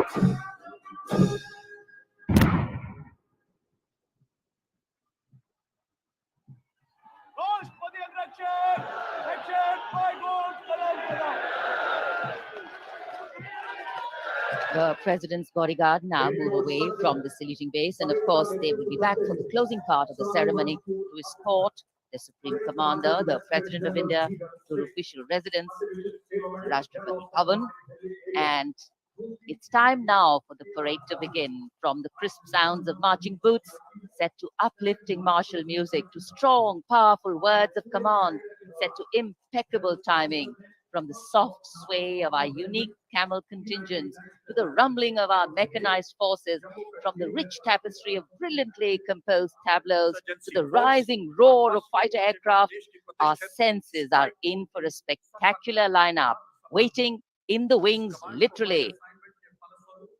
जनरल ऑफिसर को मैकेनाइज्ड ऑपरेशन से काउंटर अब इंसर्जेंसी कर्तव्य ऑपरेशन पथ पर मंजर बदलने वाला है।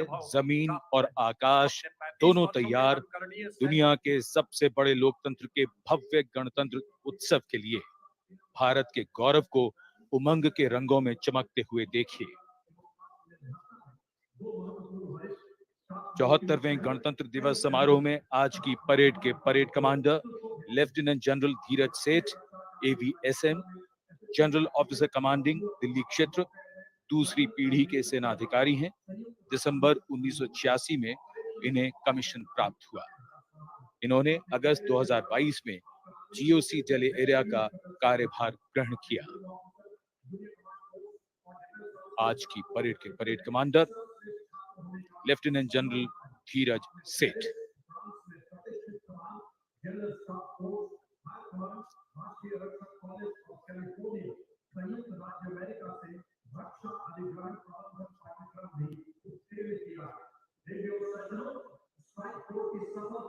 राष्ट्रपति जी को सैल्यूट करते हुए और सलामी मंच के सामने से गुजरते हुए परेड कमांडर और उनके पीछे आज की परेड के द्वितीय कमान परेड उप कमांडर 2IC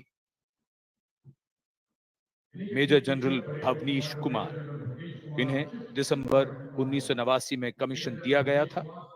जनरल ऑफिसर ने दिसंबर 2022 को मुख्यालय दिल्ली एरिया में चीफ ऑफ स्टाफ के तौर पर कार्यभार संभाला।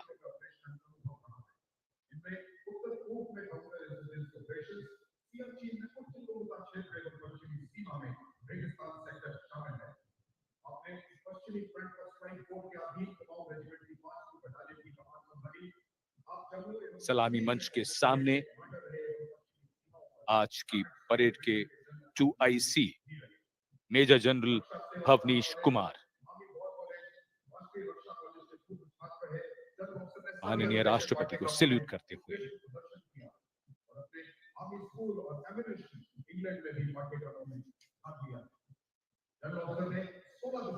बेहद खास अवसर 74वां गणतंत्र दिवस आज कोहरे की चादर में कर्तव्य पथ लिपटा हुआ, लेकिन जोश और उमंगें आकाश को छूती हुई और जिनकी वीरता की कहानियां हमेशा सुनाई जाएंगी, अब वो आ चुके हैं कर्तव्य पथ पर। परमवीर चक्र और अशोक चक्र से सम्मानित वीर योद्धा, परमवीर चक्र से सम्मानित सूबेदार मेजर बाना सिंह, सूबेदार मेजर योगेंद्र सिंह यादव, सूबेदार मेजर संजय कुमार और अशोक चक्र से सम्मानित major general CA Pithawala, colonel D Sriram Kumar, lieutenant colonel Jasram Singh. Paramvir Chakra युद्ध में असाधारण वीरता का परिचय देते हुए जान की बाजी लगाने वाले सैनिकों को दिया जाता है और अशोक चक्र अन्य परिस्थितियों में असाधारण वीरता का प्रदर्शन और सर्वोच्च बलिदान देने वाले शूरवीरों को दिया जाता है।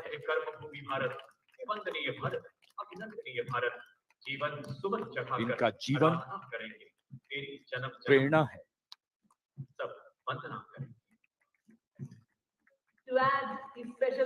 बैंड की धुन कानों में और धीरे धीरे कर्तव्य पथ की ओर।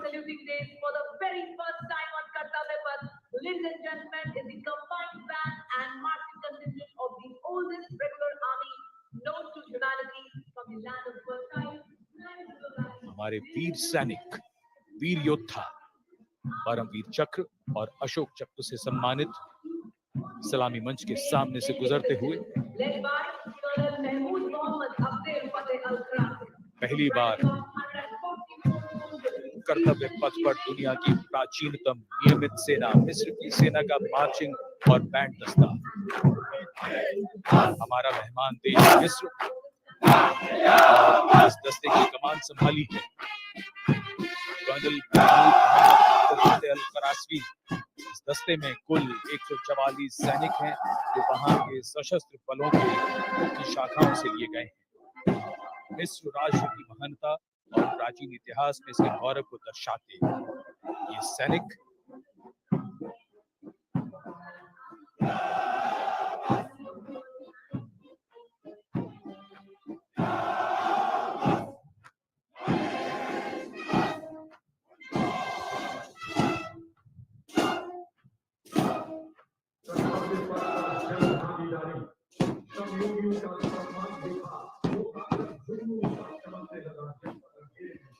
And now, following our guest contingent, the first contingent in the uniform of the 61 Cavalry, led by Captain Raizada Shaurya Bali, going past the saluting base. Raised in 1953, 61st Cavalry is the only serving active horse cavalry regiment in the world.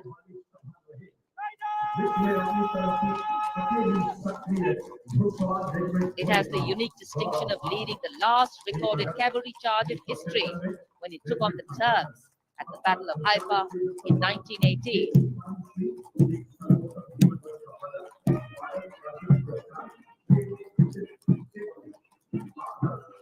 Their motto, Ashva Shakti Yashobal, which means horsepower is forever supreme, and no doubt.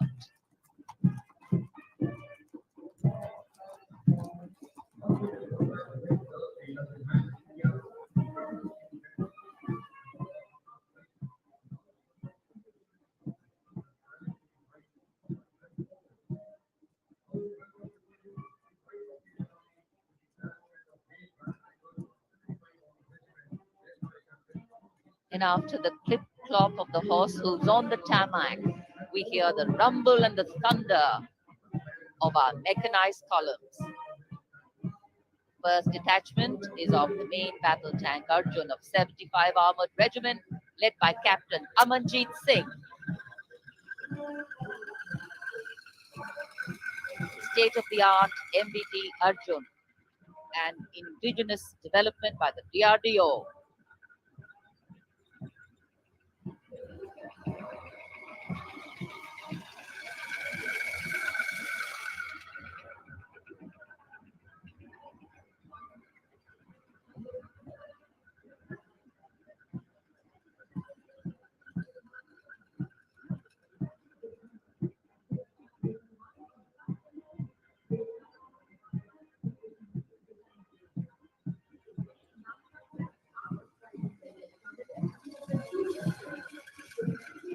It has an integrated fire detection and suppression system and NBC protection system.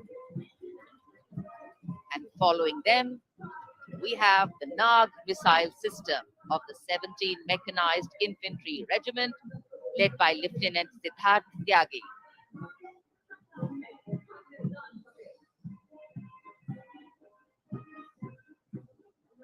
Its crewless turret is capable of firing 6 Nag anti-tank guided missiles. Satram Mek, Har Maidan Fateh, their motto of the regiment. And now approaching the saluting base, the BMP 2 of the Mechanized Infantry Regimental Center, led by Captain Arjun Sidhu of the 6th Battalion Mechanized Infantry Regiment. High mobility, lethal weapon system, night fighting capability, and the motto of the regiment, valor and faith.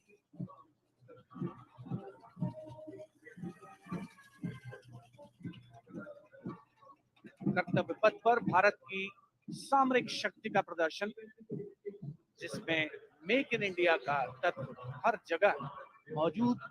जैसे इस बार गणतंत्र दिवस समारोह में देश में निर्मित हथियारों का प्रदर्शन किया जा रहा है कर्तव्य पथ पर।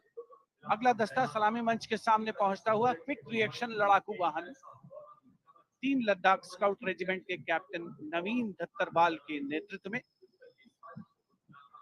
ये वाहन आत्मनिर्भर भारत योजना के तहत भारतीय सेना के लिए खास तौर पर बनाया गया है। विशेष तौर पर लद्दाख, सिक्किम और अरुणाचल प्रदेश में तैनात सैनिकों के लिए इसे डिजाइन किया गया है।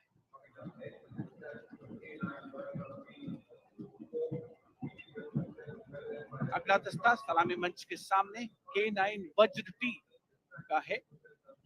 उपस्थित जनसमूह विस्मित आह्लादित होकर इस सामरिक शक्ति का अवलोकन करते हुए K9 वज्र टी के दस्ते का नेतृत्व कर रहे हैं 224 मीडियम रेजिमेंट के लेफ्टिनेंट प्रखर तिवारी। K9 वज्र टी गतिमान युद्ध के लिए उपयुक्त है। परमाणु जोखिम पहचान प्रणाली भी इसकी खासियत। रेजिमेंट का आदर्श वाक्य सर्वदा सर्वप्रथम अर्थात सदैव प्रथम। सलामी मंच के सामने K9 वज्र विशिष्ट अतिथि दीर्घा भारत की सामरिक शक्ति का अवलोकन करते हुए सलामी मंच के सामने अगला दस्ता ब्रह्मोस का 861 मिसाइल रेजिमेंट के लेफ्टिनेंट प्रज्वल काला के नेतृत्व में। 861 मिसाइल रेजिमेंट ने 1971 के भारत पाकिस्तान युद्ध में ऑपरेशन कैक्टस लिली के दौरान असाधारण साहस का परिचय दिया।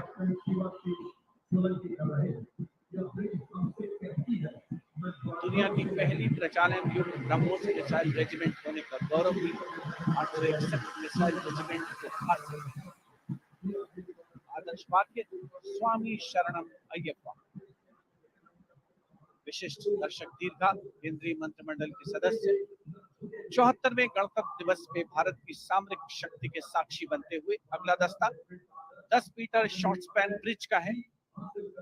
64 असॉल्ट इंजीनियर रेजिमेंट के 10 मीटर शॉर्ट स्पैन ब्रिज का नेतृत्व कैप्टन शिवाशीष सोलंकी कर रहे हैं। रेजिमेंट का आदर्श वाक्य अग्रणी अजय, जिसका अर्थ सदैव अग्रणी और Ajay.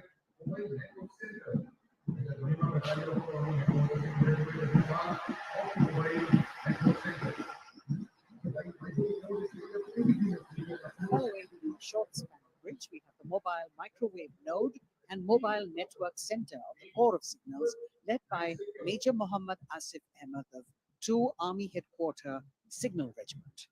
The column consists of 2 vehicles, a mobile microwave node along with the mobile networking center. And this can operate on optical, microwave, and satellite media to provide triple play services to include voice, data, and video to field formations in active hostilities. Truly the next generation network vehicle, an enabler of network-centric operations.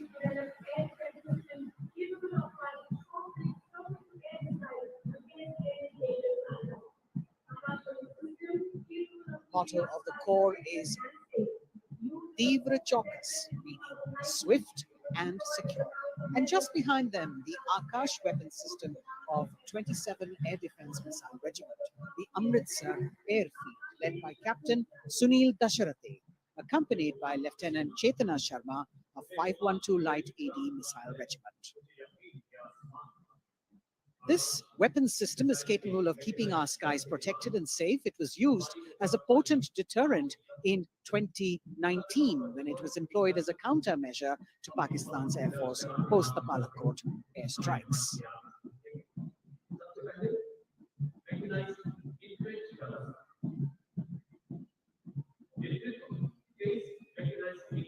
As the audience watching in awe of these majestic machines coming down Kartavya Path. Technology which is aiding us in keeping our country safe and secure. Soon we will be able to shift our attention from the combat elements on the ground to combat platforms in the air, as we will see a formation of advanced light helicopters coming towards the saluting base. The Mechanized Infantry Regiment, approaching the dais now, commanded by Captain Harshdeep Singh Sohi of the 23 Mechanized Infantry Battalion. The Mechanized Infantry is aptly dubbed as tomorrow's regiment in today's army. This is the youngest regiment of the Indian Army, and though it is the youngest, it boasts of some of the finest and highly decorated erstwhile infantry battalions being part of its regiment. Valor and faith is its motto. The regimental war cry is Bol Bharat Mata Ki Jai.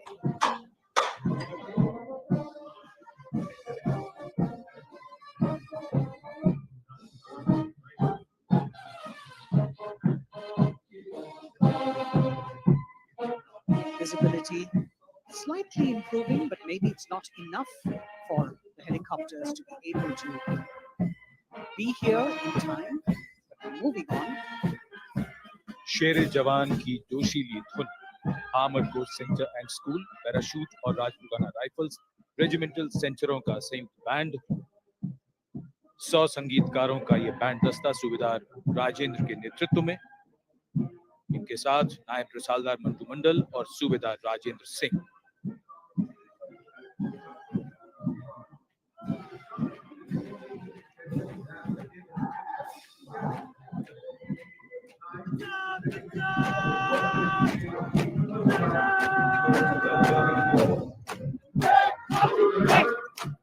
Captain अमन जगताप की कमान में Punjab regiment की टुकड़ी चुस्त कदमों से सलामी मंच के सामने से गुजरती हुई भारतीय सेना की सर्वोच्च अलंकृत रेजिमेंटों में से एक युद्ध घोष है, जो बोले सो निहाल, सत श्री अकाल।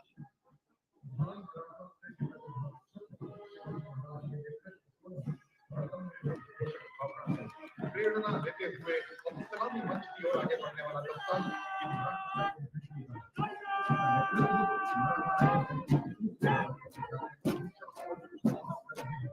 ये दस्ता मराठा लाइट इन्फेंट्री का नेतृत्व संभाला है कैप्टन शाश्वत नवाज ने। भारतीय सेना की सबसे पुरानी और सबसे सम्मानित रेजिमेंटों में से एक है। इसका गौरवशाली इतिहास 254 वर्षों से अधिक पुराना है। युद्ध घोष बोल छत्रपति शिवाजी महाराज की जय।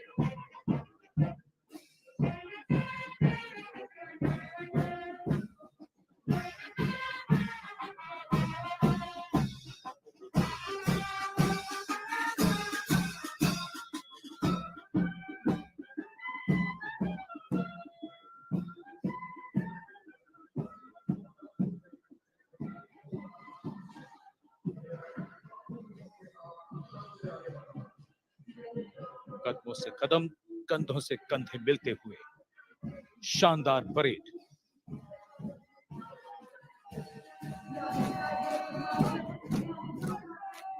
राजपूत सिख और सिख लाइट इन्फेंट्री रेजिमेंटल सेंटरों का संयुक्त band.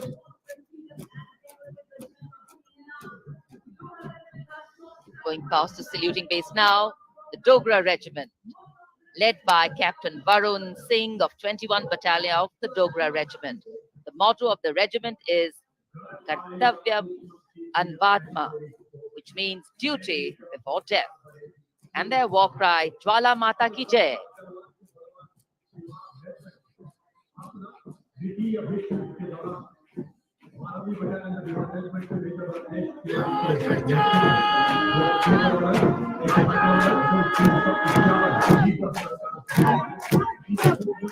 This sharp word of command is from Major Ratnesh Tiwari of the 12th Battalion of the Bihar Regiment, leading the Bihar Regiment contingent.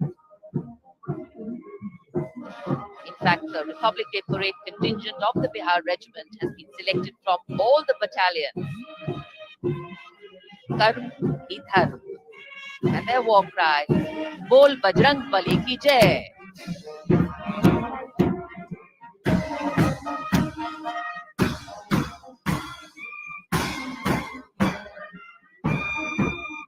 Veer Kargil echoing here at Kartavya Path, the combined band of the Assam Regimental Centre, Maha Regimental Centre and Jammu and Kashmir Rifles Regimental Centre with 100 musicians led by Subedar Major Diggar Singh.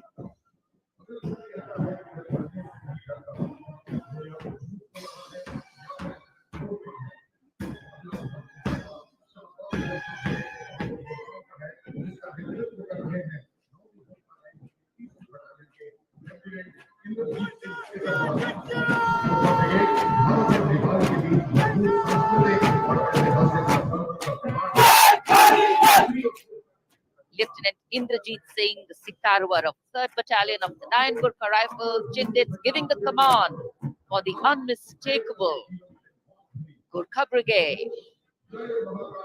This is a testimony of the strong cultural and historical relations between India and Nepal, which transcend international boundaries.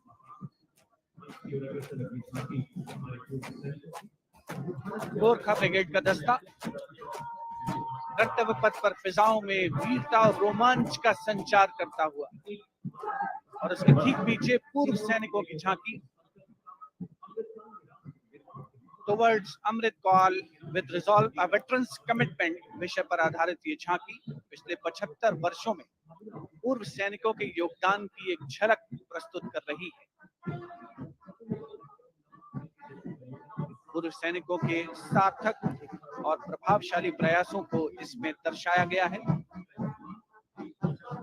ये झांकी दर्शाती है कि कैसे पूर्व सैनिक विभिन्न परियोजनाओं में रोल मॉडल के तौर पर राष्ट्र निर्माण में रचनात्मक भूमिका निभाने के लिए समाज को प्रेरित करते हैं।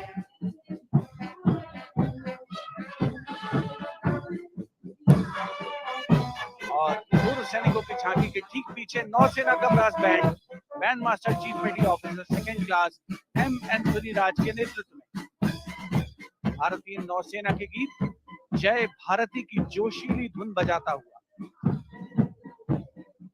इसमें 80 बैंड वादक शामिल सलामी मंच के ठीक सामने से गुजरता हुआ नौसेना का ब्रास बैंड।